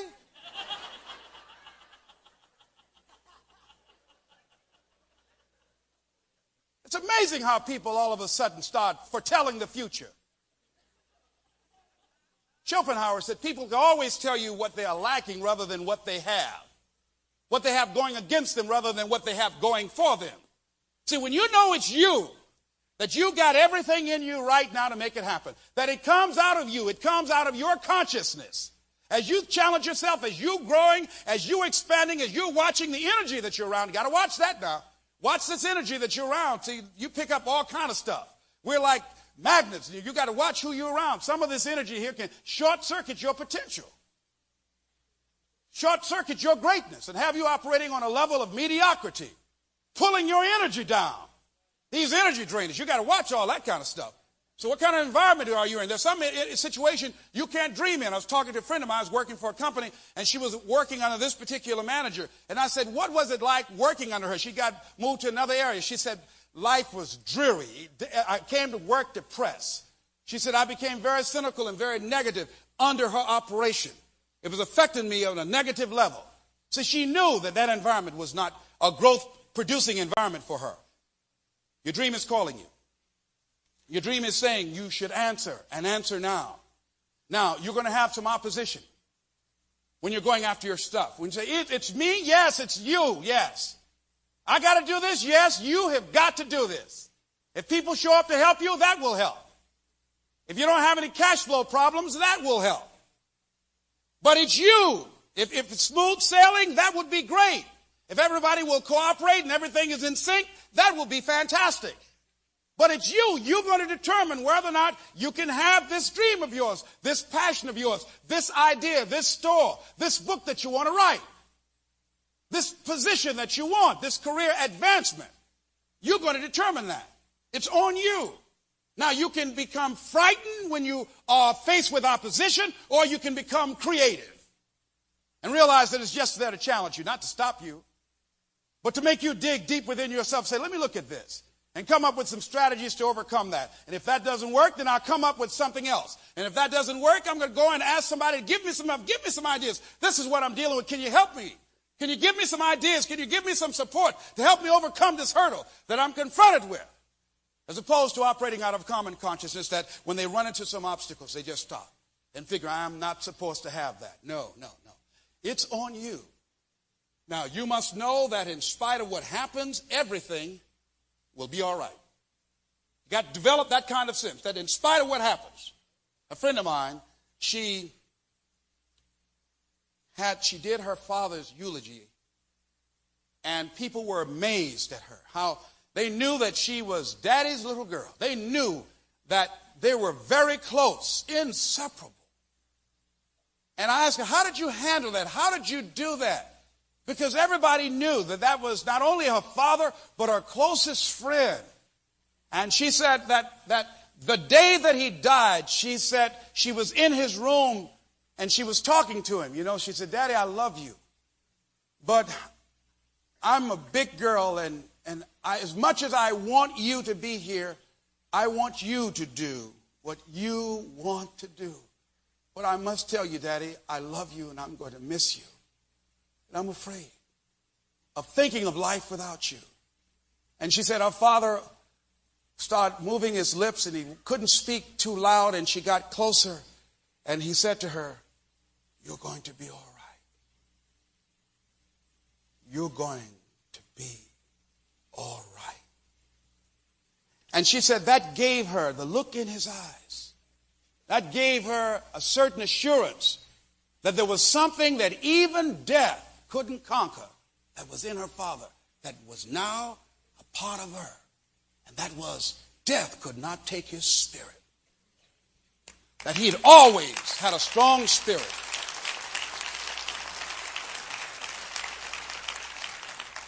And that as we begin to look at where we want to go, when you know it's you, you have a certain kind of spirit about you. You have a certain distinction. This is what one person calls it. There is a kind of elevation which does not depend on fortune, which means doesn't depend on how much you have materialistically. It is a certain air which distinguishes us and seems to destine us for great things. It is a price which we imperceptibly set upon ourselves. There's some people, ladies and gentlemen, who come in a room, and there are other people who enter a room, and everybody will focus on them. And everyone will know that this person is somebody special. There's a certain air about them. I have a friend who lives in Cleveland named Bill Nunn, and I remember a real long drought in Bill's life of being unemployed, of taking care of his mother and father who were ill for several years before they died. And anyone who knows Bill Nunn, the first thing, if you say, "Bill Nunn, what do you think of?" And they say, "Class."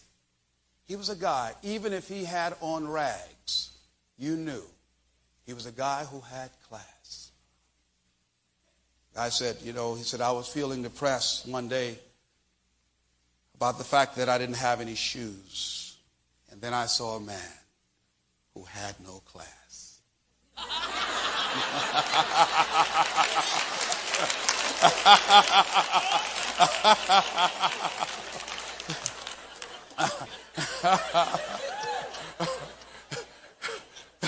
And see, no one can give you that. That's what you are. See, you are that. So you can't acquire that. You are that. Clothes can't give it to you. You can dress up all you want, but clothes can't give you class. Big, long car won't give it to you. Big, beautiful home won't give it to you. I've seen people, all kind of big homes and no class. How many of you agree with me? Raise your hands, all right? Oh, no. So there's something about you that distinguishes you. And those people who are set apart from the others in life, who are taking life to another level, who are operating at a higher level of consciousness and thinking and living, those people, they feel something instinctively within themselves that they are special. Not egotistically, not arrogantly, no, not in that sense. But they exude this about them. And I think that comes out of quiet contemplation, of searching yourself, of questioning yourself, of looking at yourself, of getting some candid feedback from people that care about you, of realizing that life is about growing and expanding and just developing this sense of, I've got something to do. There's some work for me to do out here in life. And I take life seriously, that this is a gift each day I have. And I want my life to be different than the common person. It was Roosevelt who said, "I choose not to be a common man. It's my right to be uncommon if I can. I seek opportunity, not security. I do not wish to be a kept citizen, humbled and dulled by having the state look after me. I want to take the calculated risk, to dream and to build, to fail and to succeed. I refuse to live from hand to mouth. I prefer the challenges of life to the guaranteed existence, the thrill of fulfillment to the still calm of utopia. I will never cower before any master, nor bend to any threat. It is my heritage to stand erect, proud and unafraid, to think and act for myself and face the world boldly and say, this I have done. What an uncommon person.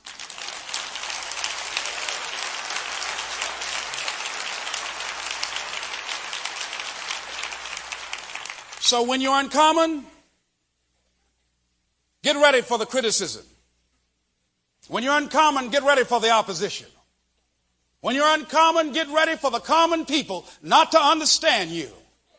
When you're uncommon, have uncommon ways. Get ready for people to try and block you and conspire against you.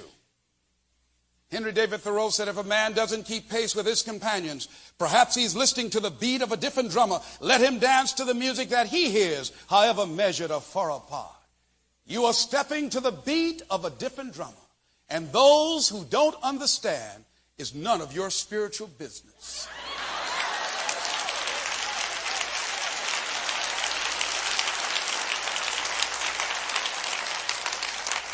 Samuel Smiles says, life will always be to a large extent what we ourselves make it. What we make it. What you make your life. Not what circumstances will make of it. Not what other people will make of it. But what you make of your life. That's what your life will be. Not what other people say it will be. Not what the environment will try and dictate to you. No. What you make it. And I'd like to end on what Ben Stein said. Nothing happens by itself. It all will come your way once you understand that you have to make it come your way by your own exertion. So we are saying, as we look at where we want to go, and next week I want you to come and bring some people with you who are going through some challenges, because this message that we have next week will give them the wherewithal and the determination to handle the storms of life, to face certain realities and know what tools they need to overcome them. But I want to leave with you on this evening that we started with, it's possible. Knowing that we've got a lot of choices. Knowing that we are unlimited in terms of the possibilities in our lives. And then we also know that you just can't wish it up. You can't visualize it up. You can't just talk it up. That there are certain things that's necessary. Going after it with everything in you to bring it into reality. And then we drop the bucket right where it should stop. In front of you. Saying it's you. If it's going to happen. Not about the failures. Not about your disappointments. Not about the defeats. Not about your mistakes. No. All that's insignificant. Not about what you don't have. No. All that's insignificant. Not about who doesn't approve of you. Who doesn't like you. All that's insignificant. That when it happens, your life is in your hands. And it's you. You have the power to turn your life around. You've got the power to snatch victory from the jaws of defeat. You've got the power to be daring, to be adventurous. You've got the power to go and look at your life and say, is this the life I want? And am I being the person I know that I have it within me to be? And if it's not giving you that answer of yes, it is. And you know, even if you say yes, but there's more. I'm saying let life use you up. Just decide, hey, I've got the power to take myself to another level. And it's on you. It's you to be that decisive about your life. This is Mrs. Baby Brown's baby boy, Leslie Calvin Brown, saying it's been a plum-pleasing pleasure as well as a privilege. Thank you. Thank you. Thank you very much. Thank you.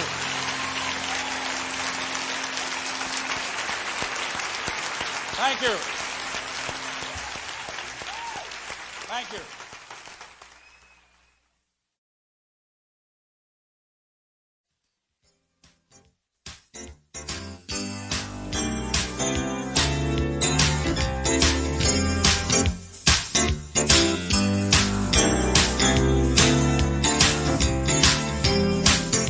In this program, Les Brown takes your attention to another level. You look your challenge straight in the eye and recognize that life didn't blink. When you take on the goals and dreams that put your signature on the place you have occupied in life, it requires the best of you. You can't go around choosing dreams based on how much stress and strain they will or will not cause. You have to go up in the face of that dream, which is your dream, and come to grips with the fact that it's hard. Let's just recognize it's hard and make it okay with us. When it's hard, we'll just have to do it hard.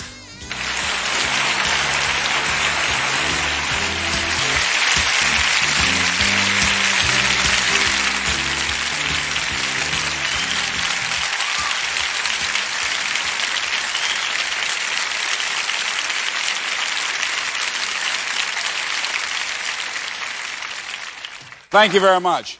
As you know, overall theme is choosing your future. First week we dealt with it's possible that when things aren't going well, in fact, when they appear to be disastrous or you can't see the light at the end of the tunnel, when they're going against you, and all kinds of things happen that you did not anticipate, we have one area where we can retreat, maintain integrity with ourselves, and give us a sense of comfort as we know that it's possible.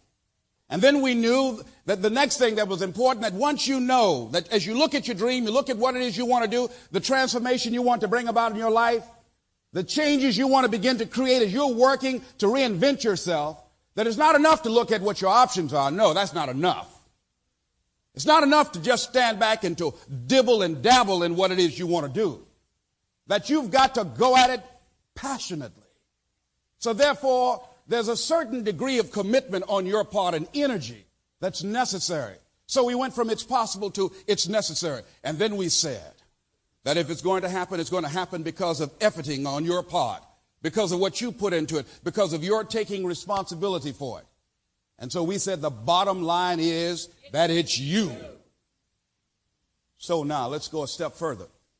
See, when you start looking at what it is you want to do, we cannot afford the luxury of trying to choose between lightweight dreams and easy dreams and hard dreams. That we want to begin to look at some things that will challenge us, that will take us to another level within another realm, if you please. And here's what we know, whatever we're interested in, wherever we want to go with our lives, here's what we know. That it's going to take discipline, it's going to take commitment, it's going to take dedication, it's going to take a single focus, it's going to take drive, it's going to take faith, it's going to take guts, and it's going to take an appreciation of the fact that it's hard. It's hard. It's hard living your dream. It's hard changing your life. It's hard, ladies and gentlemen, just starting over again. Just once you've been knocked out by life, once life has knocked the wind out of you, it's hard to pull yourself together and go back again. That you feel empty inside, that you feel like you don't have the strength, you don't have the energy to go back in the ring anymore. And that just getting yourself together, sometimes that period when it's like you are not yourself and you know it, and it appears like you can't do anything about it. I remember that because when it's hard, it takes its toll on you if you don't handle it right. And I remember my friend saying, Les, this is not you. I've never seen you like this before. You've always been active. You've always been involved in doing something. Life catch you by surprise. when my friends were talking to me, I could hear them, but I couldn't hear them. I couldn't process it. That it seemed like I had gotten gun shy. It's like I'd gotten to a point where I was afraid to try again. That I had been wiped out by life. Have you ever seen anybody like that? Raise your hand before.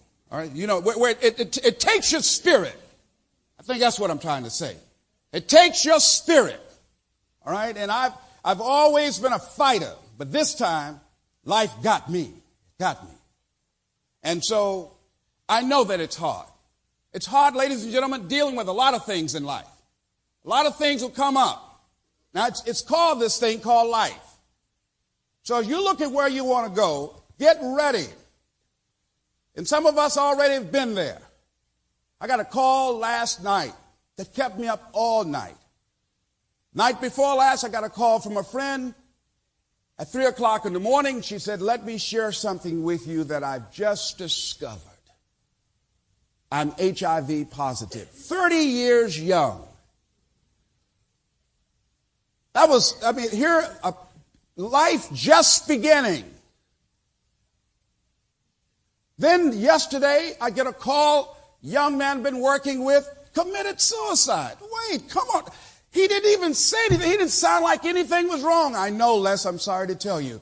But Bruce, he hung himself. Oh, come on. Oh, come on. I know that life is challenging. Yes.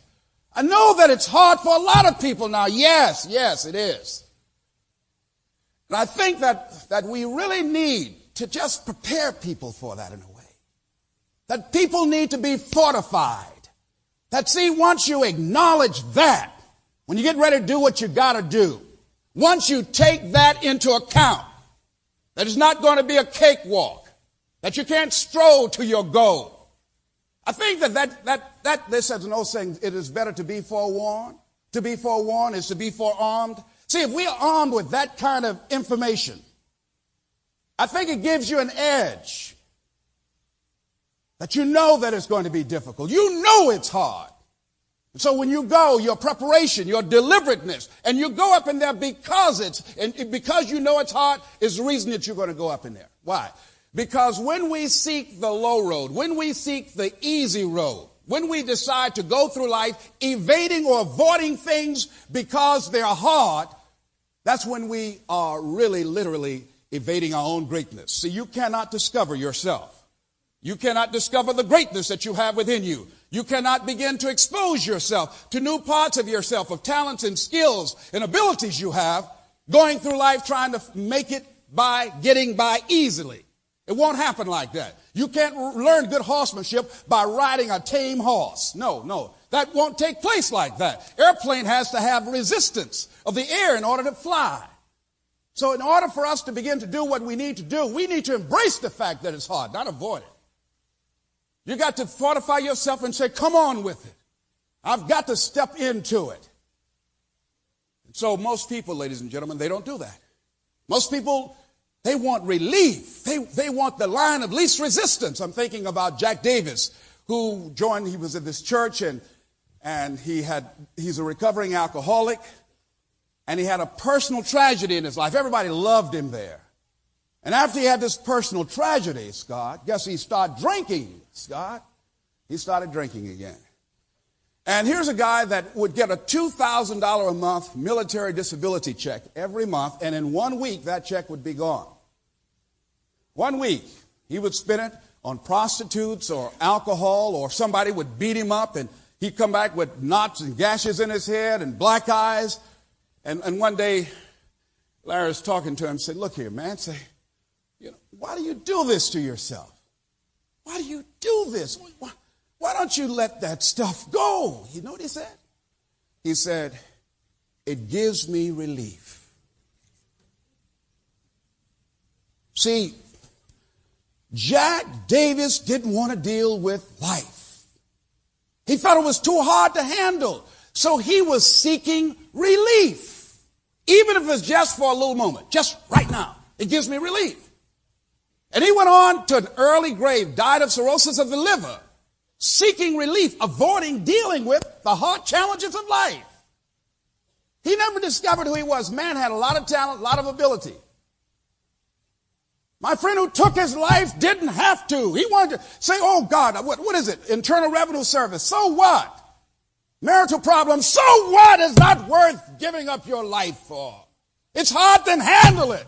Take a stand. Anybody. It takes courage to live, ladies and gentlemen. Anyone, all of us going to die anyhow. So what if you step the date up? You're going to go. There's no permanent settings up in here. Everybody's going. So it's no big deal. Handle this stuff.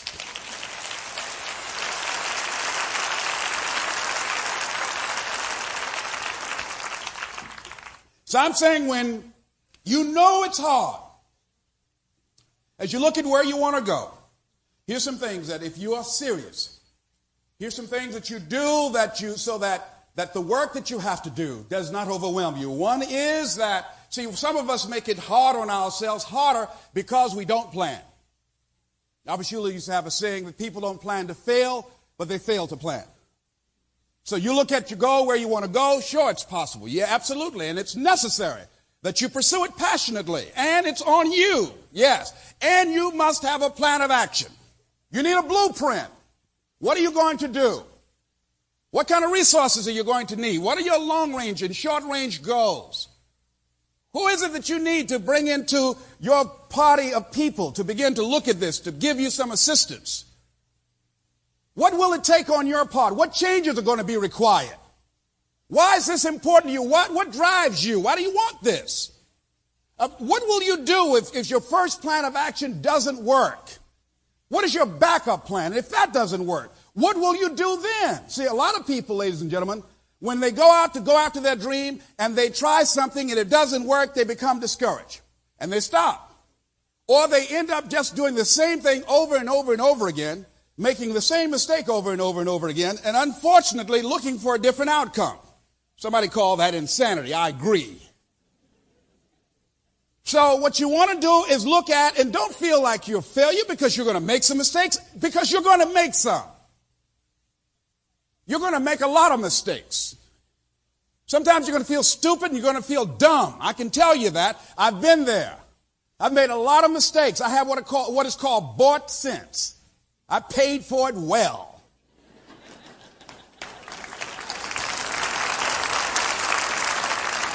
I got a PhD from the University of Hard Knocks.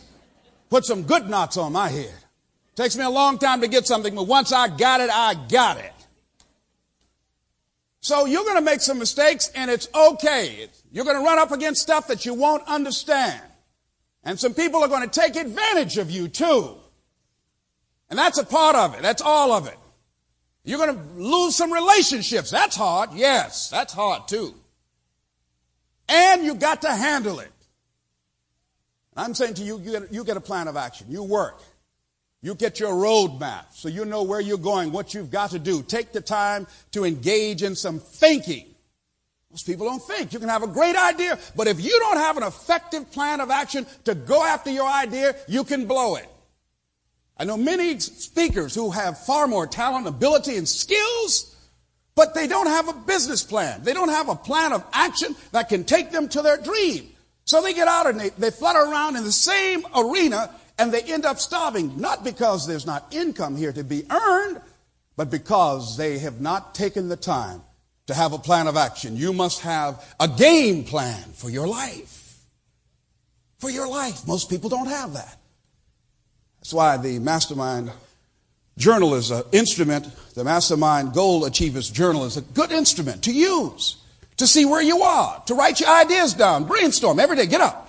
I would get up every day writing down my ideas. When I tried something, it didn't work, I would say, I record what worked, what did not work. On this particular day, I sent a letter to a major corporation, and after about 2 weeks, they sent me a letter that said, we are not interested in the kind of training that you are requesting that we take a look at. However, we will keep you on our files.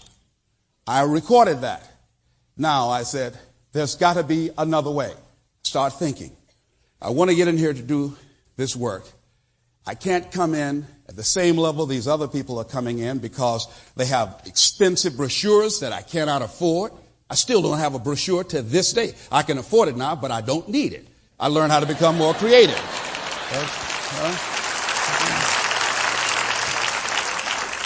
So I became creative. I said, wait a minute, who makes the decision? Who are the people that will make this decision? You got to start thinking. Being creative, being resourceful, using your wits.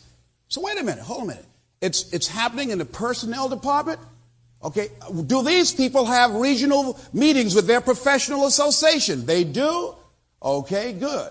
I'm going to find out their association. It might be the National Meeting Planners Association, the National Management Association. Whatever associations they're affiliated with, the people who make the decision, I made it my business to go and contact their conventions to offer a free speech.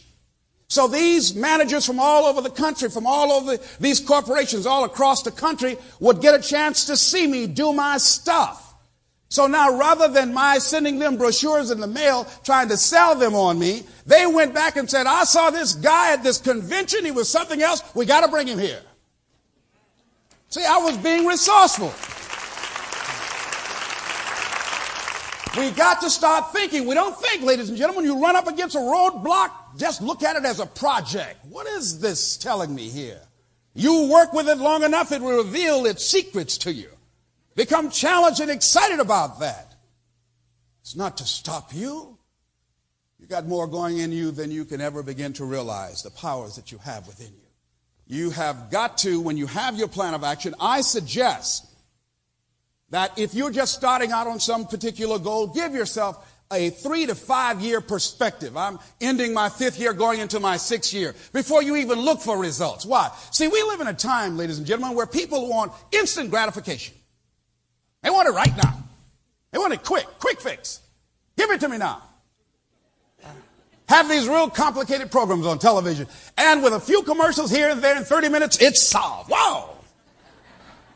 We want it fast, yesterday. It's not like that. You know, they have a tree called the bamboo tree, and the Chinese bamboo tree in the Far East.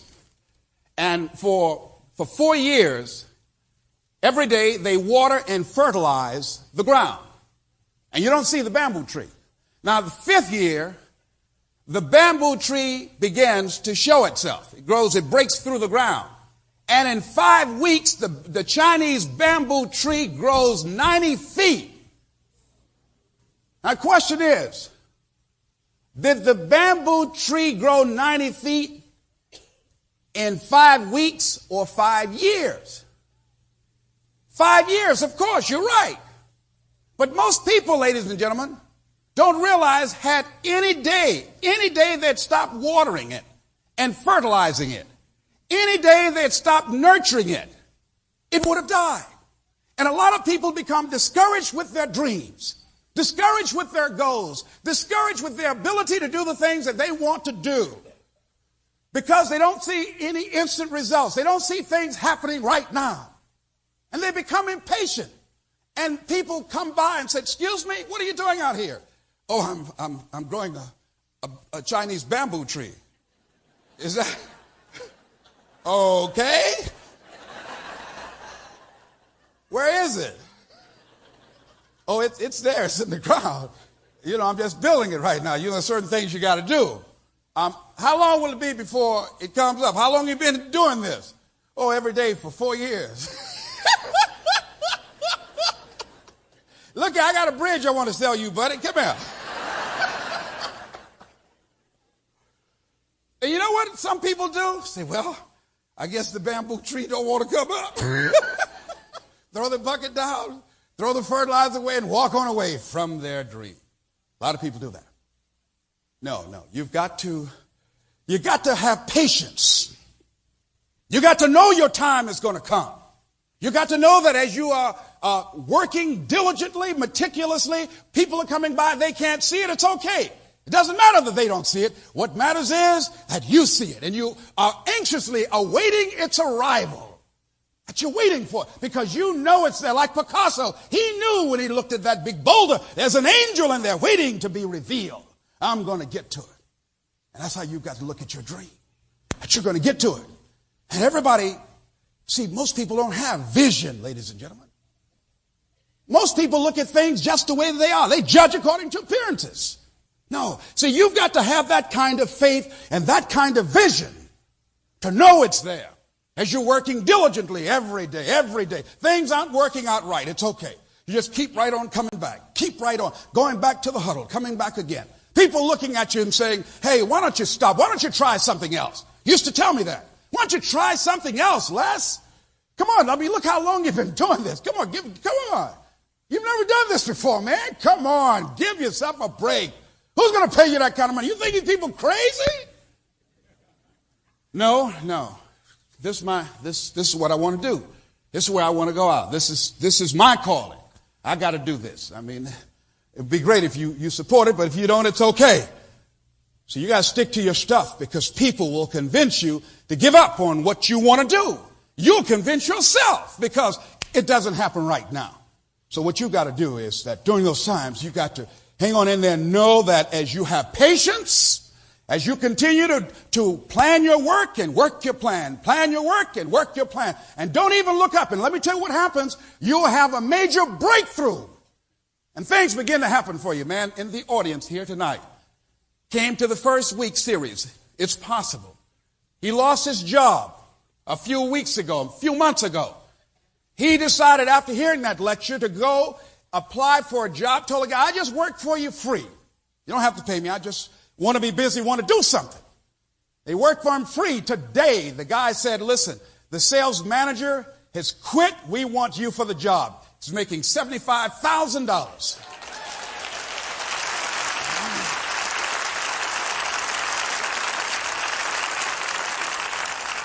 Here's what the guy did. He worked hard, ladies and gentlemen, while he was there. You want to make your goal happen? You got to work hard. You know who has the highest academic achievement in our school systems in the United States of America? Asian kids. Is it because they're genetically superior? No. They did a study. You know what they found out? They work hard. When our kids take the weekend to party, their kids take the time to go to the library. Doesn't take a rocket scientist for that.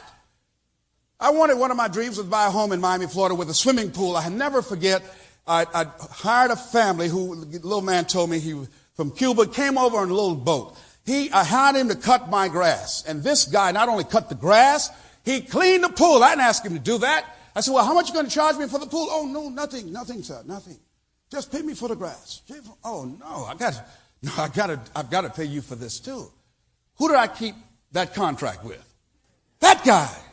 Hard worker. See, if you work and just decide that you're going to do everything you can to make it work. Students who want to improve their grades, you work hard, you'll get better grades. People who have a talent or skill, you practice, you look at how you're spending your time, and you spend your time working on your stuff. When the time comes for you to go up to bat, I guarantee you're going to bring some home. Pete Rose told a guy one time, said, boy, Pete, you're really lucky, man. He says, you're a lucky guy. I saw you get that hit today. He said, yeah, the more I hit balls in practice, the luckier I get.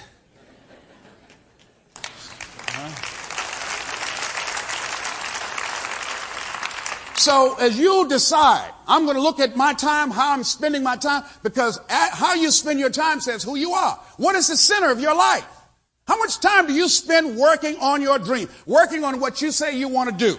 How much time do you spend doing research on it, looking at it? Finding out what's happening in the marketplace, finding out what the competition is doing, thinking about how will this be done 5 years from now, 10 years from now. So that's what I'm thinking about right now. Wait a minute. Hey, when I go up to speak, I give it everything I got. So how long can you do this? Can you do this all over the country? No. What do you need to be thinking about, Les? Well, what about satellite? Yes, that's right. Have teleconferencing through satellite like they have those fights. You can have people in audiences all across the country. Televised, live with Les Brown. The motivator is loose. Hello.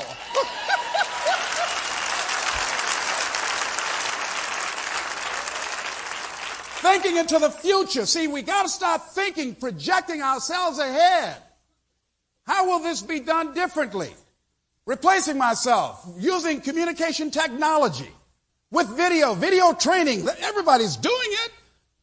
So you've got to think. Use that. See, repeat after me. If you don't use it, you lose it. See, ladies and gentlemen, if we strap everybody down in a chair and keep you here for 2 years and don't let you walk. And the day we come and open the door and say, you can go now, I guarantee you, you won't just be able to stand up and walk out. Why? Because you haven't been walking. Same things with our brains. See, we don't challenge ourselves to think. If we don't challenge ourselves to stretch, if we don't say, come on, tell me what is it I need to be doing, and just keep on till you force yourself to get a breakthrough, till you continue to be in experiences of this nature, to create a shift in your consciousness. When it happens, something happens to you. Ideas start flying around everywhere, and you got to have people around you on that level. There's some people that bring your energy level down, bring your thinking down. You want people that'll build them up and that you can really flow with. The vibrations are positive.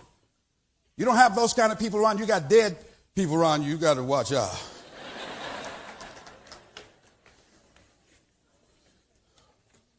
So yes, work hard. Develop yourself. Develop your plan of action. Have a backup plan of where you want to go and what you want to do. Become flexible. Be an innovator. Be creative. Take it to another level where it's never been done before. Feel that you are the one. I believe in a leapfrog theory, where you just jump out there and say, I'm the one. Who sent you? I am that I am sent me. It worked for Popeye. What qualifies you? The fact that I'm here.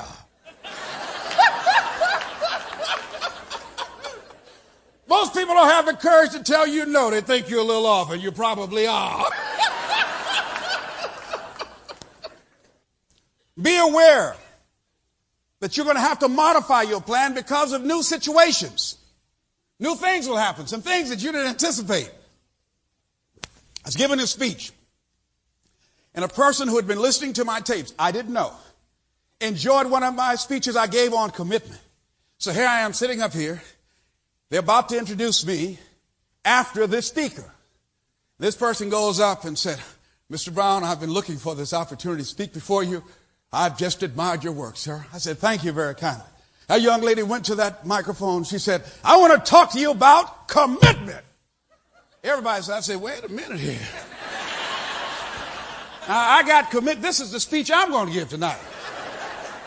Their whole thing was commitment to excellence. That was their theme. So I said, well, this is going to be a breeze for me tonight. I'm going to come in here and give this speech. I already got a tape on this. All I have to just insert their names on there. I can walk with this. So she started talking about commitment. So I said arrogantly, well, she can only take it so far, and I'll just pick up where she left off and take it out in the universe and teach her something. Well, she didn't leave me anything. Hey, I mean, she milked it. She started talking about Gerda. She started, and I say to you in the spirit of one who said, unless you commit yourself, your life has no value. Your life has no purpose. And people saying, go ahead, girlfriend, go ahead. When she finished, I said, oh my goodness, I'm sitting at the table. I'm so glad they had a soloist between us. I had to put together another speech. And I wasn't planning on working that hard. Things change. So the man was up, you know, he came to the podium, my reputation on the line now. Everybody looking at me like, you know, he's supposed to be the motivator. She was real good. We paid him a lot of money.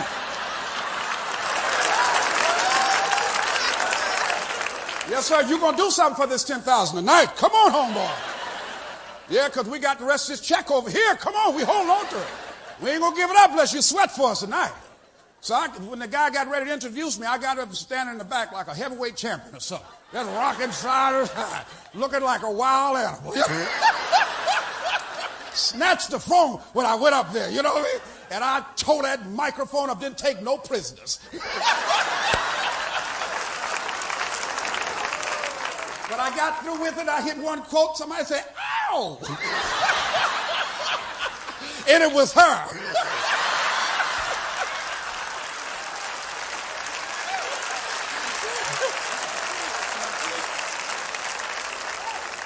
So I'm saying when life happens to you, and it's going to happen, don't let it intimidate you. No. Don't get intimidated by it. And it happens to everybody. It happens constantly to everybody. We're going to all experience some hard knocks in life. Things that can deplete your spirit, your energy, and just take your courage. And we just have to dig deep then, during those times. You got to dig deep within yourself and know that you have what is required to pull it out. And here's one other thing that I think it's important at some point that you have to admit to yourself and face it, saying, hey, it's going to be challenging. It's going to be hard. And it's okay. See, you got to make it okay. See, if you don't make it okay, it will use you. It will wear you out. See, when you're going through a challenge, ladies and gentlemen, when life puts a good whipping on you, it's almost like when you're children. Now, I remember when my mother used to whip me, at that time I didn't understand. And I thought it was horrible on her part to beat me like that. She used to beat me like she didn't know me. I said, Mama, it's me. It's me. It's me, Mama, me. Didn't I tell you about out there running with those kids? You always out there with those gangs. Every time I hear a siren, I think you're in the back of some ambulance with a bullet in you. Didn't I tell you about being out there with the 14th Street gang? Well, Mama, I wasn't doing that. I was just there looking. Did not get your behind on. Come on. But now, as I look back, I understand why Mama panicked. Why she didn't want me running with that crowd. I said, but Mama, I don't drink. I don't do no drugs. Mama, I don't smoke. It's just my friend George down there. Boo and I, we were there. We were just having some fun. No, don't run with them. No. You've got to separate yourself. No. You don't want to blend in with him. No. That's not good company to be in. And Mama was right. Most of them are dead or in jail or on drugs. Mama was right. I had no idea at the time when that whipping took place how valuable it was. Let me tell you something. You never stop getting whoopings in life. Life whoops you also. And while you're in it, you don't understand. You scream. You say, why did it happen to me? You become angry and defiant and resentful and feel sorry for yourself. And then later on, you look back and you say, now I know why I had to go through that. Oh, I needed that lesson. See, I think we're in school. And if you're going through a major challenge right now, it is an opportunity for you to grow. See, the harder the challenge, the greater the growth. And let me tell you something else. The universe does not bring great challenges and does not make it hard for wimps or chumps. If you got real hard challenges, the universe has respect for you. Hello.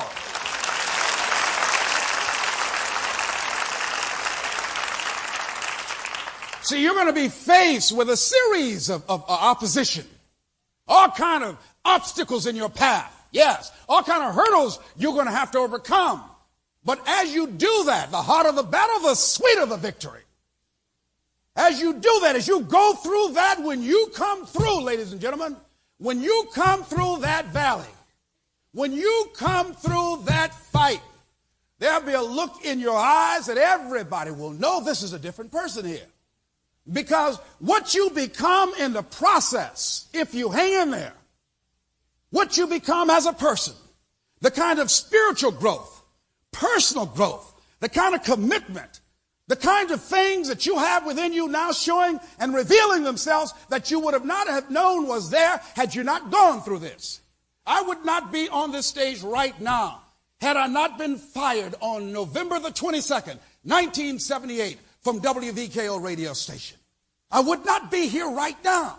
I probably would still be in broadcasting, had a promising career.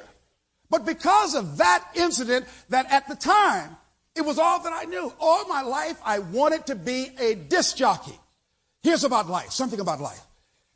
See, if you don't have enough insight or courage to move on when you've outgrown a position and you don't know it, and you don't move on where you're supposed to go to another level, I believe if you're worthy, life will move on you and make you go. Make you go. Get on out of here. You've been here long enough. Get out. Go pursue your greatness. See, people who are choosing their future, these are people saying, wait a minute, life doesn't have to move on me. Or these are people that life has moved on. And they said, hey, okay, if this is what I got to do, then what I'm going to do is I'm going to do it. That takes us to the next step. If it's hard, there's something that you're facing, some decision, you got to make something you're handling, and it's very difficult, very challenging. Here's what I'm suggesting. Face the fact it's hard and go through with it. Do what you got to do. Do it.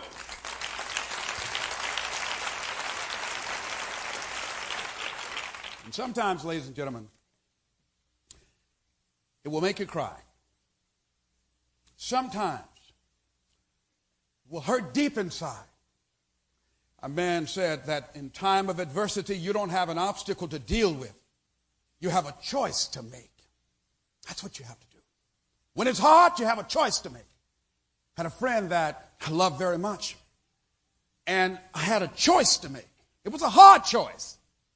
I had to tell him, don't ever come to my house again. We've known each other since we were kids. That was hard. I had a choice to make. My life was at stake. I was doing everything I could do to help him, and he was taking me down to the gutter. He was too powerful for me. I couldn't help him. I could only hurt him. I said, no. You must go. No. And he knows I love him. I said, but you're the only person never given up on me. I said, I know. I said, but now you got to stand on your own. I can't. I've done all I can do. Go. Hey, come on, man. Come on. We've been together since we were kids. I know. And the person I know is not standing in front of me. I don't know who this person is. And whoever this person is, you must go. And I hope at some point in time you find yourself. But I can't handle this anymore. Let me tell you something, ladies and gentlemen. If you can't pick the people up in your life, for God's sake, don't let them take you down.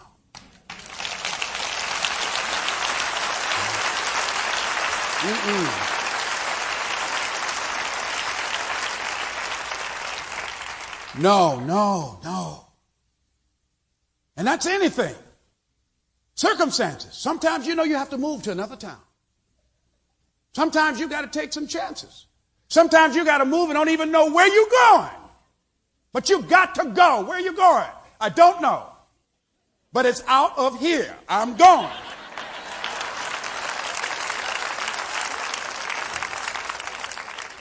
It's hard changing directions. It's hard deciding to go back to school. You've been out of the classroom for years, sitting around with kids young enough to be your grandchildren. It's hard starting over again, learning a new career. That's hard. To invest the time, lady that I know wanted to be a lawyer for years. So she became married and she had children. All that interrupted her schedule. So a friend of hers said, look here, now that you're divorced, children will be leaving home soon. Why don't you go back to law school? Oh, no. Why? Hey, 8 years from now, take 8 years, just too long. She said, I think she said, I'll be, 38 8 years from now, She said, how old will you be if you don't go to law school? 8 years from now. See, you got to look at it and say, wait a minute, I got some time left here. And I am, with what I got, I'm coming out here, and whatever I have to face, whatever challenges I got to take on, whatever opportunities I want to begin to cap on, I'm willing to do that. It's hard, so what? I got that. I know it's hard. See, a lot of people think that the fact that it's hard discourages them, and they go back, they turn around. Because that's how most people have been programmed. Do the easy stuff. No. You want the stuff that's challenging. Stuff that will make you stretch. The stuff, the things, the adventures in life that will introduce yourself to yourself, a part of you that you don't know right now. Because there's more in you. And you know it. You can feel it there. That this can't not just be it. And so you want something that you can stretch out on 7 days a week. Folks will wonder why you got that smile. Look at that walk you got. You come in a room and you light it up. People will sit by you and say, my goodness, what powerful vibration here. You got that right. Most people, ladies and gentlemen, are dull. Just going.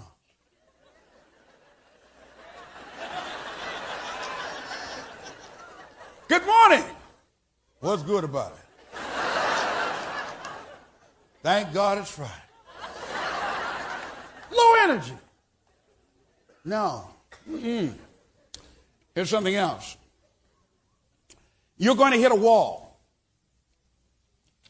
A lot of people, ladies and gentlemen, don't come out here because they don't want to hit the wall. Everybody hits the wall. No one's exempt. There's a period. Let me tell you how it goes. When things are going real good, when you first start off, life is playing with you. Just teasing you. Say, look here, we got one to think he's going to get over. Let's watch it for a minute. Very good. Boy, are we going to have fun with this one here? What energy he has. What's that he got in his hand? Interesting, a Mastermind Goal Achievers Journal. Very good. We're beating with that too. I'm telling you, I believe that the people say, look here, let's see what else they're going to do now. No, wait till he gets right to the door. That's when they do it. Slam the door then. Let him get his finger in the door. You're going to hit a wall. You're going to be going and things are looking great. You're excited. You're going to tell everybody about it. And then all of a sudden you hit a wall. Wham! And that wall shocked some people. That wall stunned some people. That wall knocked the life out of some people. That wall discouraged some people. Some people, when they hit that wall, boom! They say, I know I can't have that. Woo! Boy, that's something else. And they'll tell other people, there's a wall up there. Oh, you don't want to go up there. No, you better come on. And they say, is that right? Okay, and they'll turn right around. Go. Wouldn't even go over to test it. All right? Have you had people tell you, oh, you can't do that? How you know? Oh, I tried it already. Have you ever had people tell people that? Oh, yeah. See, they hit the wall. It didn't work out for them. They hit the wall and they turned around. The wall is painful. It's painful hitting that wall. And I'm saying to you, all of us will hit the wall. Some will choose to go back. There's some small number who, when they hit that wall, they decide, wait a minute. Some people, when they hit the wall, they turn their power down. And they have defeated themselves and their minds and say, I can't do it. But some people hit that wall, boom, and they get mad. Wait a minute. What you doing in my way? You know I'm supposed to be over there? Come on, you got some price to pay. It doesn't matter. I'm supposed to be over there. This kind of person refuses to be denied. This person will come back trying to get round the wall, trying to dig a hole and get under this wall, trying to carve a hole in the center. This person doesn't care about the pain because this person knows something. There's no gain without pain. There's no gain without pain. So this person, ladies and gentlemen, comes back anyhow, again and again and again. And if you keep on hitting that wall, boom, just keep on.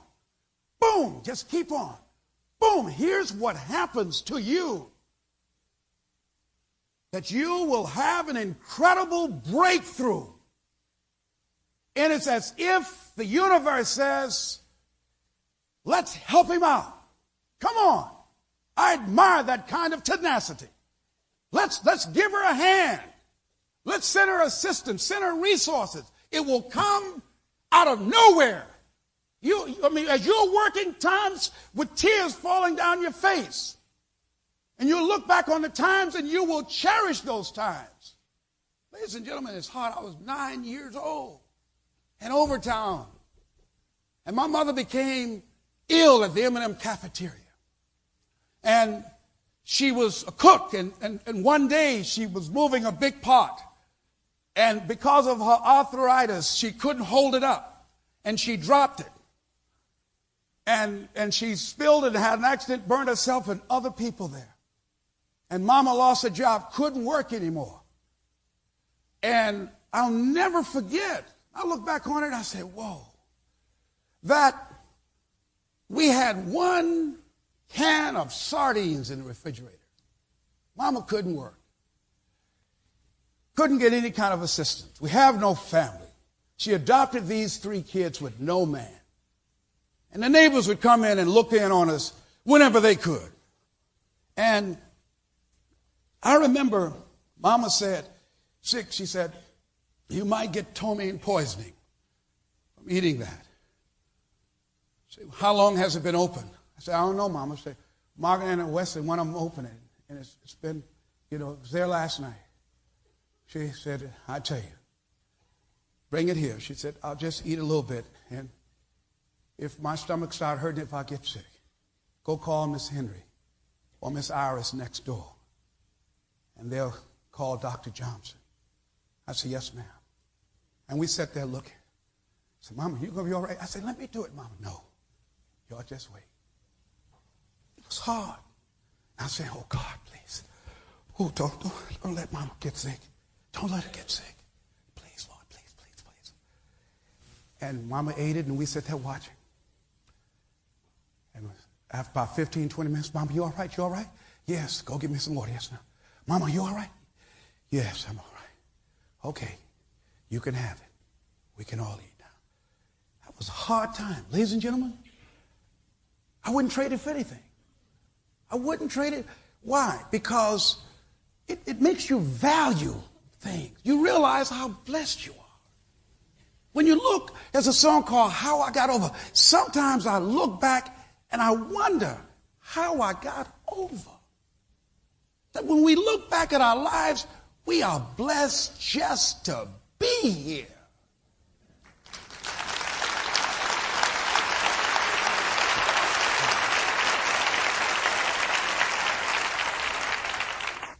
Thinking about a person who's here, been to our seminars, and Jawan, at 26, something happened to her that would touch every woman here.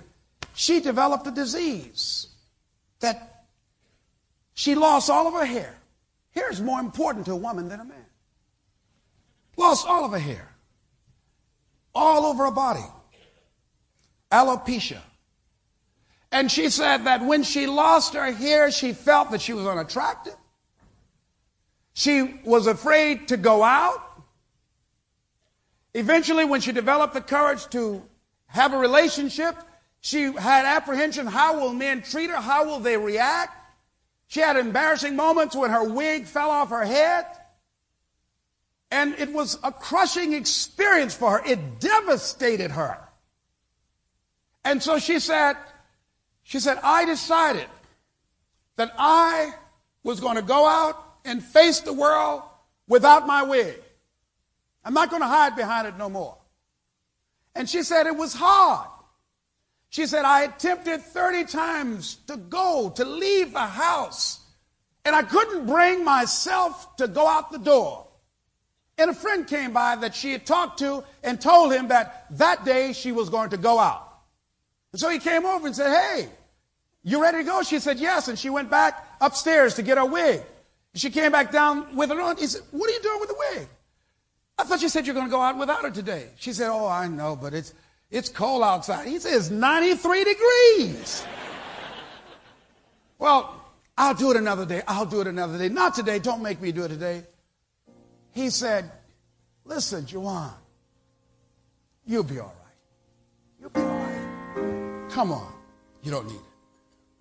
And she said, him saying that you'll be all right, you can handle it. She said it was almost like magical. She said she took the wig off and threw it up the steps. She said, let's go. She said she stepped out. She's around 6'1", tall. She stepped out. She said she didn't look to the right or left. She just walked straight. You know? And people say, "Oh, how beautiful you are. Oh, that's a hip hairstyle you got." Little kids, you know. Flies will land on the head and just slip off, right? That's my buddy. I'm the only one who can talk about that, see. And it changed her life. And she said that there was a period in her life, she said, Lord, she felt cursed. Why did this have to happen to me? What am I supposed to do? And she said, one time, she woke up one morning, and the little head covering that she wore had come off. And she said, when she was thinking about what she's supposed to do with her life, she said, a voice said to her, use what you got. And she's thinking, looking around her pocket, I don't have anything. And the voice came again, use what you got. And at that moment, she put her covering on her head. And she said, as she looked in the mirror, this is all I got. And she decided that day to start going around giving lectures to women who also had suffered from alopecia, who'd lost their hair. She started writing a book on her experience and how embarrassing it was, how humiliating it was, and some of the fun things that happened to her when she lost a wig with a date. And what happened when he looked at her hair and said, what is this? See, you know what would Robert Schull say? You got to take that lemon and turn it into lemonade. It was hard for her to do that, and she did it. There's somebody I want you to help me out with. Remember the name. The name is Lisa Michelle Wentz, W-E-N-T-Z. She's at Children's Hospital. She's 5 years old. Most people at the hospital know her. See, know why they know her? She's going through something that's very hard right now. See, they know her because of her smile. She smiles a lot. She's such a vibrant little girl. And she's going through chemotherapy. And this little girl, only 5 years old on the planet, in face of that challenge that's hard for an adult, she smiles. She's a happy person. She's enriching other people's lives. People come in there and look at Lisa to feel blessed and realize that life is worth living, that life is worth facing the hard choices and doing what you gotta do, because nobody promised us it would be easy. And this little girl with a big smile, facing life, facing cancer, and say, get out of here, courageously. And I'm saying to you that there is a Lisa Michelle in all of us. If we hang in there, if we give out but don't give up, if we continue to resolve, again, yes, it's hard. Yes, I'm ready for it to be hard. Don't want it easy, but I want what's mine. And whatever stands in my way, I'm willing to pay this price for this breakthrough, for this talent, for this skill, for this dream, this goal that I have. Yes, yes, I've been knocked down. Yes, I've been devastated. But I'm back now. And I know, even though it's hard, I will do it hard. And I won't give up. I'm going to hang on in here. And I'm going to come back again and again and again and again until I get what I want. I refuse to be denied. That's how you got to face life.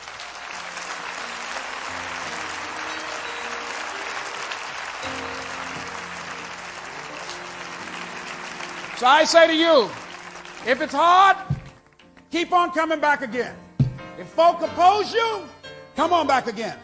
Run out of money, come back again. Keep working on yourself. Keep talking to yourself. See, many start, ladies and gentlemen, but few finish. Few people finish because they say, well, it was hard, and they stop. They take that as a stop sign as opposed to a growth sign. They look at that as something to block them as opposed to an opportunity for them to grow, to become more creative. See, I think that we're all destined for greatness. But the wimps in life, because of social conditioning, because of events, the cowards in life, the people who have this limited, restricted thinking and visions of themselves, who've been doing the same thing in the same way over and over and over again, who spend so much time and energy complaining about how hard it is, as opposed to how I'm going to handle it, how I'm going to get over it, how I'm going to deal with it. No. Issue that is hard doesn't really matter. What matters is you've got a choice. And I'm saying you look at your life, you look at where you want to go, and you resolve that if it's hard, I'm going to do it hard. And I'm going to get what I want. This is Mrs. Mamie Brown's baby boy, Leslie Calvin Brown, saying it's been a plum-pleasing pleasure as well as a privilege. Thank you. Thank you.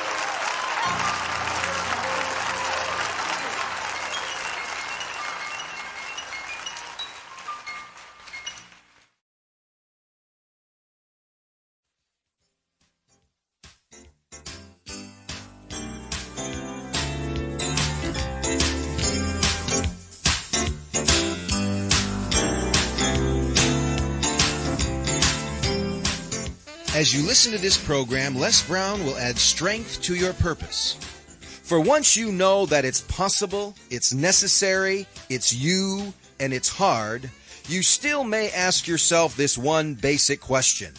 Why would anyone, as Shakespeare's Hamlet says, suffer the slings and arrows of outrageous fortune? We, after all, are not pain seekers. The only reason anyone of sound mind would choose to endure in the face of great obstacles is this: it's worth it.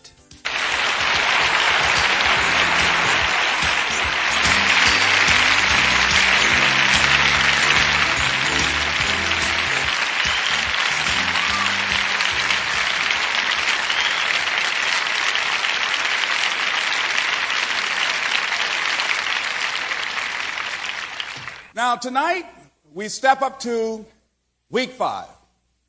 We started off the series, Choosing Your Future. We started off week 1 looking at what are the options that we have available for us. What are the many uses of our talents, our skills, abilities that we can begin to bring out into the marketplace in this thing called life? What are the things that we can do? And when you think about what it is you want to do, there are many times when you do a lot of things and things don't work out right. You affirm, you read, you listen to tapes, you go to seminars, you go to workshops, and it seems like you run into one obstacle after the other, and at some point, sometimes you lose spirit, you lose heart, you want to give up, you want to surrender, you just feel defeated that it can't happen. And so we talked about a place where we can retreat, that we can begin to take a stand and feel good about making an affirmation and beginning to say something that will have a spirit of integrity about it. And we said the position that we can take and really be honest, that we know in our hearts of hearts that if anyone has ever done it, then that it's possible that we can do it. In spite of what's going on now, in spite of the appearances, in spite of the circumstances, in spite of the odds, it's possible that I can still pull it out. And then that took us to the next week. That it's not enough to know that we have options. It's not enough for us to dibble and dabble at our dreams. That those things that we want to do, the competition is stiff in life. And if there's something that has our name on it, something that we feel that can give our lives some meaning and value and purpose and some drive, that going after it, that we can't just casually go to it, that you can't stroll to your goal, as we said, that it's necessary that you pursue it passionately with everything in you. And then that took us to the next step, that it doesn't matter about the lack of resources, lack of money, that along the way there will be people who will help you. There will be people who will be responsible to give you some assistance that will make it less difficult for you. But ultimately, the one force, the one driving energy that will make it happen, that will make it become real, that will be able to transform your life and enable you to transcend yourself, that ultimately it's you. You are the one that will make it happen. You take full responsibility for it. And then we went to the next level this past week, saying that as we look at our goals and as we begin to think about what we must do, here's what we know. That you just can't expect that life will just give it up to you. No. That whatever you want, that you've got to develop an appreciation for something that's crucial if you want it. That it's not going to be easy, that easy is not an option. No. If you want that goal, if you want to achieve that particular experience, that it's going to take your facing reality and developing an appreciation for that it's hard. And that you've got to become comfortable with it. That you've got to make it okay that it's hard. That as you begin to step up to life and look at how you're going to make your signature on the space where you are, as you're going to make some impact on the planet, that yes, it's going to be hard, but you're going to make it okay as you bite off your piece of your dream and examine it. Yes, it's hard. So what? If it's hard, then I'll do it hard. And then that brings us to the next step. That brings us closer. And what is it about these people who are able to overcome insurmountable odds?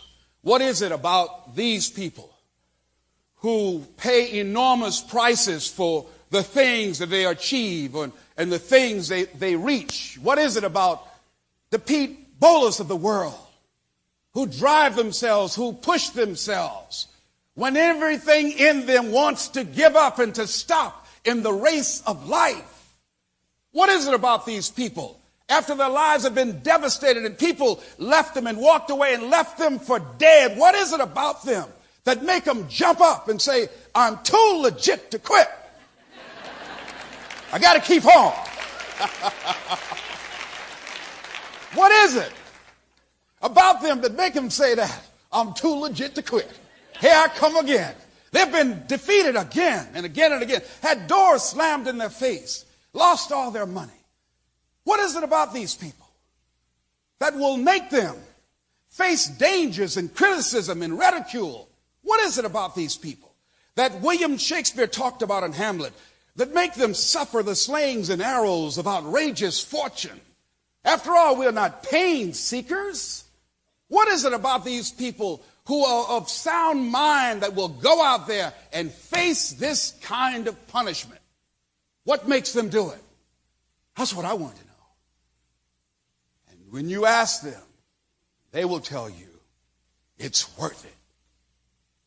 The people, ladies and gentlemen, separating them, who are able to get what they want out of life. The people who are able to have the enormous experiences that words just can't describe. The people who have found their place, their post. The people that have that certain spirit about them, that certain distinguished look about them, that certain energy about them. If you ask them, if you interviewed a Nelson Mandela, what is it about a man that would say to his captors who offered him an opportunity to be free again and again and again, and he refused because they wanted to place conditions on his being released? What would allow him to say, close the cell and give up being with his wife and children and facing the possibility of being killed every day? What is it that would make a man give up 26 years of his life? If you ask him, why did you do it? He would say, I guarantee you, it's worth it.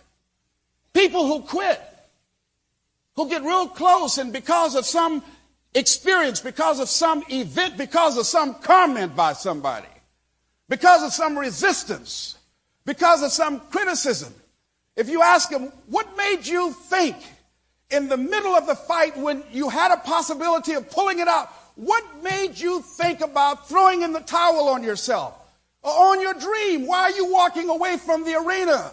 And they will tell you, it wasn't worth it. It wasn't worth it. So we know that as we look at where we want to go, the people that are going to do the things they want to do, the people that are seriously going to go after their dreams, that are going to go overcome the habits that have been keeping them back, The people that are going to challenge themselves to experience the main event called life, who decide to live it with everything in them. These people who decide to become the explorers in life, seeking ways to express who they are. You ask them, why do you do this? These seekers, we've seen them. These people who just aren't satisfied with just being mediocre. We've seen them. These high energy people who like to experiment and explore and try doing different kinds of things. These people who just won't go down the same street day in and day out. They're always dabbling and getting involved in something. These people who are using life constantly, and family and friends can't understand what's driving you. Why aren't you satisfied? What will make them do that? These people are people, ladies and gentlemen, who have found it in themselves to enjoy being here on the planet. They know that the real event is this thing we call life. And so, as they begin to look toward the future and begin to live in each and every moment, if you ask them, why do you do what you do? They'll tell you, it's worth it to me. It's worth it to me. That has value. See, whatever you have in front of you, your success, what will determine what you do with it, the amount of energy and effort that you invest in it will be directly related to the amount of value that you attach to it. That's what it will reveal. So you look at your stuff. How is it that one of the people standing in the back, Helen, who has now, if you see her and saw her a few months ago, you wouldn't recognize her. How was it that Helen was able to lose 132 pounds after failing again and again and again?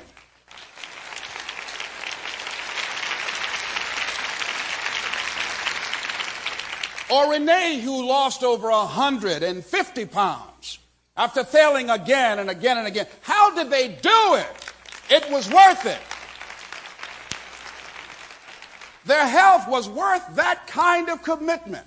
Normalizing their weight, being physically fit and healthy was worth it to them to pay the price of whatever it took.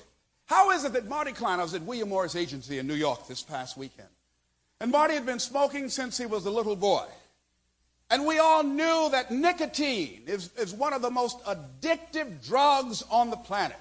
They gave some rats heroin and cocaine, and they also gave them nicotine and wanted to find out which of the drugs that was the most difficult for these rats to stop using. The rats quit using heroin and cocaine easily, but they couldn't stop using nicotine. Just to illustrate how strong the addiction is. And this guy wanted to stop. His father died of lung cancer. He said, this is insane. I don't like this anymore. He said, first he enjoyed it, but he wanted to stop. He tried. Every weekend, ladies and gentlemen, for 14 years, he went to every support group. He went to acupuncturists. I mean, everybody, he can go to hypnotists, everybody. One guy went to him and said, listen, if it doesn't work the first time, 9 times out of 10, it's not going to work after that. So let's see what happens the first time. First time, he had a hypnotist put him under. He stopped smoking for 8 months. He said, then some pressures happened on the job. He went back to smoking. And he said he went back to this hypnotist again and again and again. After a while, the guy said, look here, don't come back, Marty. No, I don't even want you anymore as a customer. It's just, don't even let people know you come to me, Marty. You bad for business, all right? Marty was desperate. He went to the man's wife begging the man's wife, please tell your husband to take me. I'll try harder. Marty had a little ritual. He'd get off from work. He would drive down to the schoolhouse down the street from his house, and he'd smoke 2 cigarettes. He'd take the pack and tear them up and throw it out of the car. Then he'd drive on home. Say, once I'm in the house, no cigarettes, I won't smoke anymore. Get in bed. And then he'd get up out of bed and drive about 5 miles to get a cigarette. Then he'd tear those up and go home again. And then wake up in the middle of the night, cigarette say, come on back again. He said, this is insane. He went to every support group you can think of every weekend for 14 years. His wife said, you're wasting your time and your money. Finally, in one group, a guy gave a lecture one day and said something that clicked in his mind. I said, what did he say? What did he say, Marty? He said, the guy said, the next time you get ready to light a cigarette up, he said, ask yourself the question, are you willing to bring back all of the things in your life that smoking this cigarette will mean? He said he looked back on the past 14 years, how it was impacting his health, how it was impacting his relationships, all the time and money that he'd invested. As he looked back on that and he looked at the cigarette, he said it wasn't worth it. And he never smoked again. Now the question is, was it worth that for Marty? 14 years this guy wouldn't give up. I said, yes. Yes, it's worth that kind of commitment. If you want to begin to do something in your life, who cares how long it takes? What matters is that if this is something that gives your life value, then if it's worth it, you'll do whatever is required. Most people, ladies and gentlemen, won't do that. They become discouraged. When you feel that it's worth it, you don't need any guarantees if things will work out.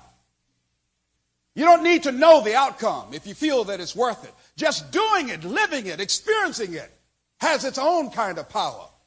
When it's worth it to you, would make a lady in Atlantic City, born with no arms and no legs. She goes out and, like on one of those rolling tables when they bring people in the hospital, this lady has taught herself how to play a piano, electric piano, with her tongue. She raised 2 children, cooks, with her tongue. People come by and give her contributions. That's how she makes money. She made a commitment. I don't ever want to be on welfare. What would make a person go out like this? Out there year round. This is how she earns her living. People coming out by looking at her like she's some freak. What would make her stay there? City Hall opposed her and said, you are an eyesore for the tourists that come here. And they tried to file an injunction to prevent her from being on the broad boardwalk, out there playing the piano. She could only lay on her stomach and play the piano with her tongue, and people give her contributions for her courage. And she plays well. What will allow this woman to come out there every day in the cold, in the rain, in the snow, in the heat, and do this? Because it's worth it to her. Her own sense of self-respect. At a time when people who have their arms, their legs, talk about, I can't make it. Depressed, well, I don't know what else to do. I'm limited in what my options are. I've been doing this all my life. Here's a person that has taught themselves to play with their tongue.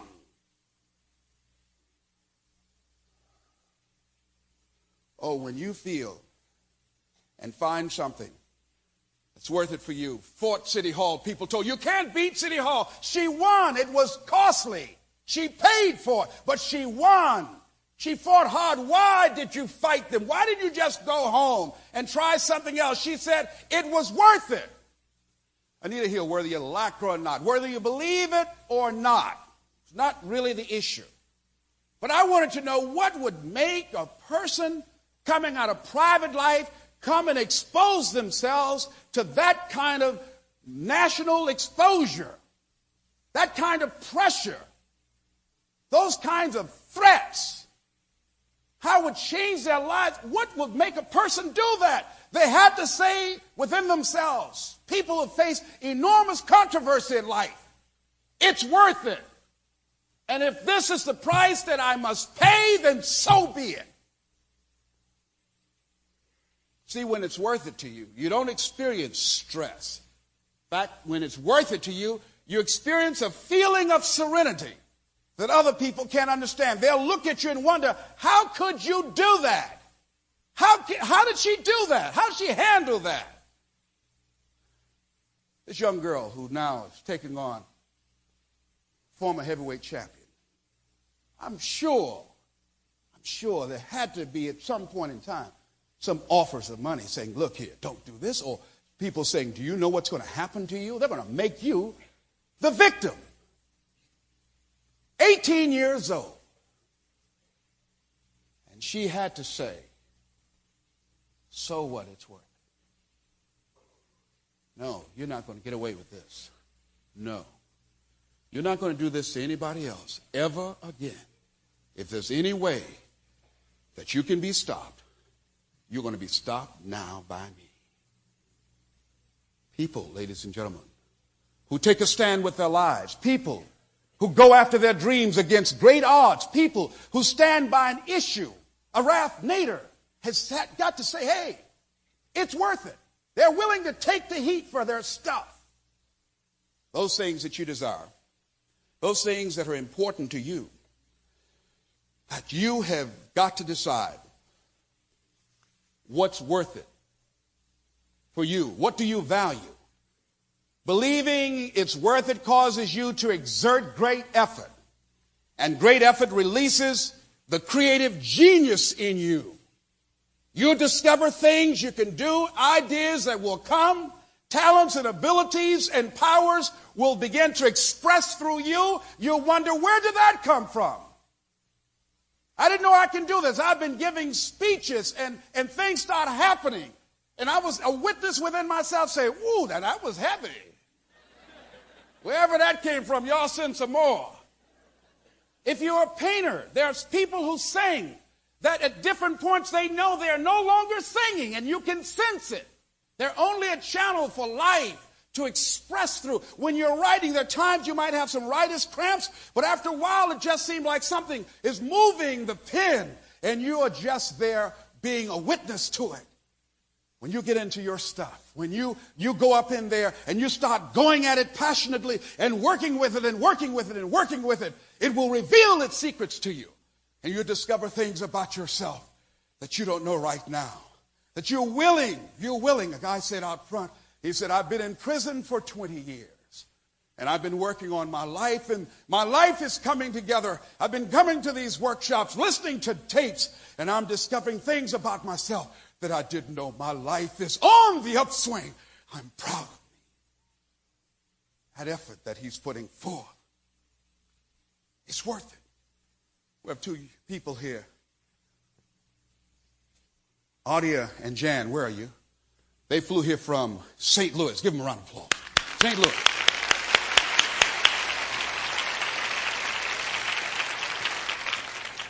These people saw on the program, on one of the Church of Today programs in St. Louis, a presentation we gave, and they called to find out, well, when is Les Brown coming to St. Louis? He's not. Well, when is he speaking again? Well, at the Church of Today. What's the date? What would make two people go see a stranger they don't know, take off from work and pay to fly there, who people who live in the area won't come across the street? What would make them do that?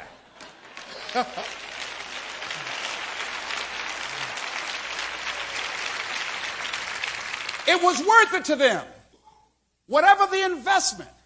See, that's how you've got to be about your stuff, about your dream, about your goal, about life. That's how you've got to be. You've got to be absorbed in this thing. You've got to have something that you say, this is worth this. See, goals are things you have. But when you find your life's purpose, that has you. And when you begin to decide to find ways in which you can express yourself more, then you begin to become an explorer in life. And you'll find out as you start tapping on things, some things you will discover that you have a knack for right away.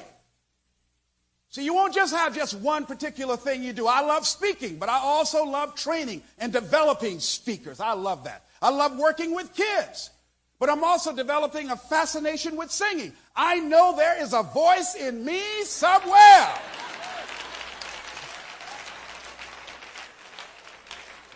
And some of you laughing at me will be paying big money to hear me sing. I'm just going to take my lessons, and I don't care what people say. I was taking one singing lesson, and the husband in the back, when the lady called her husband to come in there for a moment, we heard a thump, And we didn't know what it was. And we went in there, and he had drank so much he had passed out. And she said, baby, what are you doing? He said, that man drove me to drinking with his wife.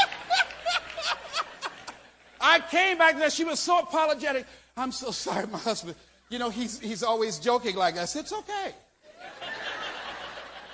I brought him a bottle the next week. I didn't care.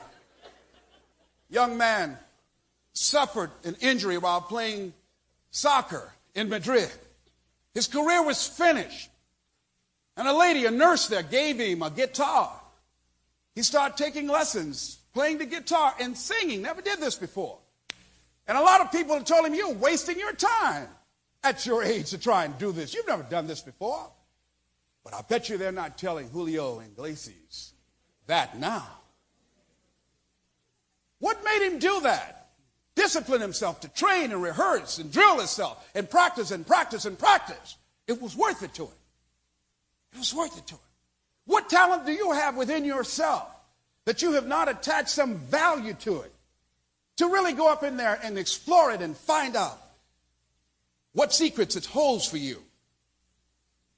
When life is exciting to you, you behold the wonderment of life.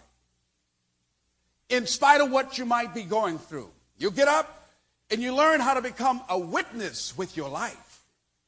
And rather than saying, I'm having a bad day today, you say, oh, life is getting exciting today. I'm building some good character today. Life is checking me out. I know what you're doing, life. Come on up in here. I'm with you. Sometimes you might say that through tears. Come on, life. Whatever you got, deal your best hand. I can take it. Why? Because it's worth it. See, your life is worth that. Your dream is worth that. If you want to write, going to class and exploring what the great writers have done and seeing how your stuff can fit in there, bringing your stuff out there. If you want to sing, hey, no one perhaps might ever invite you to go to Carnegie Hall, but you want to sing, and you're going to sing wherever you can, as often as you can. See, what's important is that you do your stuff. That's what's important. That you realize that you have some value, that you are here, that you showed up for something. And as you explore, as you seek, as you are excited about this thing called life, as you are amazed, as you go through life as a witness and using your life to express who you are and all the dimensions of you, you have this certain aura about you. You have this certain kind of energy about you that people will be amazed at. What will make you overcome enormous barriers that most people will give up on. Things that you will be able to do and step up to, other people will run away from. I used to do door-to-door sales, and doing door-to-door sales can be cruel and unusual punishment. Knocking on the door. Hello, would you like to buy a nice working television set, no money down? They had those televisions, big ones, Muntz and Emerson, old big black and white television set. No, Pam, slam the door. I was working with a team of other kids. One of the guys with me, he said, hey, Les, I see you later, man. I'll wait for you in the car. I said, why, man? I can't take that, man. I can't. No, man, that's not my piece. See, this guy, ladies and gentlemen, had a mother and father to provide for him. My mother was ill, and here's what I knew. I had to keep on. I had to keep on knocking on doors. You know why? See, if I wanted to eat, I had to sell something. So, see, that will give you a certain kind of inspiration, won't it? That would make your hand just come out your pocket and knock on some more doors. All you have to do is just stand near the door. The hand will go up by itself. And the guy said, okay, look here, we're going home. People aren't buying in this area. And Sam Axelrod said, okay, come on, Les. I said, look, Sam, I'll tell you what. Y'all go ahead. I'll call you and let you know. I got to sell 3 tonight. Why, Les? We need the money, Sam. But Les, it's after 8 o'clock. It's okay. I'll be all right. I'll get home, Sam. And I'd go. Everybody else gone. I'm knocking on doors. People, you buy a nice working television set? Don't be knocking on my door this time of night. Bam! Slam the door. I didn't take it personally. Went to the next door. Hello, you like to buy a nice working television set? No! Bam! Then some people wouldn't be home. Some people wouldn't answer the door. Then finally somebody come to the door. What time is it? It's around 9, it's 10 o'clock, 10 o'clock. What would make you come to somebody's house this time of night? Are you crazy? No, I'm just selling some real good televisions I believe in, sir. This television better be good. Come on in here, boy. And I sold some. I had to sell some. I came home, Mama, I sold 3.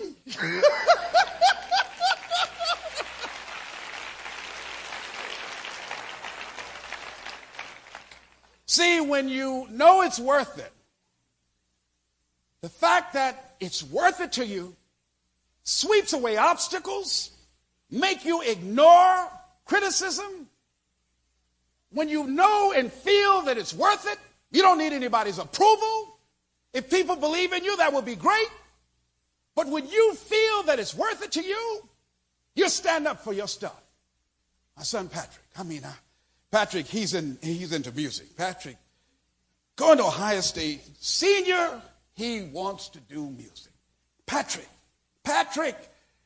man, look here. Use my tapes, use my manual. You can't rap your way out of poverty, Patrick. You can't do it like that. Dad, I want to do rap. Patrick, get you a job. Rap a job. I'm not going to subsidize that. Now, you got to get some money yourself to go in the studio and do this stuff that you want to do. But I will help you as long as you make certain grades. I'll help you up at Ohio State. I'm going to do that. But I'm not subsidizing this other stuff. Okay, Dad. Okay? Mm-hmm. Now, Patrick, understand. Now, your check is not going to come unless you have certain grades. It's okay. I said, okay, now, I would not give up that kind of money. I said, okay, you don't want me to rap no more? All right. That'd have been easy. No, see, it's worth it to him. So I love him, but I don't like him for that. But I admire him, I said, Patrick, it's risky, man. Dad, are you telling me not to be a risk taker? Oh, no, I'm not. No.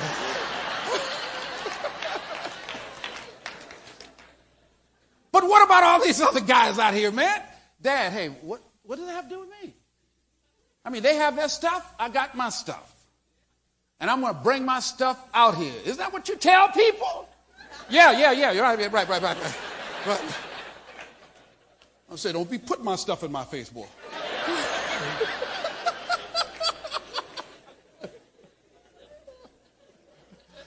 Boy, he's got me in a fix.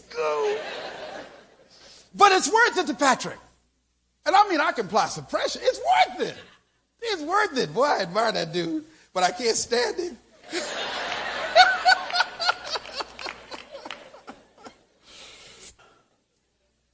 See, you have got to know that your stuff has that kind of value for you. That it's worth it to you to pay whatever price that you have to pay. That it's worth it to you to master your stuff. It's not really difficult to do what you want to do right now. Why? Because most people, if you just attach a monetary value to it, that won't work. See, whatever you do, you got to make sure this is what you're supposed to do. What makes it worth it? The fact that you love it. See, if you love it, you can do it 7 days a week. You don't need a vacation because you can't wait to get to it if this is what you love to do. So when it's worth it to you because you love it, you can handle all kind of stuff. And among the things, that whatever you find, just decide that I'm going to master it. You work on your talent, you work on your skill, you work on your product, or you work on your service, and then you go talk to people, and you do it massively. Everybody won't do it like that. You talk to people, make phone calls. You're relentless. You talk to everybody. Have the 3-yard rule. Anybody that get within 3 feet of you, you talk to them about your dream. Hi, I sing. Don't you need a singer? I'll hit a note for you right now. Just let's wait there. A guy called me the other day, and he'd been calling me 100 times. I called him back. I said, hello, this is Les Brown. I'm calling John. He heard my voice. No, the guy immediately went into one of his raps. If you're trying to develop your greatness and boom, boom, I said, wait, hey, bro, hey, hold on. This guy went into his stuff for 15 minutes. After he got through, I said, hey, man, tell me what you want me to do. I said, what nerve? What is guy? He just kept on. Why? That's his stuff. That's his stuff. So you just work on your stuff. Work on your strategy. Go at it. Get knocked down. Don't worry about it. Come back again. Go back to the drawing board. Go to the huddle. I can do this. I can do this. Change this up. Change it up. I need to call this person to help me. I'll talk to this person over here. I'm going to do this. Here's another way. I can begin to improve it and massage it here. As you keep on working with it. Keep on doing it. Talking, making calls, talking to people. Do you know anybody that can help me? No? What about you? No. Is there anybody else you think I ought to talk to? No. Tell me what I'm not doing good. I don't know. All right, don't worry about it. But let me ask you this. Can I give you something else? No. Just relentless like that. See, I gave Judy, she called me. She said, Les Brown, I'm not going to help you get your apartment together. I got a travel agency. I said, all right, I'll give you a piece of business I got in travel. She said, okay. So guess what? Had another agency I was using. And just in her agency, I found out these people love what they do. They start doing little things like delivering the ticket and calling and upgrading me without my staff having to do it. Just little things that made a difference that said, these people are serious about doing business. See, if you ever go to a restaurant and they bring you the food out, and there's some places you can go and they put that food out there and you say, whoa, this looks good. Have you ever seen that? You knew that whoever put this together, they love what they do. Raise your hand. Have you ever happened to you before? I was in a restaurant. They brought this food out there, and the way it was on the plate, it had a certain energy and spirit of love around it. I said, who's back there? They said, oh, this new chef everybody's been talking about. I said, take me to him. I want to meet him. I went back there. He said, sir, we do this. He said, come over here. Let me show you what we do. And he would just explain. See, back home, we do it like this, and we have these seasonings. He was just, I said, you love this, don't you? He said, yes. I said, are you married? No, I was going to take him home to work for me. Look out. But he loved this guy. You could tell. Had another guy pick me up. They had me, pick me up in a limousine. This guy, when he came to get me, he opened the door, and he wouldn't just open the door for you and go get in the car. He opened the door and said, here you are, sir. Give me your coat. And then when he got in the car, and then he sat down. He adjusted. When he said, are you all right? I said, yes. He put his gloves on, straightened his hat, and he says, and here we go. I'm in the back. I say, go ahead on. And usually I get out first like, hey, I don't need no help to get out the car. But this guy said, I'll be right with you. He ran around, opened the door. He says, here you are, Mr. Brown. And I got out. I said, and thank you very much. That guy knew he was tough. I gave him a tip that made his eyes buck. Woo! But see, that he loves what he does. See, that's the kind of stuff you got to do. When you love your stuff, you're trying to find, how can I master this? And you're willing to talk to everybody about it. You're excited about it. This is you. You are up working on ideas all the time. It's your piece. And if you haven't found it yet, you just keep on searching for it. What will make you keep on searching? The fact that you're finding what your true expressions are in life are supposed to be. It's worth the relentless effort and pursuit of your dream. Now, those things that people love, those things that we value, here's what we wrote in working on this. Everything that is hard may not be worth it, but for sure, everything that is worth it will be hard. It will be. If it's worth it, it's going to be hard. Remember now, easy is not an option when it's worth it. Roses are beautiful, so are orchids. But it takes more to grow an orchid than a rose. And that's why the orchid has more value. Both are beautiful. But because of what goes into it, rocks compared to diamonds, what goes into it, you just can't walk out and pick up a diamond. What goes into it, the effort to get to it, to make the transformation, that's what the difference is. You look at your stuff, a lot of people run from that. No, you don't want to run from that. You're willing to step up to that. Hey, it's hard, so what? But it's worth this price I'm going to pay. Gladly. Because that's how you will discover the secrets of life. That's how you discover true joy and beauty and meaning in life. What made a famous Amos stand on a corner in Los Angeles and sell cookies that ultimately made him known nationally and internationally? It was worth it. A guy asked me today, he said, hey, I want to, I know this is not a short conversation. We're out in the hall. How did you get accepted in the speaking business? I said, You're right, that's not a short conversation. But see, as I look at him, let me tell you something. See, it is worth it to me, whatever I had to do, financial independence, controlling my destiny, doing something that I love. I used to speak free all the time. Anywhere I could speak, even when I couldn't make any money speaking, I would go just to keep sharp, just to test my stuff, just to work with different type of audiences. I spoke at bars. People say, you're going to speak? Look at those people drinking in there. You're going to go in there and speak? I will talk to them till they're sober.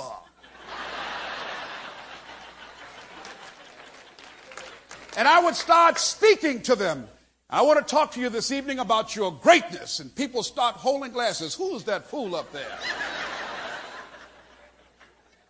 I would go into jails and motivate prisoners. They'd get so motivated, and I say, thank y'all very much. This is Mrs. Mamie Brown's baby boy saying it's been a plum-pleasing pleasure as well as a privilege. And I would bow, and they would applaud and give me a standing ovation. I start walking out, they start following me. I said, oh, no, y'all can't go.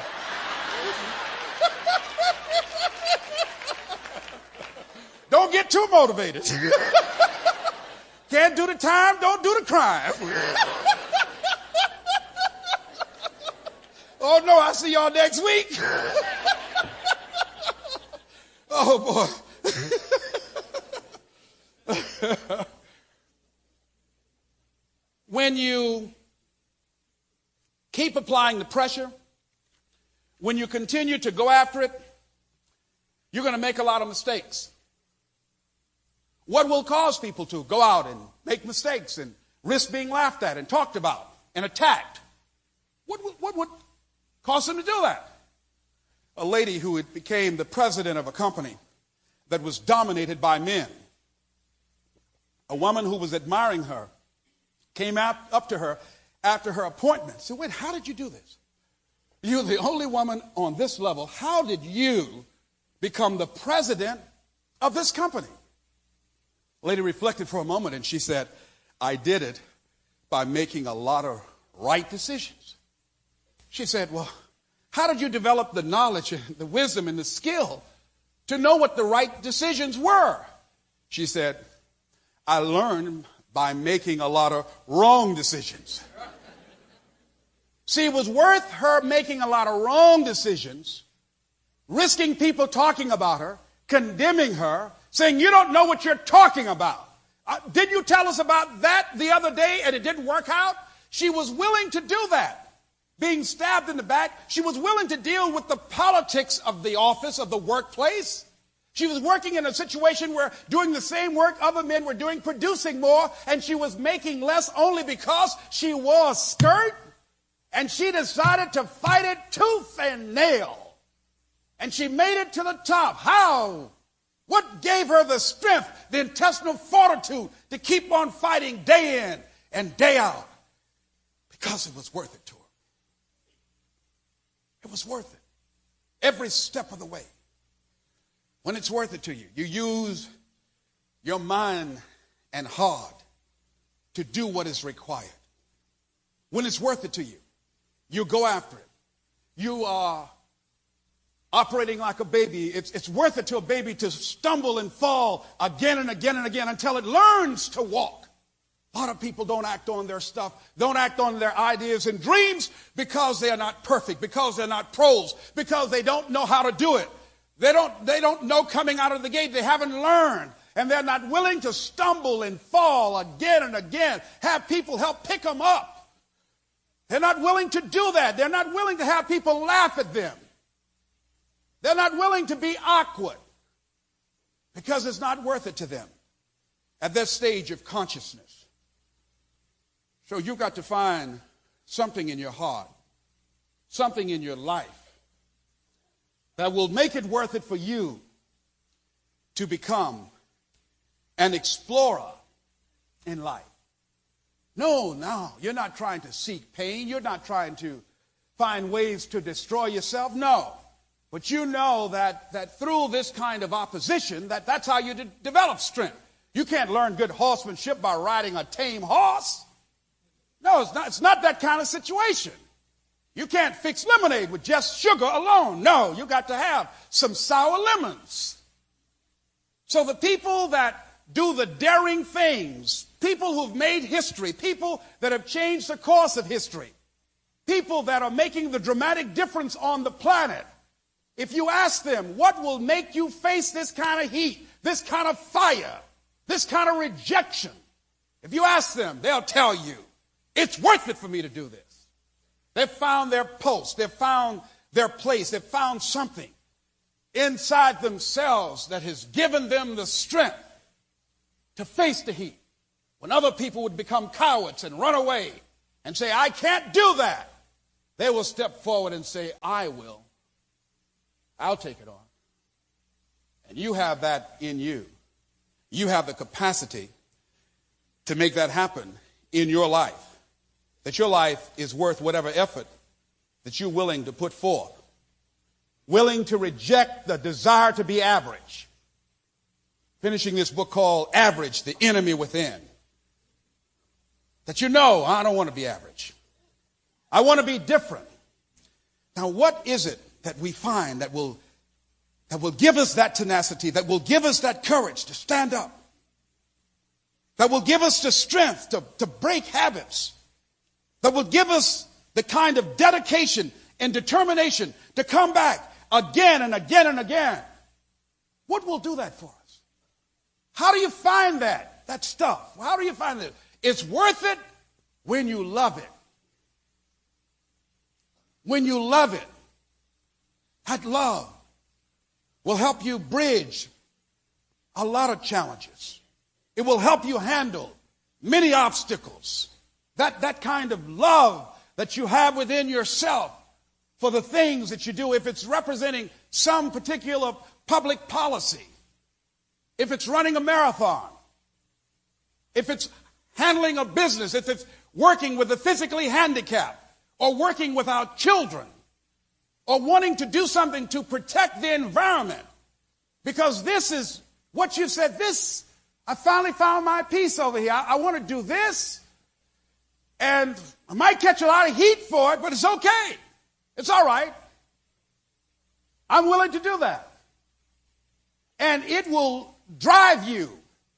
It will keep you going. Folks will look at you in total amazement, saying, how could she do that? How could she? Where does the energy come from? I can tell you, based upon my own experience, that when you get going, when you get rolling, when you start coming at it again and again and again, even when you feel sometimes that there's just no way there, and that you wonder where you will get the strength from. You want to give up, you want to fall down, you want to turn around and run with everybody else, you're going to question yourself. You're going to say, is this really making much sense? That's all going to happen to you. That's going to happen to you. In the midst of all this, trying to rebuild my life. Most people judging the young man that I talked with outside who said, I've given up 20 years of my life in prison. Most people looking at him would say, hey, he's a loser. You know what this guy said? That my life is worth whatever I have to do to come back again. I got some good stuff in me. And I'm willing to do whatever is required. I know that it's not going to be easy. It's going to be extremely challenging. But I know I got what it takes to do this. I'm reminded of a story one time Jack told that answered a question for me. I've seen people volunteer to run around the world, to swim from one channel to the next. I would say, what would make people do that and not get paid for it? What would make somebody want to climb up the top of a mountain and risk their lives? I saw a special on public television where this team of people were trying to go to the top of a mountain and they died in an avalanche. What made them do that? I couldn't understand that. What would make people do life-threatening things? And he told a story that really touched me when I was listening to one of his tapes. And the story was about Two men who went into the military on a buddy system. They went in together. And one day, one was out with the battalion making a patrol, and they were victims of a surprise attack by the enemy. And when they got back, half of the battalion, many wounded, many were worn out from the battle. He was looking through the guys, saying, where's my buddy? Oh, I'm sorry, but I'm sure he was killed. If he's still out there, he's not here. The captain of that battalion said, I'm sure he's dead. He said, I've got to go get him. I've got to go to him. The guy said, no, look here. You'll be wasting your time. You'll end up getting killed yourself. It's not worth it. He's dead. They had far more ammunition and men than we had. We were outgunned and outnumbered. It's impossible. And he went and got his helmet, like he didn't even hear the guy, and got his gun. And he was getting ready to go. He said, anybody going with me? Anybody going? And the guys looked at him, and they just looked at him, and like they were sorry for him. He said, well, I'm going to get my friend. And he went. And the next day, when they were making a sweep to check out if there were any survivors, to find if anybody was left alive or wounded, or go to collect the dead, they found this guy. And there he was, clutching his friend. He was holding him. His friend was obviously dead. And the captain, the head of that battalion, looked at him. He said, oh. He said, poor fool, poor fool. I told you not to come. And this guy was fatally wounded himself, and he was just about to die. And the guy leaned down to him and held him. As he was holding his friend, he said, was it worth it? Look at you, you're going to die. Was it worth it? And his answer was, yes, it was. And he said, why? He said, you know what he said when I found him? He said, I knew you would come. I knew you would come. He said, yes. It was worth it. It was worth it. And ladies and gentlemen, I think that when we look at and realize that in spite of what's happening in our lives, that we are blessed. We are blessed. In spite of what's going on right now, in spite of the hardships that we've experienced, that each day that we have life, that we've got to go out and look at life and know that the fact I'm here and I got some stuff to do, might not have found it yet, but it's worth my going at it with everything in me. It's worth giving it every fiber of my being to bring it into reality, to express who I am. I got to sing the song I'm supposed to sing. I've got to write the poem I'm supposed to write. I've got to do the work I'm supposed to do. I've got to give the speech that God has given me. And I'm saying to you, your dream is calling you. And it's possible you can have it in spite of where you are right now. That's not important. And it's necessary that you go at it with everything in you. You don't take it lightly. You go at it. And you take responsibility for making it happen. And you own up to the fact it's going to be hard. So what? I'll do it hard. Because you realize that it's worth it. No one can understand. But you know in your heart of hearts, you know in your soul, sometimes you might be defeated, but to you, it's worth it. It's worth it. This is Mrs. Mamie Brown's baby boy, Leslie Calvin Brown, saying, it's been a plumb pleasing pleasure as well as a privilege. Thank you.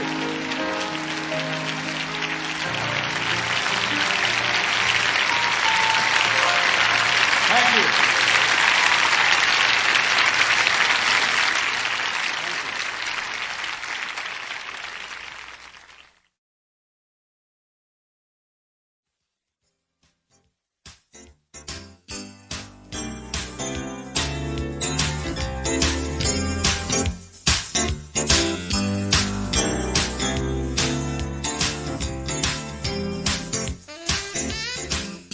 In this program, Les Brown reveals one of the great secrets of personal power.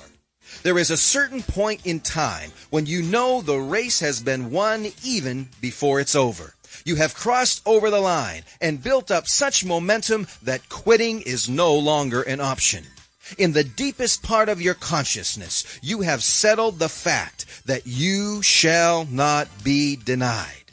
Touching the finish line will only be a formality. You know now that what you seek is already yours, and you continue to run the race knowing that it's done.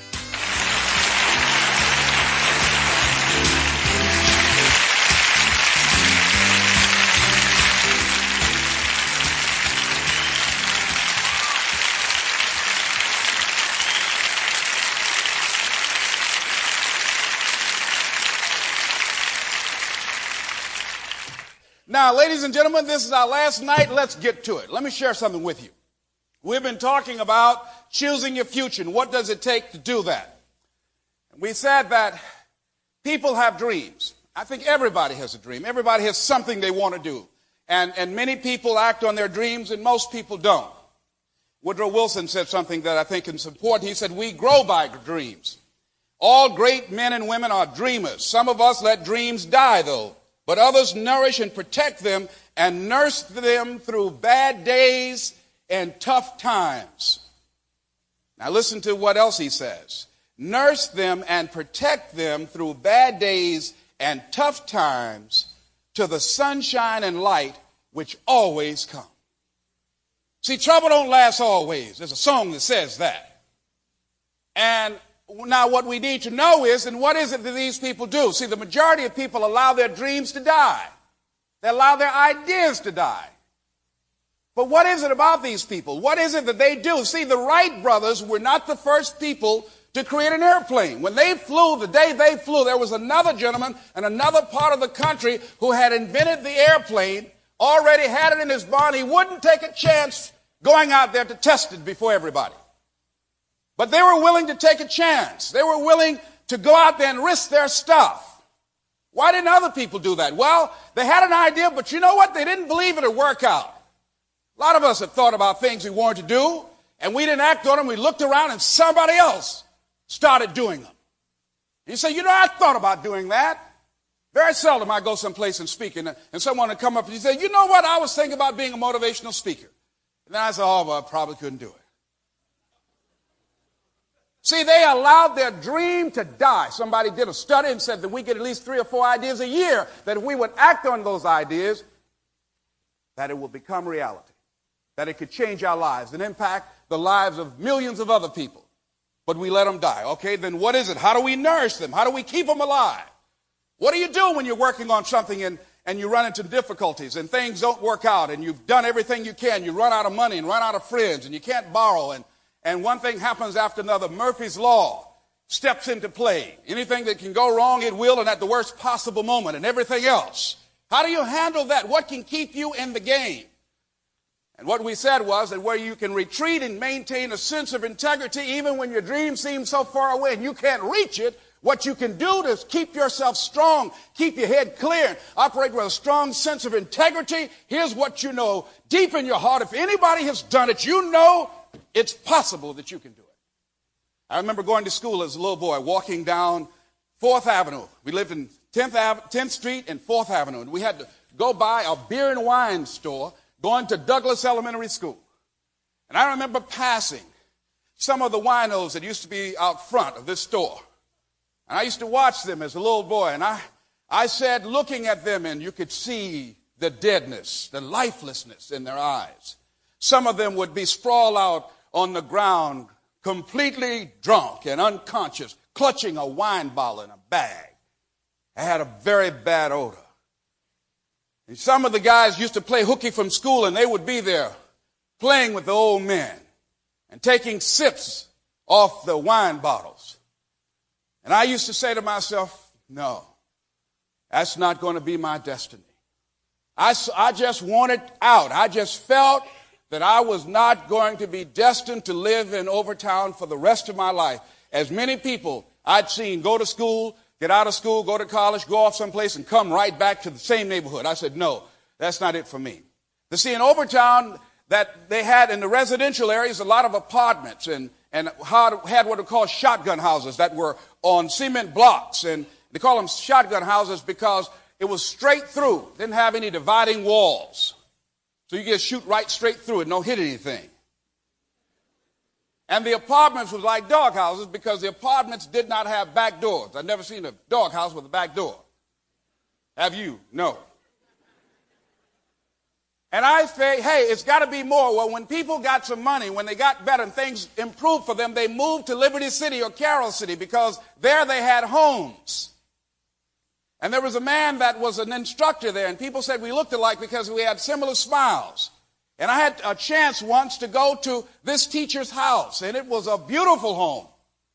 And I looked around, and I remember my mama saying that she remembered him when he was a little boy, and he went to Booker T, and he went off to Florida A&M University. He graduated, and now he was teaching and doing real good. And what was going on in my mind as I was looking at his big, beautiful home, for one day I can have one of these. See, I felt it was possible because someone I knew, I made a connection that if this man can do it, I can do it too. And I saw myself as an adult in my own home, not in an apartment, not living in the slums in Overtown, the area they called Good Bread Alley and Bucket of Blood, where they used to have signs at the hospital in Jackson Memorial Hospital, do your cutting and shooting on Monday and Tuesday and avoid the weekend rush.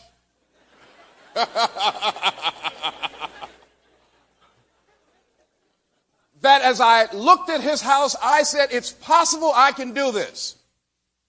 I remember I was at a play that was on Miami Beach, and they would drive, the cast members would drop each other off. And many of the cast members lived on Miami Beach, and they were being dropped off at these big, beautiful mansions. And they said, well, Les, it's about time for you to go home. I said, yes, where do you live? Now, I lived on 10th Street and 4th Avenue. In Overtown. I wasn't there going to take them over there. There's a little matchbox I was living in. So I said, take me off 63rd Street and 10th Avenue. That's where this house was. I went. So they drove us over there, and we got out front. They said, oh, Les, what a beautiful home you have there. Yes, thank you very much. Say, listen, we like to get out and come in. Oh, no, can't do that. No. My mama's asleep. No, I'd like to wake up this time of night. She'd like to get her rest. But I can bring y'all back some other time. They said, okay. Ooh, that is really beautiful. Got a swimming pool in the back too, don't you? I said, yes, we do. Yeah, I like to swim a lot. Right. Okay, look here. Want to thank you very much for the ride. Y'all take it easy. I was planning on catching the bus and getting out of this neighborhood before I got arrested, right? I was so broke then, I would walk by a bank and the alarm would go off, you know? So I started walking real slow toward the door, you know. Okay, y'all take it easy. Walking, we'll take little short steps before these people wake up. They said, we'll wait till you get in and blink the light. I said, oh, no, I can't. No, look here. No, y'all got to go now, see, because this is a real protected area. And the police, somebody might call the police. Y'all better go now. It's all right. All right, I'll be fine. Y'all go. I just want to make sure you go right, turn around, and go out that way, and you go over Benicia Causeway. All right, take it easy. I'll be fine. All right? Thank you, because I got to go around the back and get the key off the ledge, and I'll get in. All right, take it easy. Thank you very much. Woo! Boy, when they left, I started walking real slow toward the door. Boy, when they left, I was so relieved. I ran to the bus station. I refused to be outdone. Next day, I was the talk of the cast. Boy, Les Brown got a mansion. I said, yes, I do. Boy, but I knew it was my dream that it was possible, that one day I could have that. What keeps you in the game? If you know someone has done it, you know that you can do it.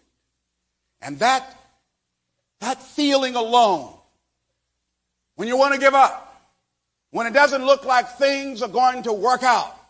That thought alone that it's possible because someone has done it, that means that in some way, somehow, I might be able to do it. And that will keep you strong. That will keep you challenging yourself to become more creative and resourceful and skillful. Next thing is that once you know and determine what your dream is, what your goal is, where you want to go, what you want to do, what you want to experience, that it's not enough to look at what your options are. Next thing you know is that as you have this dream, that it becomes necessary that you live this dream. See, they talk a lot about people dying from their diet, about what they're eating. But I strongly believe, and I said it once and I'll say it again, that more people are dying because of what's eating them. See, when you know what you're supposed to do, or if you know you can do more than what you're now doing, and you're not doing it, life will eat you up. It will wear you out. You will live to regret it. When you are acting on your dream, or if you're seeking and relentlessly trying to find your purpose, what fits for you, it means a level of mental healthiness. It means a level of peace. Life now takes on an adventure. Life now has some new meaning. But if you decide to settle to be less than what you are, to enjoy less than what you know you are capable of producing, if you decide to continue to live within your comfort zone and just say, oh, it doesn't matter. No, your dream does matter. People with dreams live longer than people without dreams. People who have something to look forward to, they don't need an alarm clock to get up in the morning. You got a different kind of energy about you. You're talking about not only extending your life, but adding life to your years when you know what you're supposed to do. So now your dream is not optional. No. It's necessary. Not only it's possible, but it's necessary that I do something about this. Because if I don't, it's going to eat me alive. It's going to drive me crazy. No, I've got to do this. You know a guy, he paints. Every time you stop, wherever he is, he starts doodling something. Have a friend who she writes. She's always writing something. Why? She's got to do this. She's got to express what's in her.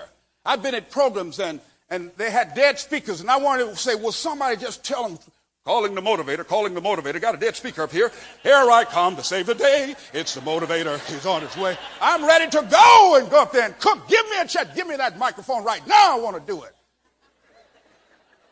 I just got to do this.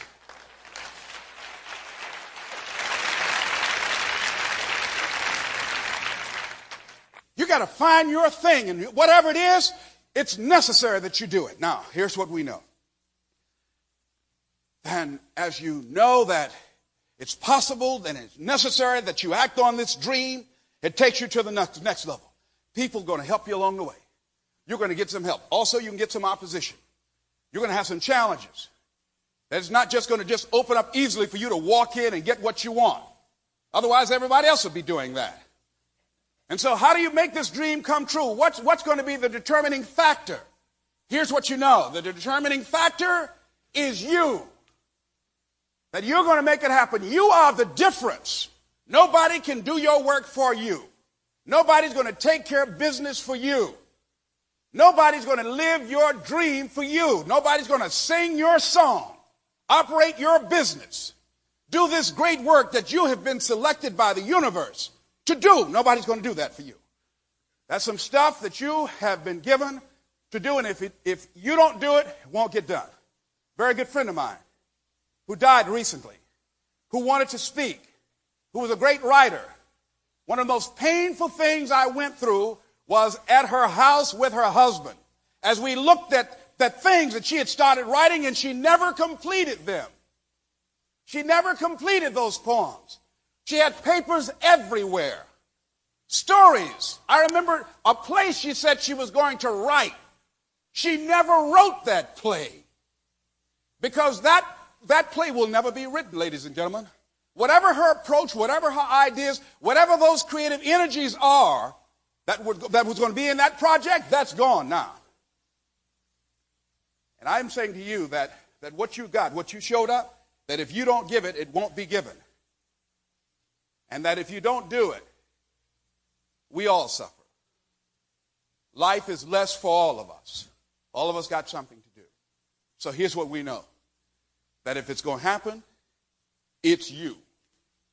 That's where it is. Mike Williams said something I like. He said, the responsibility for reaching your dream lies with the one individual who has dreamed that dream. It lies with you. Larry DeAngie said, until you own your dream, it will remain a fantasy. You got to take ownership for making this happen. You are the one. It's you, if it's going to be. Repeat after me, please. It's possible to live my dream. It's necessary that I manifest my dream.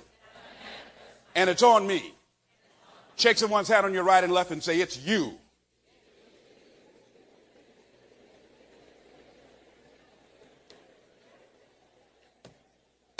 It's you.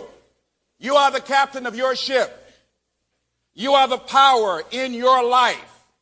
You are the force behind your achievement. Circumstances, lack of money, lack of support, obstacles, none of those things can stop you. They can make it inconvenient, but ultimately, it's you. You will make the difference. Now, what is we recognize the next week? We're going now to another level. We said, okay, what will it take? Will I be able just to walk out there and get it? No. That you're going to experience some hard times, some disappointment, rejection. Things are going to go wrong. Things that you thought would happen one way won't happen that way. You find out that it's much easier to get into something and it costs you more to get out of it. Some of y'all know about that already, don't you? One of Murphy's laws. So here's what we come and develop an appreciation for. Why is it that people don't want to grow? Why is it that they just settle for being less than what they are capable of being? Why is it they shy away from doing their stuff and challenging themselves and taking life on and making it an exciting adventure? Why is it? Because living your dream, it's hard, ladies and gentlemen. I tell you, I don't want that kind of responsibility. No, that's okay. I'll stay back here. No, that's all right. It's hard living your dream. It's hard taking the heat in the kitchen. It's much easier to try and take the low road than to come up, stand up front and take life on and take it in the collar.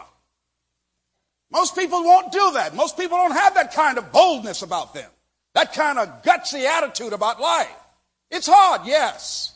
Changing your life, breaking habits, rebuilding yourself. It's hard. Starting all over again. That's hard. When you've seen your dreams go up in smoke, when you take a chance, you act on something you just knew it's going to work out and it doesn't. It's hard, ladies and gentlemen. When I lost my mother's first home, it was hard starting all over again. So, oh my God, look here, $12,000. That's a lot of money to me. And the man said, you got to go. I said, I've lost it all. There's nothing I can do. That man lied to me. He told me there was no liens against this house. You mean to tell me that even though I didn't get the loan, that I got to pay this off in order to keep this house? And if I don't have that money, I got to go? Yes. You got to go, young man. I'm sorry. You got to go. You got to move out of here. It was hard, ladies and gentlemen, starting all over again. You hear me? It was rough. I was angry. I was mad. I cried. I said, God, why would you do this to me? I'm trying to do the right thing. I'm trying to take care of my mom. Why would you do this to me? It was hard just gathering my senses and my faith and my confidence in myself to start over again. I felt stupid because I didn't know, because I never dealt in business and didn't have enough intelligence to read the fine print. So I felt dumb. And a lot of things that people said about me in the past, I started saying they were right. I was stupid for how dumb I was. I started beating myself up. I was my own worst critic. It was hard to gather myself emotionally to start all over again and said, I'm going to do it. This is not it. This is not the last house on earth. If I got the money before I can get it again, I'm coming back. It was hard. It was rough. And you're going to find that too. And some of you have already been there. You know what I'm talking about. You know it in your guts. That life has whipped you real good and kicked dirt in your face. And people have counted you out and said, I told you, fool, not to try that. I told you. Why'd you listen to me? You said you wouldn't listen. Now you don't have nothing. I hope you like that. How you like that, Kadumbo? With friends like that, you don't need any enemies.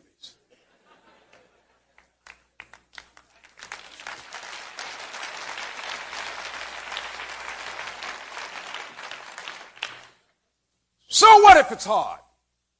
If it's hard, make it okay that it's hard. Really doesn't matter what you're going through. Only thing that matters is how you handle it. Only thing that matters is how you deal with it. That's all that matters. Benjamin Weir was held captive in Lebanon for 16 months. He said the first 12 months he was chained to a radiator, chained to his wrist and his ankles. He sat in his undershorts and no shirt. He was released. And he came to talk about what happened, how he handled it, how he dealt with it. And he said during the time that he was chained, he said every day I would go down each chain. And he said, and I looked at it, he said, I viewed the chain as my Protestant rosary beads. And he said that as he looked down each link, he said, I would identify something that I had to be thankful for. In the midst of the torture that he was experiencing and being a captive, he had good reason to be panicked. He had good reason to be miserable. He had good reason to be angry. He had good reason to feel cursed and deserted, to feel hopeless, to give up. He had good reason to do that. To be depressed. He had good reason. Here's a man looking for ways that he can think about the things, the blessings he can count in his life, not focusing on his problems, but looking at the things in his life that he could be thankful for. He said at a press conference, what would you say to your captives today if they were here? What would you say? He said, I would say, goodbye. Here's a guy that had every reason to say, give me a gun. Hold it. Come here. Come over here a minute. You ain't going to do this to nobody else. Come here a minute. Give me something. No, not a gun. I don't want to kill this one. This is too good. Give me a 2x4 something. No. No anger, no hatred. John Gross went on to write, he says, an optimist sees an opportunity in every calamity. A pessimist sees a calamity in every opportunity. Sure, it's hard. But when you make it okay, what can make you make it okay? Your attitude about it. That you decide that this is not going to determine who I am. Charles Swindoll said about attitude, he said, the longer I live, the more I realize the impact attitude has on life.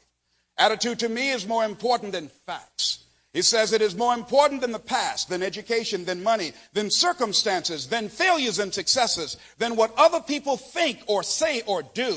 It is more important than appearances, giftedness, or skill. It is something that can make or break a company, something that can make or break a church or a home, something that can make or break you. The remarkable thing is we have a choice every day regarding the attitude we will embrace for that day.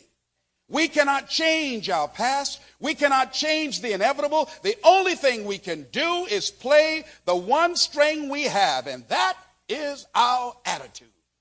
That's all we can play. I am convinced that life is 10% of what happens to me and 90% of how I react to it. And so it is with you. We are in charge of our attitudes. And when you're in charge of your attitude, you say, if it's hard, then do it hard. I won't allow this to stop me. I don't have the option of easy. I don't have the option, and I don't think you do, or any of us do, of going around trying to find a dream. That's a little dream that doesn't require much responsibility or not too stressful or won't be too much of a hassle. No, that's not how you develop your greatness. No. I remember when I got caught up in the common consciousness of what's happening in corporate America and the business world, and I was thinking about reducing my staff, and I'll never forget what Mike Williams said to me. He said, Les, you're talking about shrinking into greatness? or expanding into it. You can't shrink into it. But look at our expenses. Your expenses only an issue because of the fact that you have not generated enough money, so they don't matter. You want to look for ways to cut your costs or look for ways to generate more revenue. And with that kind of attitude, we made more money in that year than ever before. First $1 million year. Changed our attitude about what we were doing. Decided to take the challenge on rather than wimp out and say, we're going to downsize. No, right size. Give me a break.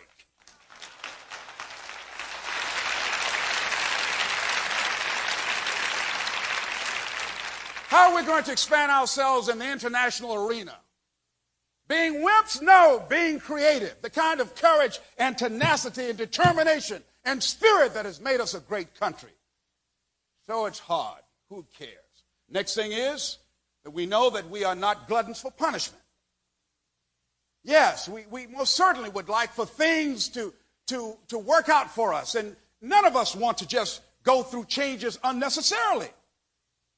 So what will make a person pay that kind of price? What would keep a person in the game? What will make a person take on that kind of responsibility, face those kind of pressures? What would keep a person strong?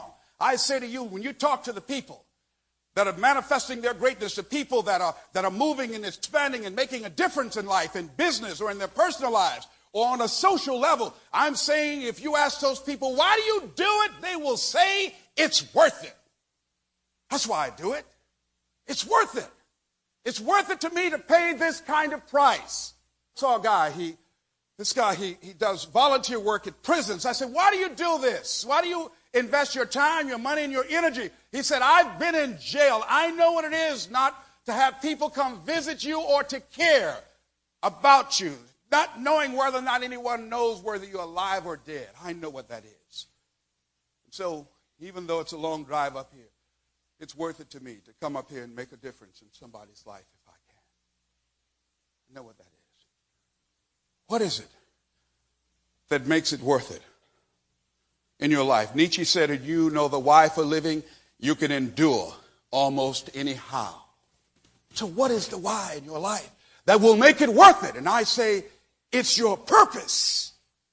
It's your life's purpose. It's the reason that you are here.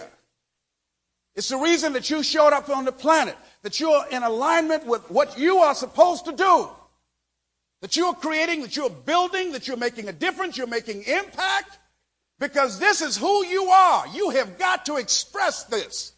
You've got to do this. You won't have any peace unless you do. And so here's what we know as we look at the dreams that we have. If they're out of reach right now, we know in spite of that, it's possible I can have my dream. We know as we start working on it that it's not optional, that it's necessary, that I live my dream, that I do my work, that I'm working constantly to express who I am. I'm working constantly, experimenting with life, trying to find out what my stuff is, what I'm supposed to do. And I know that it stops here, that it's on me, that I'm the one that's got to do this. This is how I'm finding my place in the sun. This is my signature on the planet. I know it's not going to be easy. It's going to be hard, but it's worth it because it's my life purpose. And once you go through that, it brings you to the next level that it's done. And once you go through that you go into another level. I was reading something that Henry David Thoreau said. And just to paraphrase it, he says, if you advance confidently in the direction of your dream and endeavor to live the life which you have imagined, you will meet with a success unexpected in common hours. You will put something behind you. You will pass an invisible boundary. New, universal, and more liberal laws will begin to establish themselves around and within you. Now listen to what he said now. He says new universal laws will establish themselves. That means that now these laws are going to be working in your behalf. They have your interest in heart, in and around you, or old laws will be expanded or interpreted in your favor. Now the universe is lining up on your side because of your courage, because of your faith, because of your determination, because of your guts, because of your imagination, because of your relentlessness. The universe is yielding to you. Someone said that the universe stands aside to the man or woman who knows where they're going. It says, in a more liberal sense, you will live with the license of a higher order of being. See, that you'll be able to do things and they will happen almost instantly. A friend of mine had just a problem, might seem minor, but she was supposed to have her insurance renewed. Insurance company said, you're going to have to wait 3 weeks. She said, I can't drive around without insurance for 3 weeks. Well, you don't have a Michigan state license, so therefore you have to wait 3 weeks before we can give you insurance. Her first customer that came in that morning, she's a hairstylist, was an insurance agent. She told about the problem. She said, no problem, I'll get it for you today. A new order of being. I was thinking this morning when I came here, preparing at the hotel, getting ready to give my presentation this afternoon. I left my coat in Dallas, Texas. Someone had misplaced it. I was thinking, boy, I sure need a coat. Running out there, it's cold outside. And I got a call from the hotel downstairs. Les, there's somebody here to see you. And the person said, can I come up to see you for a minute? I said, yes. I thought I'll bring you this coat. I saw it was on sale. I thought you might like a nice black cashmere. I said, thank you, thank you, thank you.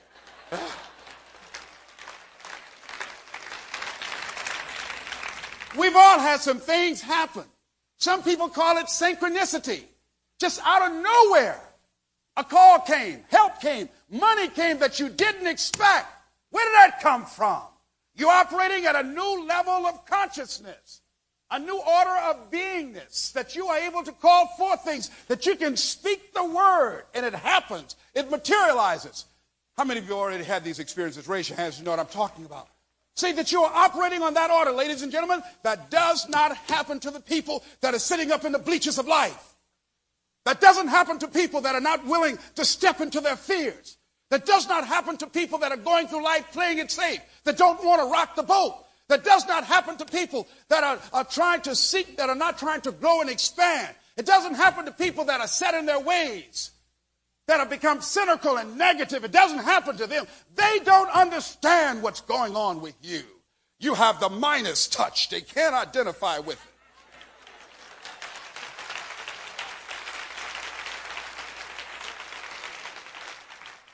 See, when you go through these steps, it's done. Why? Because you're building up momentum. When a train starts off slowly at first, you put a pebble under it. It will stop. But once it builds up a full steam of speed going, it can go through a mountain. Once you get rolling on the track, once you get started, oh, people will stand back and say, ain't no stopping her now. She's on the move. Look at her go. Look at her. Look at her. You got momentum working in your behalf. It's done. Why? Because you go past the point of no return. When ships go out, there's something about once they go past a certain level, past the halfway mark, they don't have enough fuel to go back. They have got to go the rest of the distance. They can't turn around. They've got to finish the course. See, when the course is set, everything is in alignment. You have done what you're supposed to do. You've flipped through the hoops. You've gone through the obstacles. You've done the preparation. It's done, ladies and gentlemen. It's done in you before it happens out here. It's done. It's done. We've seen games where guys come down and the team gets hot. And man goes up and throws the basket and starts running before it even goes to the net. Why? He knows it's done. That's gone now. It's gone. It's done. I mean, Magic did one of those the other day. They said, pure magic. He just went 3-point line. Here we go. Go ahead. Come on, let's go. It's gone. It's done. It's all over now. Yes, sir. It's done. It's through. It's finished. It's finished. We've seen that in our own lives. When you felt it, when you knew before it happened, you knew it was done. You knew. No one else knew. People start flipping, doing cartwheels and everything, celebrating. They wondering why. You are not celebrating. Why? Well, this is what I expected. I'm thankful, but I'm not going to have a banquet. I'm thinking about what else I'm going to do now. I'm not resting on my laurels. It's done. It's done, ladies and gentlemen. When you are willing to get yourself out of the way, where you stop worrying, where you begin to trust, you get still and begin to know that you are entitled to this. You're supposed to have this. This is your calling. This is the reason that you are here. This is your time. It's done. When you no longer focus on the obstacles, when you no longer care what people think or what they might say, when you no longer find the need to seek their approval, it's done. It's done.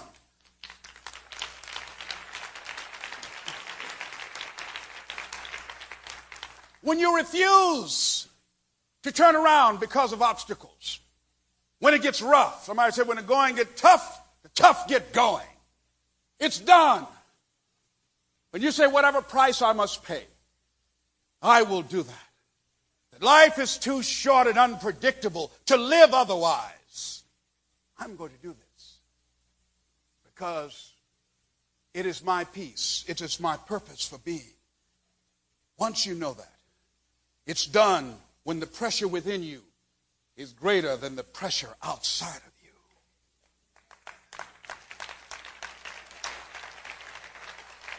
What is that pressure within you? That pressure within you is your purpose, which gives your life direction and power.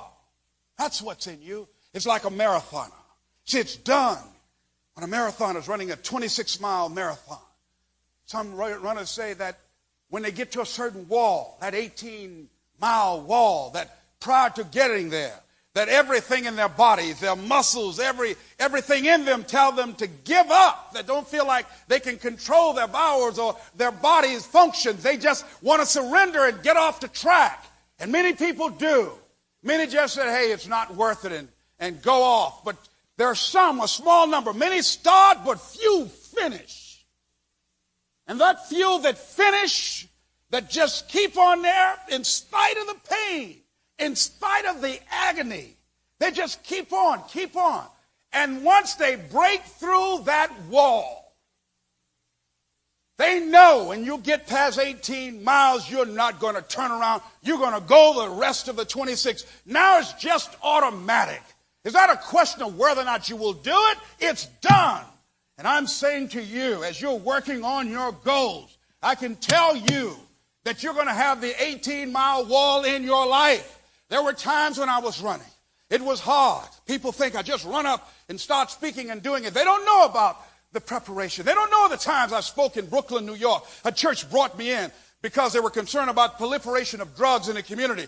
And I went inside to speak and said, no, Mr. Brown, you will come outside. We will have chairs outside, a podium and a microphone. You'll speak outside so the people in the housing projects in the neighborhood can hear you. Talk about developing your greatness, a kind of consciousness where drugs and alcohol doesn't fit. And then there was a popping sound. I'm thinking it was firecrackers. And I looked around and everybody was gone. And I say, what's happening? What's going on here? And somebody said, duck, fool, duck, there's shooting going on. Oh, they think I just ran up here one day. They don't know what it's like to give a banquet keynote address and someone has had one drink too many and start yelling things from the audience. And you keep on trying not to be distracted by it and learning how to become graceful in an ungraceful situation and to keep focus. And the guy's screaming obscenities at you and you want to say, why are you doing this to me? I'm just trying to make a living. Please don't rain on my parade. Don't do this to me. I don't mean no harm to nobody. I just want to feed my family. Give me a break. They weren't there. The times when you speak to an audience and they go to sleep or walk out on you or they call you back and said, no, we got a better speaker. Thank you, but no thank you. They don't know about the challenges you go through. What it's like. You know what, I'm up here. When I get through and I finish, I've given you everything I have. Only thing I have enough strength is to get here, get out, get in a car and go home and get in a tub of water. They think I can just start running around the buildings and you don't know what it is, that your mind is still going 100 miles an hour and your body said, you 46, you're going to chill out tonight.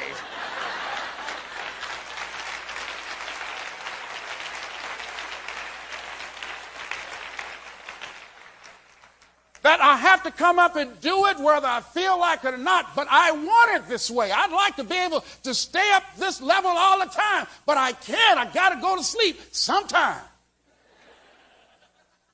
And they don't think that that's a part of the process for you.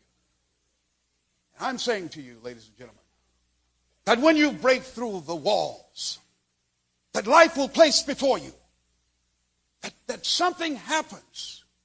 That you will have experiences like the lady who told me at different points when she's painting that she's just holding the brush and it's operating by itself. The person who told me she was writing and she said at one point she just started holding the pencil and she said, where are these words coming from? She was just bearing witness to what she was a channel of. And see, you can't even be arrogant and boastful about that. All you can do is just be thankful that you feel blessed, that life has selected you. There are times when I speak and I don't know what's happening. I'm saying, where did that one come from? Boy, that sounds real good. Go ahead, Les. You bad, boy. Go ahead. Whoa. Mike knows about it. There are times when something happens and you know you can look at people's eyes and you know you're clicking together. You can feel it in your guts and you know there's a connection and lives are being changed and consciousness is being shifted. People are ready to get out and start running to the parking lot. Where are you going? Working on my dream. Working on my dream. I mean, you can feel it. You know it. That you're in sync, that you're in alignment with the universe, that you're in alignment with your purpose. And things begin to happen. The phone started to ring. People start looking for you. Said, I want you. You're the one I want. No, look here. I'm not Kmart. I know it doesn't matter what you cost. I want you. I say, well, come on. You got the money. I can do it for you. Come on. I'm saying, as you look at where you want to go and you look at your dream, don't try and be logical about it. Don't try and figure it out to the most minute detail. No. Living your dream, making it happen. A dream has a life all its own. And there are things that will happen that you can't take into account, that you won't be able to anticipate. Some things you will be able to. Some things you won't. And what do? You must trust. That's when you must believe. This is what I'm supposed to do. And when something happens to you, don't experience it as a failure, as a defeat. Look at it and find out, what is it that I didn't know? What is it that I can learn from this experience? So I can come back again. And when you continue along this process, you come to a level where you don't even have to go through those steps anymore. That you can circumvent that. And you can make it happen just through the power of your consciousness. I was in Columbus, Ohio to give a speech.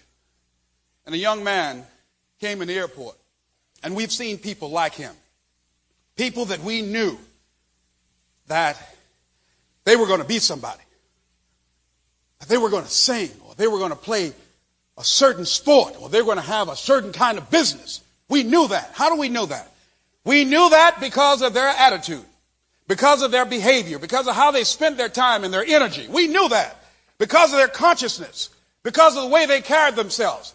This young man wanted to go to Morehouse College. He didn't have enough money.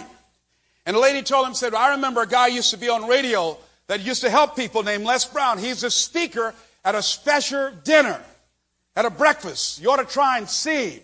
He didn't have enough money to go to the breakfast. So this young man didn't know what time I was leaving Columbus, Ohio, just went to the airport on faith. Just went there and started going around from gate to gate, walking, looking for me. I'm upstairs in the airport, had a business meeting with a guy, and the business meeting went beyond the time that I was supposed to catch my plane. I missed my plane when Mike and I got to the ticket counter. I said, man, we missed our plane. We're upstairs having lunch. And then this young man was coming down the aisle when we were going back to the ticket counter. And he said, you're Les Brown? I said, yes. He said, I'd like to see you. A friend of mine told me that you can help me go to Morehouse College. I said, why do you want to go to Morehouse? He said, I want to be a minister, sir. I want to be a preacher. I said, why Morehouse? Well, Dr. Martin Luther King went there. And they produce great orators and great ministers. They're very eloquent and articulate. And I want to be a Morehouse man. And it costs $9,000. I only have $1,500. I said, wait, hold a minute, before you go any further. What made you come out here to the airport? Well, I just knew you were going to leave sometime. And so I just went around walking from gate to gate. I said, what faith? Mike looked at me and he said, Les, this is why we missed the plane. Somebody said coincidences are God's way of staying anonymous.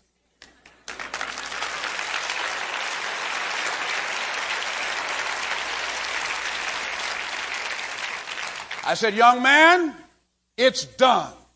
You're going to Morehouse. You're going to Morehouse. Anybody run out to the airport to meet a stranger he doesn't know what time the plane leaving, what airline he's leaving out on, running from gate to gate? What kind of faith, what manner of man is this? It's done when people have that kind of determination. When they don't allow what they don't have to become a factor. When they don't allow what the odds are to really matter. When they are constantly looking and seeking to find a way to make it happen.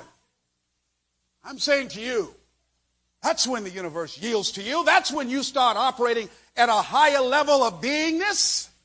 That's when it almost seems magical as you are able to speak the word and things begin to materialize. That's when that happens.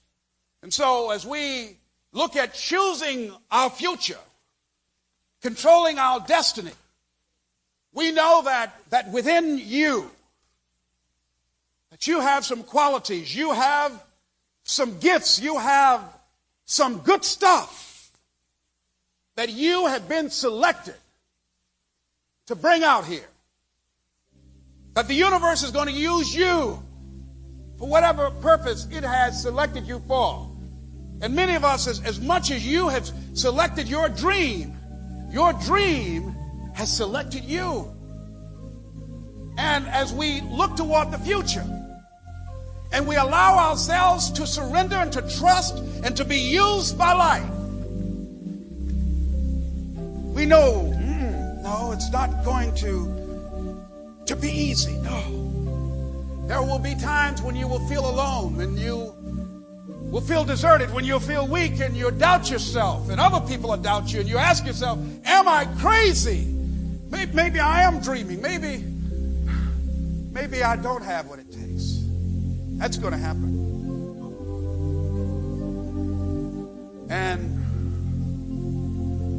And as you continue to move forward, a click will happen. See, when you go through the valley, when you have been knocked down, when you know what it is to be destroyed, when you know what it is to be wiped out by life, no one can take that from you.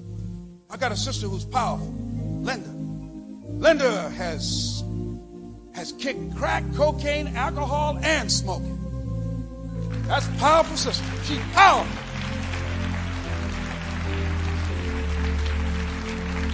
And I was helping her to get a job, and I said, Linda, where you're going, it's going to be high pace. It's going to be challenging. Can you handle it?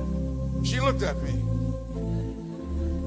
You know who you're talking to? Excuse me, Linda. All right. I got it. See, Linda has gone through the valley. Linda has seen the face of death. Linda OD'd and her friends left on a junk pile, and she lived. See, when you go through challenging times in life, I like what Charles Shudall said. I love it. He said, in life you will always be faced with a series of God-ordained opportunities, brilliantly disguised as problems and challenges. It's just a God-ordained opportunity for you to grow mentally and emotionally and spiritually, for you to develop the powers that you have within you, to change and to control your destiny. And so I say, as you leave here, I say to you about your dream, regardless of how cloudy it might appear, that it's possible. If anyone has done it, it's possible you can do it. I saw a promotion on television for about a week. They're talking about Michael Jackson, a national television special. The legend continues. And I was looking at that, and I said, wait a minute. I've been on PBS. I said, wait a minute. I'm going to have a national television program. Les Brown. How do you know you can do that, motivator? because Michael did it. Maybe all I need to do is get me a glove or something. I don't know. Yeah. I don't know.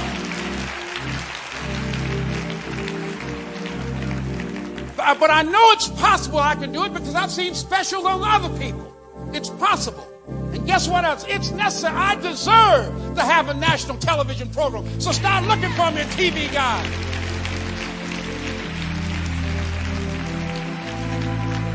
I'm putting it out here. I'm not going to rest until I have it. It's necessary. I'm going to do it. It's on me. No one's going to make it happen for me. I'll get some help and assistance, but I know that it's on me. Will it be easy? No, it's going to be hard. It takes millions of dollars, but it doesn't matter what it costs. If it's hard, I'll do it hard until I make it happen. Look for me in TV Guide, because I'm going to be there.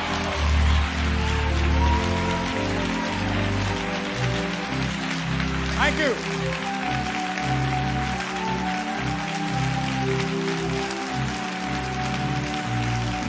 So I say to you that when you have that kind of determination, even though it's hard, you'll pay the price, because easy is not an option, because whatever you have to do, it's worth it because it's your life's purpose. And once you know that, it is done. It is done. It is done. It is done. This is Mrs. Mamie Brown's son. Thank you. Thank you. Thank you. Thank you very much. Thank you. Thank you.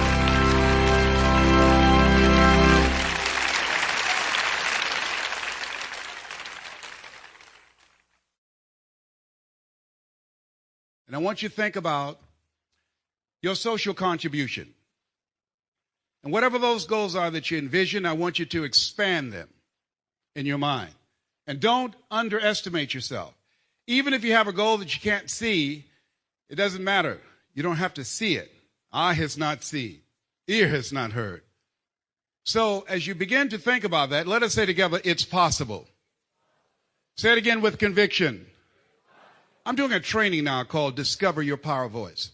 And one of the things I've found is that we have something in us that many of us don't recognize. I want you to shake someone's hand on your right and left, look them in the eyes and say, you have something special. Do that quickly, please. Say, you have something special.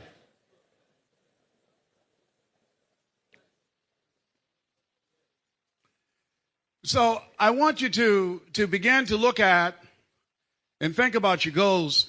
And one of the things that I want to do as we walk through and talk about what it is that you want to achieve with your life, I want you to think about your communities, that how we live our lives is a result of our state of mind. How many of you can agree with that? Raise your hands, please. Very good. Now, I want you to write this down, and we're going to visit this statement. How people live their lives is a result of the story they believe about themselves. How we live our lives is a result of the story we believe about ourselves. How many of you leaders, raise your hands, please?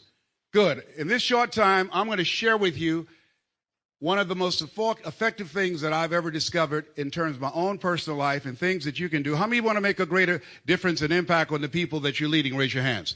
But I want you to think about that. How we live our lives is a result of the story we believe about ourselves. What's going on right now in the media around the world, in newspaper, radio, and television, are stories about the economy.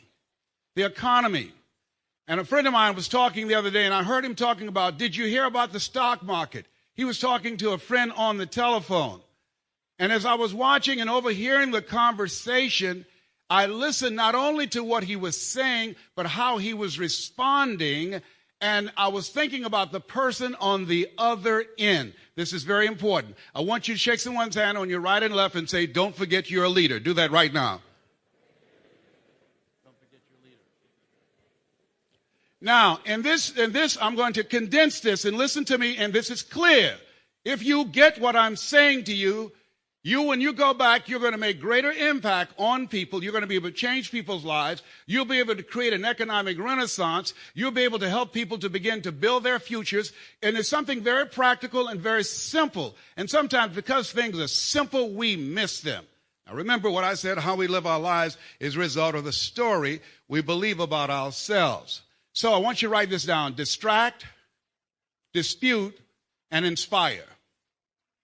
as leaders, when you go back to your respective communities, your countries, one of the most important things is that you must get some training on how to discover your power voice to deliver, and write this down, a strategic message and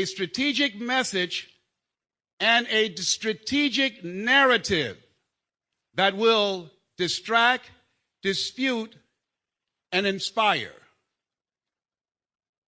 A strategic message and a strategic narrative. Let me share with you. I was born in the poor section of Miami, Florida called Liberty City, an abandoned building on a floor with a twin brother. We were 6 weeks of age. We were adopted. When I was in the 5th grade, I was identified as EMR, labeled educable mentally retarded, put back from the 5th grade to the 4th grade, and failed again in the 8th grade. I was told a story about myself. You are educable mentally retarded. I was a kid. I didn't know. I accepted it. I believed the story, and I perform to that story. No one rises above low expectations. And so as a result of that, something happened for me. When I was in the 11th grade, a gentleman, Mr. Leroy Washington, I will be with him this coming week in Orlando, Florida, where I'm doing a training called Discover Your Power Voice. He helped me to discover my power voice. He said, young man, go to the board and work this problem out for me. I said, sir, I can't do that. Why not? Sir, I'm not one of your students. Look at me. Yes, sir. Go to the board and work the problem out anyhow. I can't do that, sir. Why? Sir, because I'm educable, mentally retarded, sir. I'm in special education. And they said, he's DT. What do you mean? That's Leslie. That's not Wesley. He's DT. He's the dumb twin. And as many of the students laughed, and I was looking at him and he came from behind his desk, he said, don't ever say that again. Someone's opinion of you does not have to become your reality.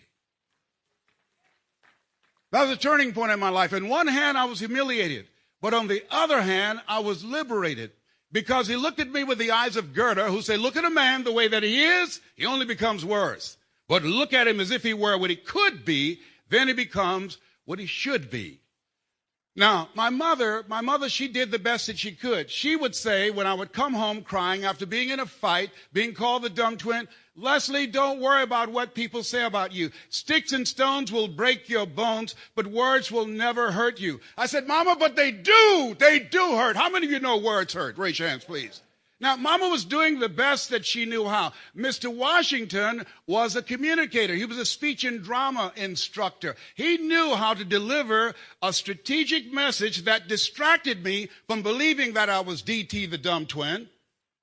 And he, through this strategic message, began to cause me to step away from the possibility blindness that I was now living within this story, thinking that I was the dumb twin, and inspired me to give birth to a person that you now see that I did not know existed. Am I making sense to you on this? When you go back as a leader, and why it's important, number one, write this down, get some coaching. See, because of the role that you play and how important it is and how valuable that role is, we can't leave it to chance. It's not enough just to talk. You want to deliver a strategic message that will make impact, that will cause people to reflect, that impact how they think, that will begin to ignite how they feel and begin to inspire them to become, as Mother Teresa would say, a pencil in the hand of God and start writing new chapters in their lives. Does that make sense? See, because at the end of our conversation, at the end of our speeches or seminars or workshops, if they don't change how they think and feel, if they don't begin to have the feeling within themselves, I can do this. Yes, I can. If they don't change their behavior, we haven't done anything. Maybe that's why my favorite book says, judge not according to appearances, but righteous judgment, and judge a tree by the fruit it bears. All right?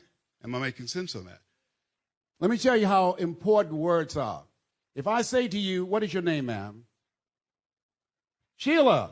If I say, Sheila, you can't do that, someone else has to come along, Sheila, and say, you can do it, you can do it, you can do it, 16 times to neutralize at one time.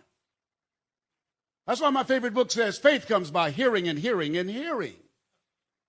And so as leaders, understanding the role that you play, even though we're made in the likeness and image of God, and has been given authority and dominion over everything on the face of the earth.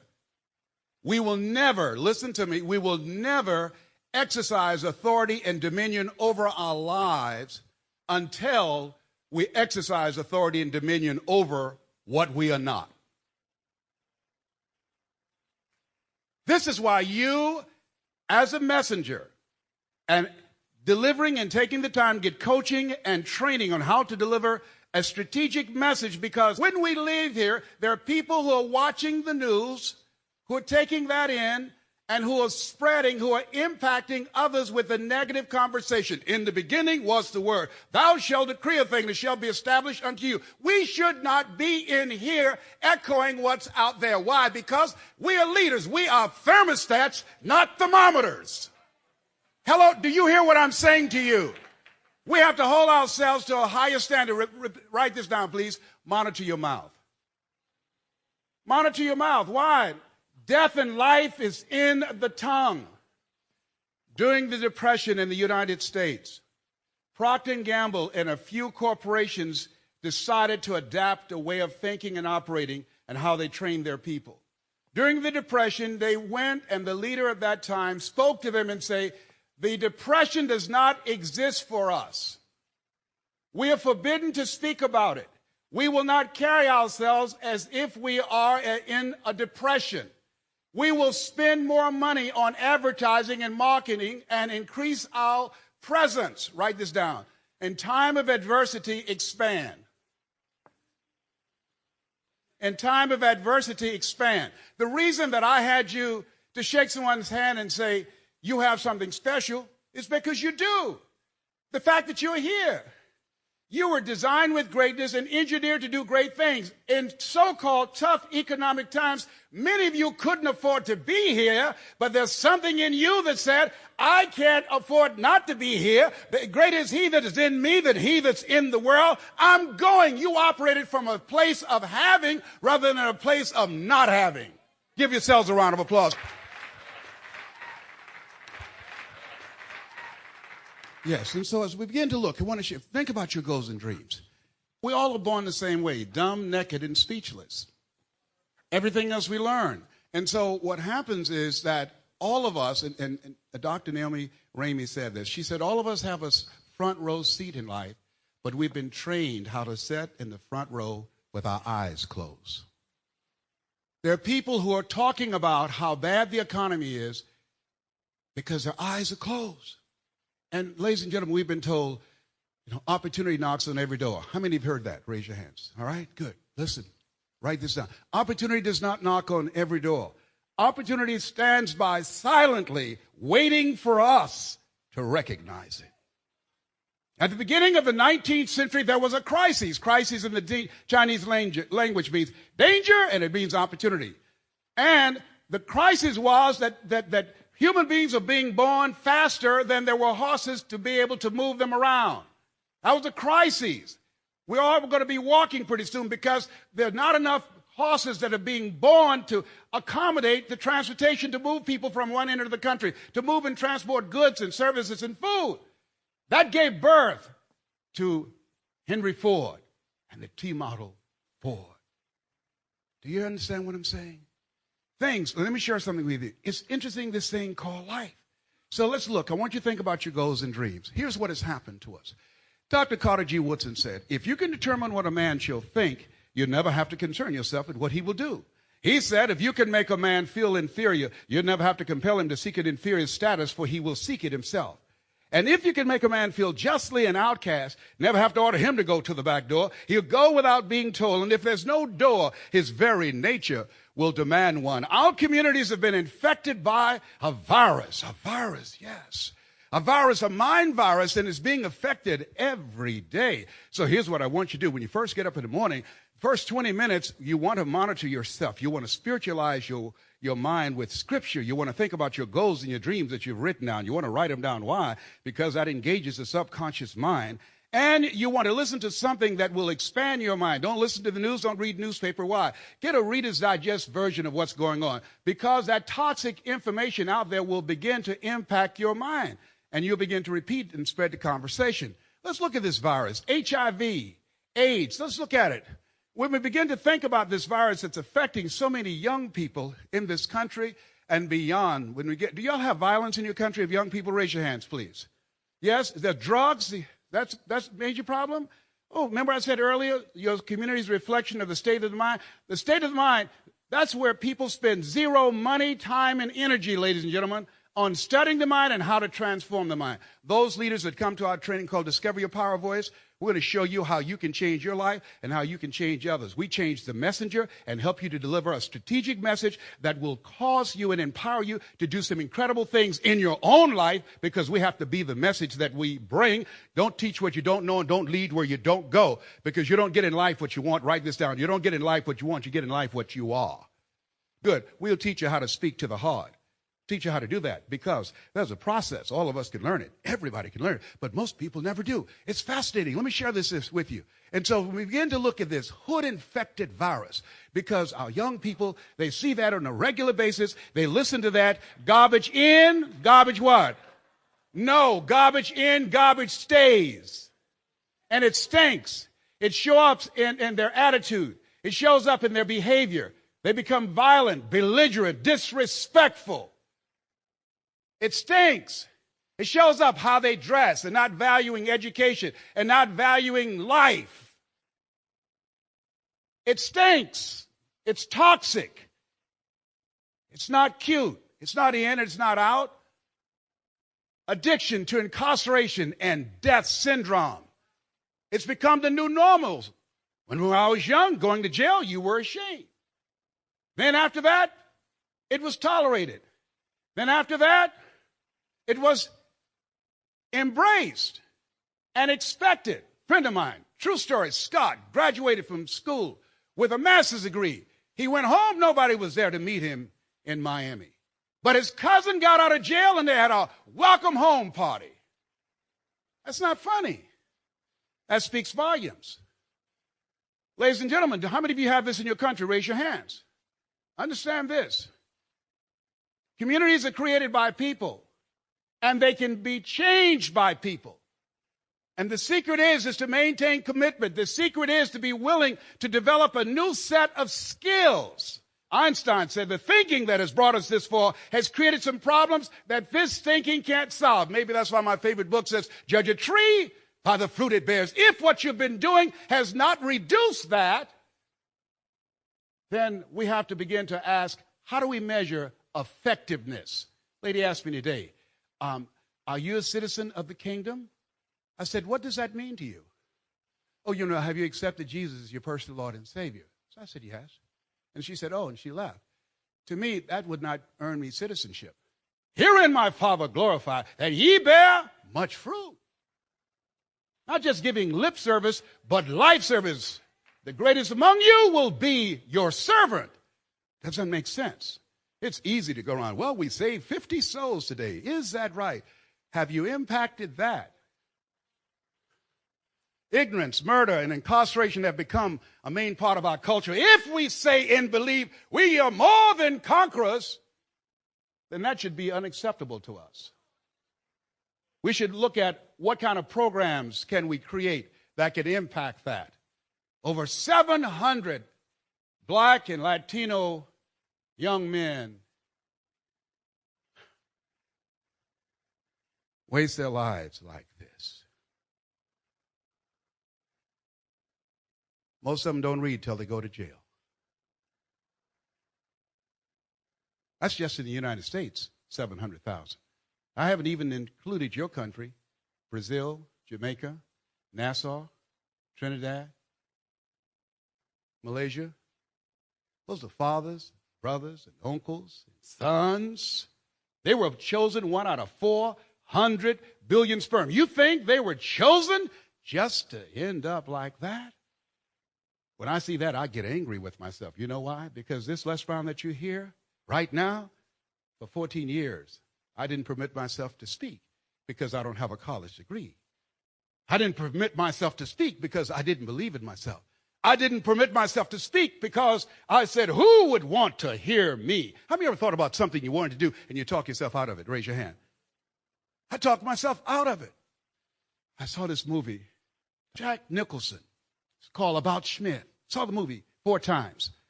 And have you ever seen a movie several times and then you saw it so many times you start seeing some stuff that you hadn't seen or heard before? Raise your hands. In this movie, Jack Nicholson said at the end of the movie he would adopt a little boy in Africa named Nduku. He wrote him a letter. He said, Nduku, when you die, and everyone you know dies, unless you've done something significant with your life and made a difference, it will be as if you were never born. Here's what I want to ask you. What's your strategy for being here? What's your plan? Dead people don't leave. I'm on stage talking about you got to be hungry, knowing every pound I'm overweight takes 6 months off my life. We are more than conquerors, and I didn't have enough self-discipline to pass up M&M peanuts and sweet potato pie and Colonel Sanders and Dunkin' Donuts when the lights start blinking and demons get in my car and drive me in the parking lot.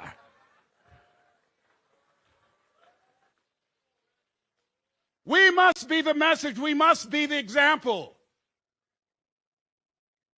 If we speak the words, we must live what we speak. Does that make sense? So I believe, ladies and gentlemen, let us say together we are called to change this by first changing ourselves. Yes. Ladies and gentlemen, can these bones live? You know, God asked man 3 questions. Number 1, where art thou? He didn't ask him, where was Jesus? Didn't ask him that, Brother Don. He didn't ask him, where's the church? He didn't ask him, where's your Bible? Where art thou? He didn't ask him, where are you? Because he didn't know, because God is all-knowing. Omniscient, am I correct? Omnipresent, evenly present everywhere at the same time. He asked him, I said, I gave you a brain, I want you to think. Another question is asked, can these bones live? Why? Because it's another test. That as leaders, we must see into the future. As leaders, we can't see what is right now. Everyone else sees that. Leaders, you see beyond that. You judge not according to appearances. You help people to begin to engage their fear and have confidence in the future and have hope for something they can believe in. You call forth those things that be not as though they were. You hold yourself to a higher standard. You don't have the conversation of the thermometers because thermometers react to what's in the newspaper. The thermometers react to what's being said about Wall Street and the Dow Jones dropping. If you're a bum in the park and the Dow Jones drops 700 points, what will it mean to you if you're not living up to your greatness? You're still a bum, whether it's up or down. As leaders, you believe, like Henry David Thoreau says, do not go where the path may lead, but go where there's no path and leave a trail. Richard Williams, he's looking at a tennis match on television. Let me show you how you have greatness within you. Because you have the same DNA in you that he has in him. He's looking at a tennis match. He saw the young ladies who won had a tremendous purse. They won a lot of money. He looked at his wife and said, you know what? We're going to have 2 more kids. I'm going to get you pregnant. Didn't even have the girls then. He already had old kids. I'm going to get you pregnant. We're going to have 2 more kids.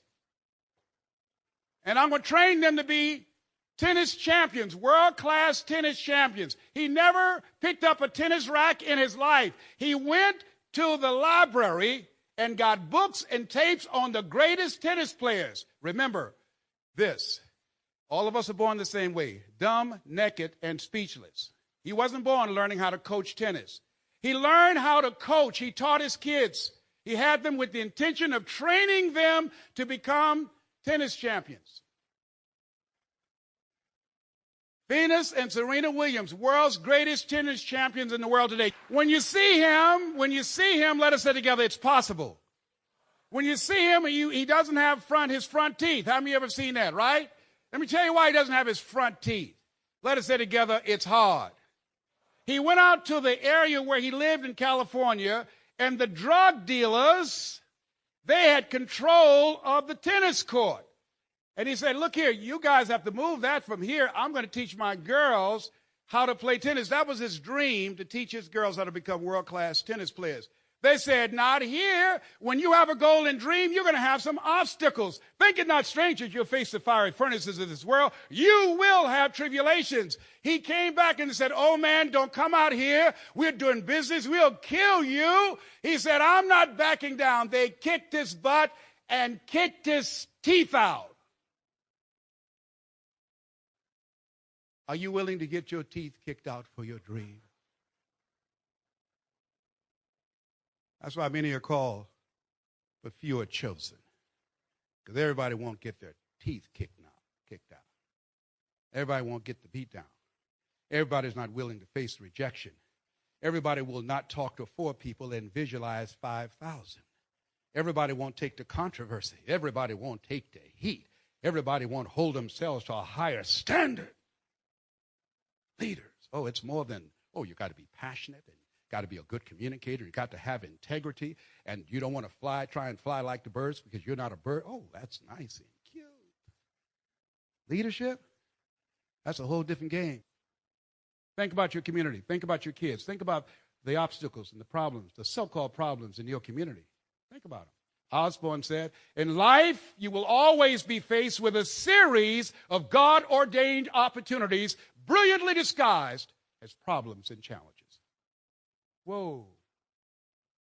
Maybe that's why as leaders we can't judge according to appearances, but righteous judgment.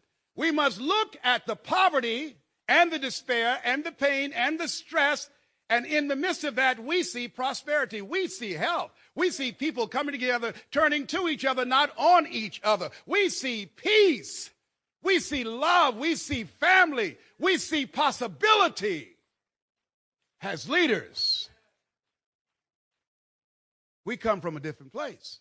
You're cut from a different cloth. You're different. You're unique. How do we begin to take this to the next level? Let us say, be the change you want to see in the world. Gandhi was absolutely right. We must be the message that we bring. We just can't be messengers. Judge a man not by what he does that he doesn't have to do. And to judge the true quality of a man is what he does when nobody's looking. So, great leaders traffic in the unknown. They create the possibilities in the future. Why is it you need to learn and be coached on strategic messaging? Because you're calling forth the invisible. You're casting spells. You're talking about dreams. You're talking about things that don't exist. And you have to speak from a place from within yourself that people will become distracted from. We can't make it. They become distracted from the poverty. They could become distracted from the international meltdown, and they begin to see the possibility. They see it through your eyes. You spoke it, and they embraced it, and they begin to carry themselves accordingly. John F. Kennedy said, in 10 years, we're going to the moon. He didn't say we'll try. He said we're going to the moon in 10 years. He wasn't an engineer. Computer technology did not exist. No one questioned it. People just lined themselves up. However, when I was a kid, we used to say your chance of doing that as much as a man going to the moon. Can't say that anymore because a leader spoke. When a leader speaks above and beyond E.F. Houghton, when a leader speaks from the ground of their being, and from the calling on their life, this is a time that we're called to become more and to be more. When a leader speaks, things change. Healings takes place. People have hope, and there's hope in the future that gives you power in the present. When a leader speaks, bones begin to start moving. Great leaders engage fear in the unknown and transform that fear into confidence. Fear, false evidence appearing real. Faith, finding answers in the heart. But let me run past and go to another place. Let me go through this. Let us say together, process. Here's a process that we teach and train those of you. How many of you ready to learn how to become a strategic messenger? Raise your hand, please. Good. Let me tell you what we do. We take you to a process and teach you how to begin to create an achievement, write this down, an achievement-driven culture. An achievement-driven culture. That's why we're here. You brought something in you that was not here before you show up. You're here to produce. That's your purpose, to be productive. Hear my Father glorified that ye bear much fruit. You are here to make a difference. So you got to cultivate the mind. As a man thinketh in his heart, so is he. As he continues to think, so he remains. We've got to focus on beginning to inoculate and eradicate the mind virus. Let us say together, it's necessary. We can't do it by ourselves. It takes collaboration. One goose can fly 75% in formation with other geese, then it can fly by itself. Look at your friends, look at your relationships, and ask the question, what are my relationships doing to me? Dr. Dennis Kimbrough said, if you're the smartest one in your group, you need to get a new group.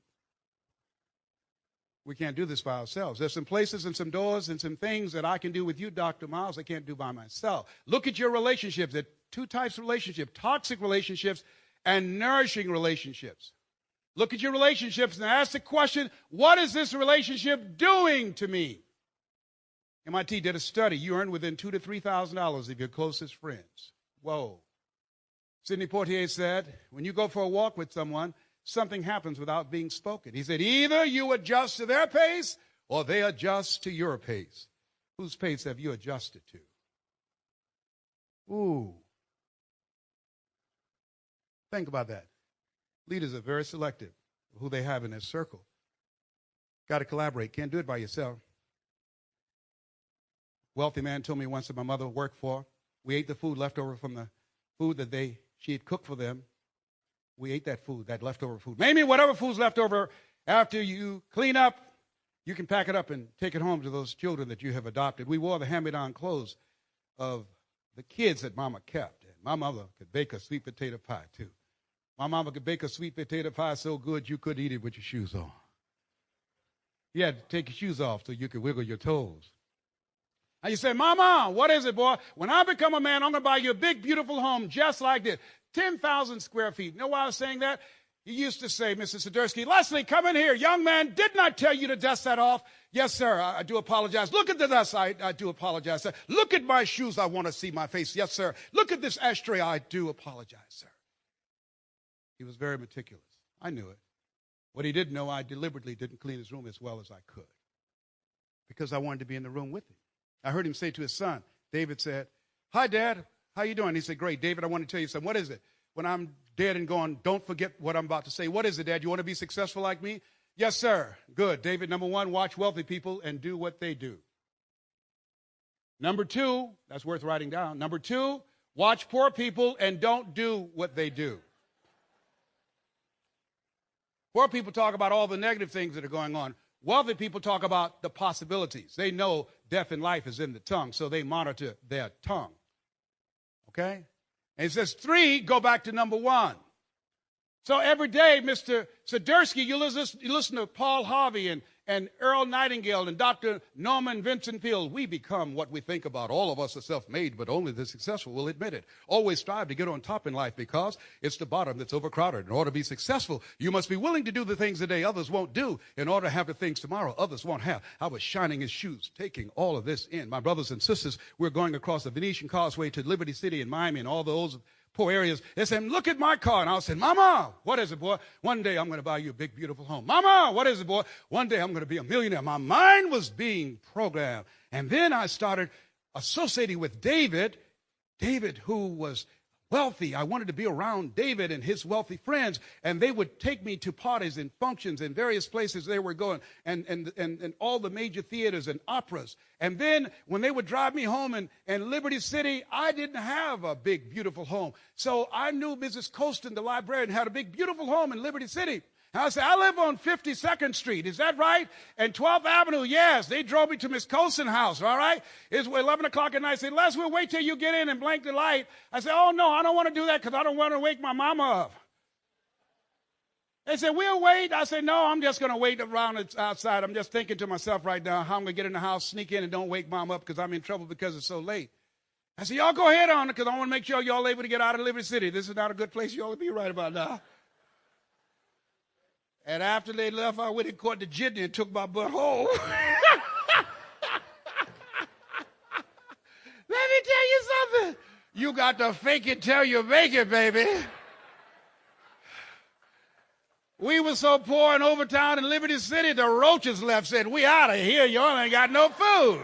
We about to lose our mind up in here, up in here.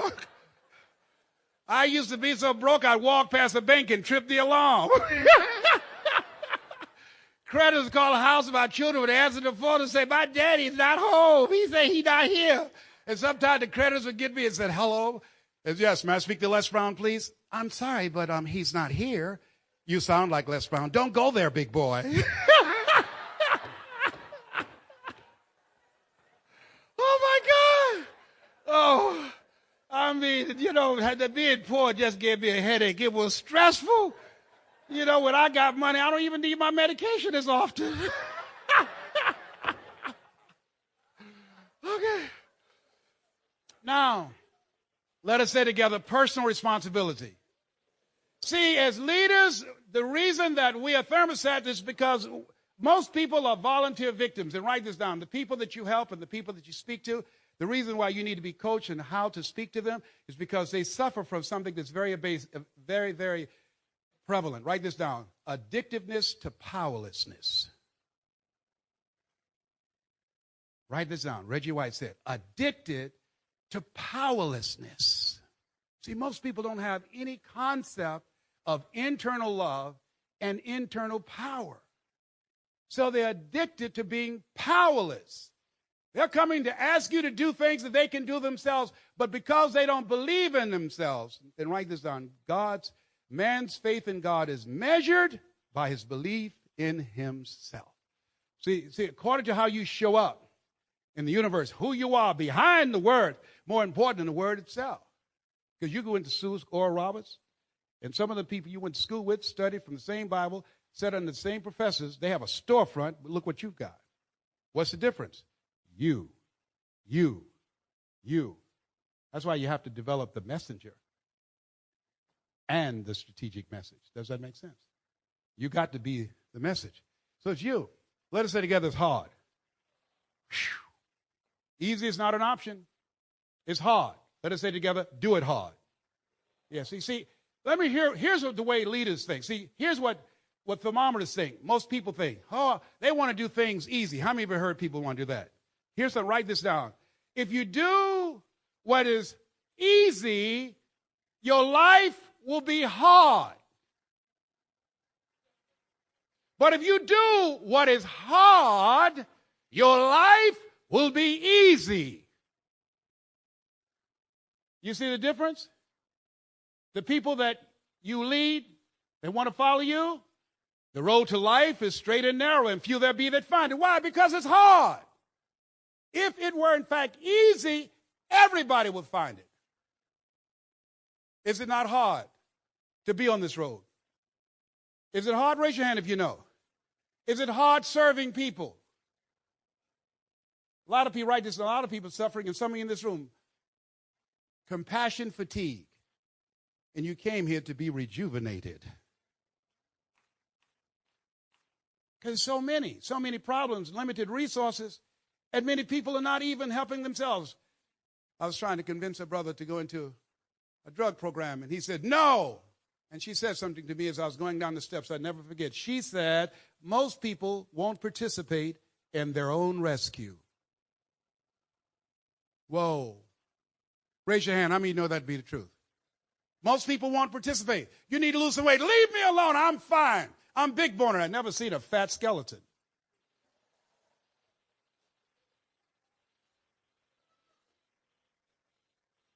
I can stop doing drugs anytime I want to. I can stop smoking anytime I want to. Yeah, right. Why don't you? I don't want to. Yeah, but you're more than a conqueror, huh? Yeah, right. It's worth it. Here's the other question that God asked man that's very important. What are you doing here? Who do you ask that? Elijah, what are you doing here? What are you doing in a cave? You know I'm real. You just did a demonstration. I showed up when you asked me to. Now you're hiding out in a cave, reading the newspaper, talking about the Dow Jones, talking about the stock market, talking about Wall Street, talking about the unemployment, talking about the poverty.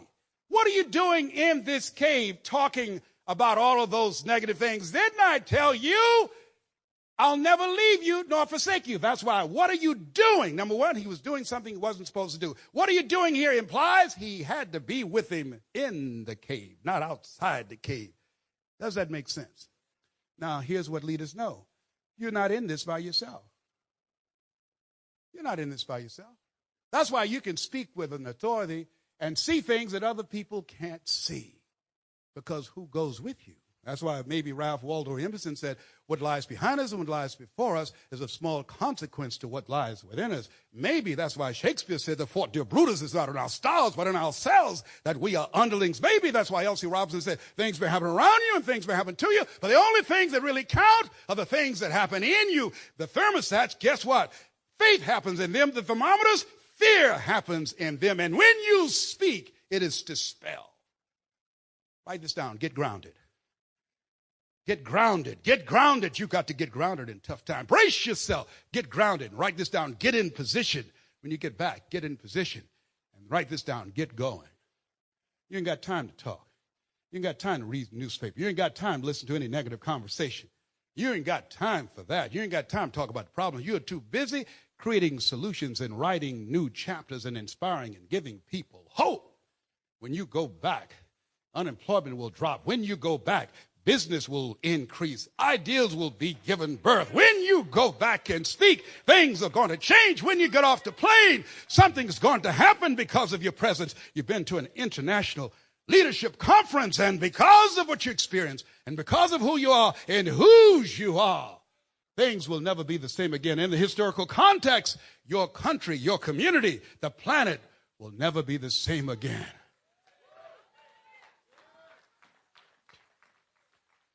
Let us say together, it's done.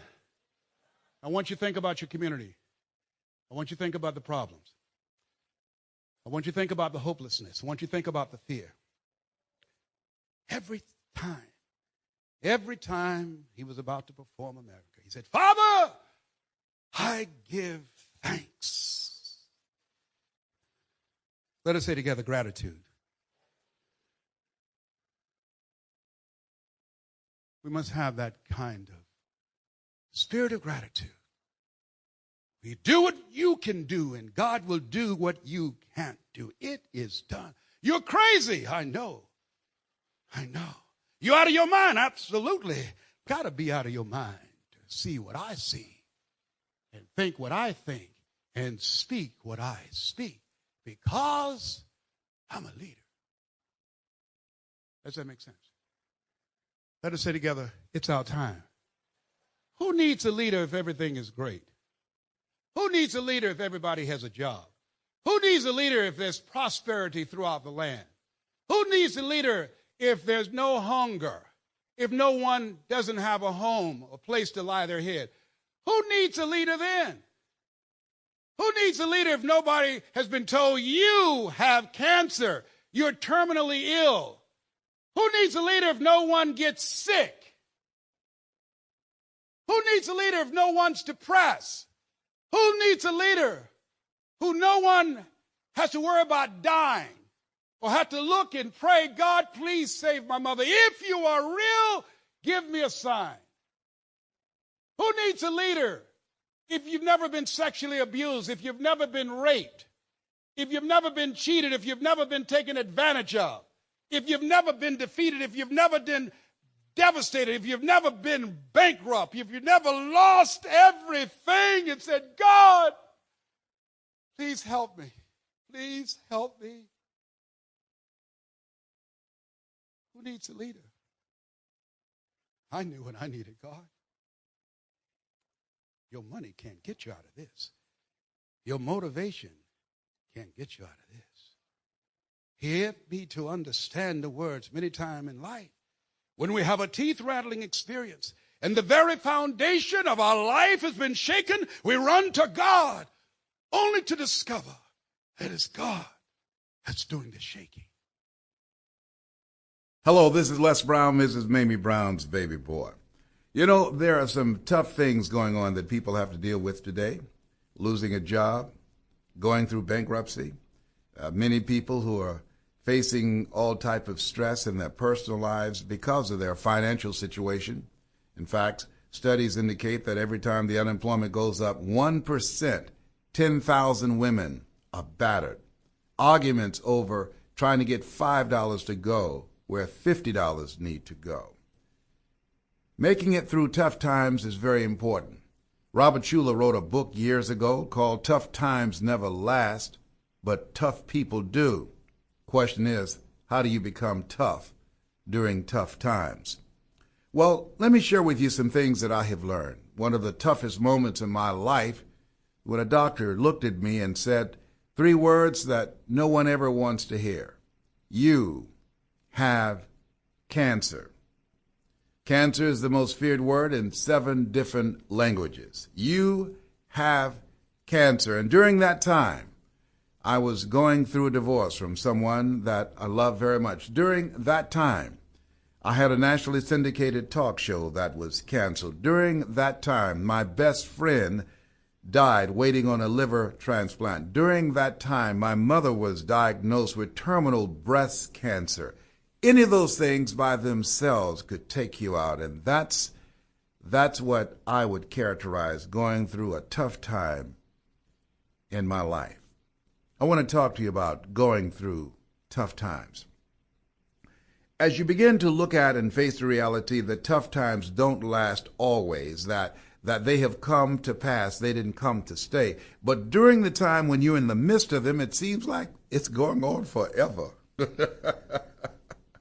And let me share with you what's most important in making it during those particular times. Number one, you have to get grounded. It's very important that you find ways to ground yourself. It was Bishop T.D. Jakes. He said, if you've got a problem that man or money can solve, you don't have a problem. And as I begin to look back and see how I made it through that stormy period in my life, that I had to begin to, first of all, I had to get a grip. I had to get grounded. I had to find ways in which I could dislocate myself from what I was engaged in terms of the things I was worrying about, things that I was allowing to stress me out. And notice what I said, things that I allowed to stress me out. Shakespeare said, there's nothing is neither good nor bad, but thinking makes it so. And so part of what I suggest that you do, and it takes some work, is that you've got to get grounded. You've got to train your mind to serve you. I remember a song years ago by the Temptations entitled, Just My Imagination, Running Away With Me. If you don't get a hold of your mind, if you don't get a grip, if you don't find ways to get yourself grounded, your imagination will run away with you. I found myself thinking about when I was going to die, who was going to perform at my funeral, the arrangements that I was going to have to make in advance. You have to harness your mind. You have to train your mind. And prayer is one of the ways in which you can do that. Meditation is one of the ways in which you can do that. Chanting is one of the ways that you can do that. Reading is one of the ways that you can do that. Listening to music is one of the ways that you can do that. Exercise is one of the ways in which you can do that. Going and getting some counseling. I believe ask for help, not because you're weak, but because you want to remain strong. And I did all of it. I prayed and chanted Nomi Yoho Renge Kyo. I called on Jesus, Yahweh. I did everything. I needed to deal with it. I needed some help. I watched movies that made me laugh. I escaped during music and dancing and going for walks by the water. I did everything that could come to mind that could help me to harness my thoughts and to focus my mind in the direction of where I wanted to go. But first, I had to get grounded. What is it that you do? What are the ways in which you can begin to still your mind, that you can begin to get calm, that you can begin to go within, to begin to take control of your mind and train your mind to serve you? See, it's easy to have faith and to be grounded and not to be worried if you don't have problems.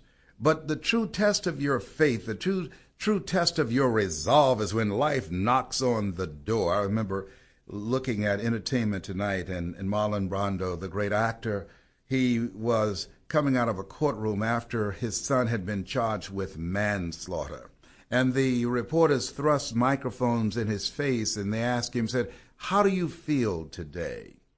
And he paused for a moment and he said, the messenger of misery visited my house today. Whoa. When he said that, I sat down because I knew if the messenger of misery had visited his house, it was just a matter of time before he was coming to my house. It's called life. You know, Viktor Frankl says that life is full of unavoidable suffering. My favorite book says, think it not strange that you are faced the fiery furnaces of this world. You will have tribulations. Notice it didn't say you might have tribulations. It said you will have tribulations. And during these times is when you need to have a program just for your mind. Not something to go into action, but things that you can do to still your mind, to clear your thoughts so you can think. So you can think. And there's some things that you don't need to do. Among the things that you don't need to do is watch television. Among the things that you don't need to do is listen to any negative conversations. Among the things that you don't need to do is answer the telephone when creditors are breathing down your neck. I'm so glad they got caller ID. I don't know what to do. You've got to really put yourself on a mental diet when you want to get grounded. You've got to begin to train your thinking, and every time you find yourself thinking negatively, you catch yourself. See, we cannot control the thoughts that come in our minds, but we can control the thoughts that we dwell on. And so I suggest that you read things that can empower you, and don't read them quietly. I read out loud with power of feeling and conviction. Why? So that I can keep my mind focused on the things that I want to continue to permeate my thoughts with. I have to program my mind during tough times. If you don't program your mind during the tough times, your mind will be programmed by the things that are taking place in your life at that particular time. And that's what happens to most people. See, most people go through life as thermometers. They react to everything around you. But when you are taking the time to get your mind grounded, you're living like a thermostat. Thermostats don't react to the temperature. The thermostats respond to the temperature. It sets the temperature. And that's what you want to do. You want to set the temperature. You want to begin to control the things that you're involved in. You want to be in a situation, but don't allow the situation to get in you. See, nothing happens to you until it happens through you. L.C. Robinson said, things may happen around you and things may happen to you, but the only things that really count are the things that happen in you. Charles Udall said, in life you will always be faced with a series of God-ordained opportunities, brilliantly disguised as problems and challenges. So the first thing is develop a ritual, develop some type of program for yourself that you work to get your thoughts grounded. Now, here's the next thing. Not only must you have a ritual in some program that you engage in, reading 10 to 15 pages of something positive every day, listening to music that inspire you, listening to motivational messages over and over and over again. Why? Because faith comes by hearing and hearing and hearing, getting counseling, talking to someone, asking for help. Ask for help, not because you're weak, but because you want to remain strong, and ask for help and don't stop until you get it. A lot of people won't ask for help because of pride. Pride cometh before a fall. Because of ego. Ego means edging God out. No, I believe in asking for help. Here's the other thing that's very important. Surround yourself with positive people. When you're going through some tough times, it's amazing how many people that you used to be there for, that they become invisible. They stop calling. They stop coming around. It's amazing that you'll begin to discover the people who are always there when they need you. But when you need them, you cannot find them. So as you're going through these tough times, you don't want to just go through the tough times. You want to grow during the tough times. You want to begin to determine who is it that you can count on and who should you count out, and make a note of that. There's somebody that will be there for you. Somebody. And if not the ones you know now, somebody somewhere. If you ask enough people, somebody will step in and help you out during that time. And it's very important not to try and do it solo, not to try and go through it by yourself. There's safety in counsel. One of the things that I did is I started talking with other people who had been diagnosed with cancer, and I realized that the doctor who told me, you have cancer, you have 2 to 3 years to live, why should I listen to him? You know, what do you call a doctor who graduated at the bottom of his class? Doctor. He could have been a D student for all I know. Studies indicate that more patients die from a doctor's prognosis than from the disease itself. In fact, when someone looks at you and say to you that you have a terminal illness, some studies indicate your immune system weakens by 40%. In fact, I think that doctors should not tell people they're terminally ill. What they should say is, my knowledge and ability to help you has terminated. So you have to begin to surround yourself with positive people, and you want to ask for help and find things that can encourage you. And you want to become a part of a group of people that are united to fight. People that will come together with you who are facing the same thing that you're facing, and you're there to encourage each other. You're there to inspire each other. You're there to share the best ideas and methods and attacks and techniques that you're going to use to attack the situation that you're dealing with, be it financial, be it health-wise, or whatever it is. When you begin to look at it, they say misery loves company, but so does success. You want to be around people who are between success, people who have lost their jobs, and they really didn't lose their jobs. They've been released so they can go and do something else that they were born to do. Marion White said, in life, you will always be faced with challenges in life and series of situations that if you don't have enough courage and insight to know that you have outgrown that situation and it's time to move on, then life will move on you. And so as you begin to look at yourself, look at your goals, look at your dreams, and it's very important you set some goals for yourself beyond just making it through that particular challenge, surrounding yourself with achievement-driven people that have goals of getting on the other side of that challenge, whatever they're facing. If it's foreclosure, eviction, losing their job, going through a divorce, dealing with a sickness, whatever the goal is, having other like-minded people that you can talk with and get some ideas from and pick up some energy from. See, one goose can fly 75% further in formation with other geese than it can ever fly by itself. Don't try and do this by yourself. Form and create a committee, a group of like-minded people who are determined to make it if you can't find one. Be the chairman. Be the chairwoman. Get some people together that you can work together. It's amazing what can come out of that. Here's the other thing that's very important. Expect things to get better for you. See, one of the things that as you begin to look at your goals, look at your dreams, and particularly making it through tough times, it is true, tough times don't always last. And there's a song James Cleveland had out years ago, Lord, help me to hold out until my change comes. I need to tell you, just hold it out. That's some power in and of itself. You grow during those particular times. I think there's a reason that they said that adversity introduces a man to himself, because that's when you find out that what you are made out of. It's this thing called life. It's so fascinating. It said man make plans and God laughs. It's just what I think about going through divorce, and I look across at my wife, and I was asking myself, how did we get here? What happened? What happened? When I was getting ready to go into the hospital and they had to give me an MRI, and I'm overcoming the challenge of dealing with claustrophobia. I don't know if you've ever had an MRI, but I'm a person, I don't like to be closed in.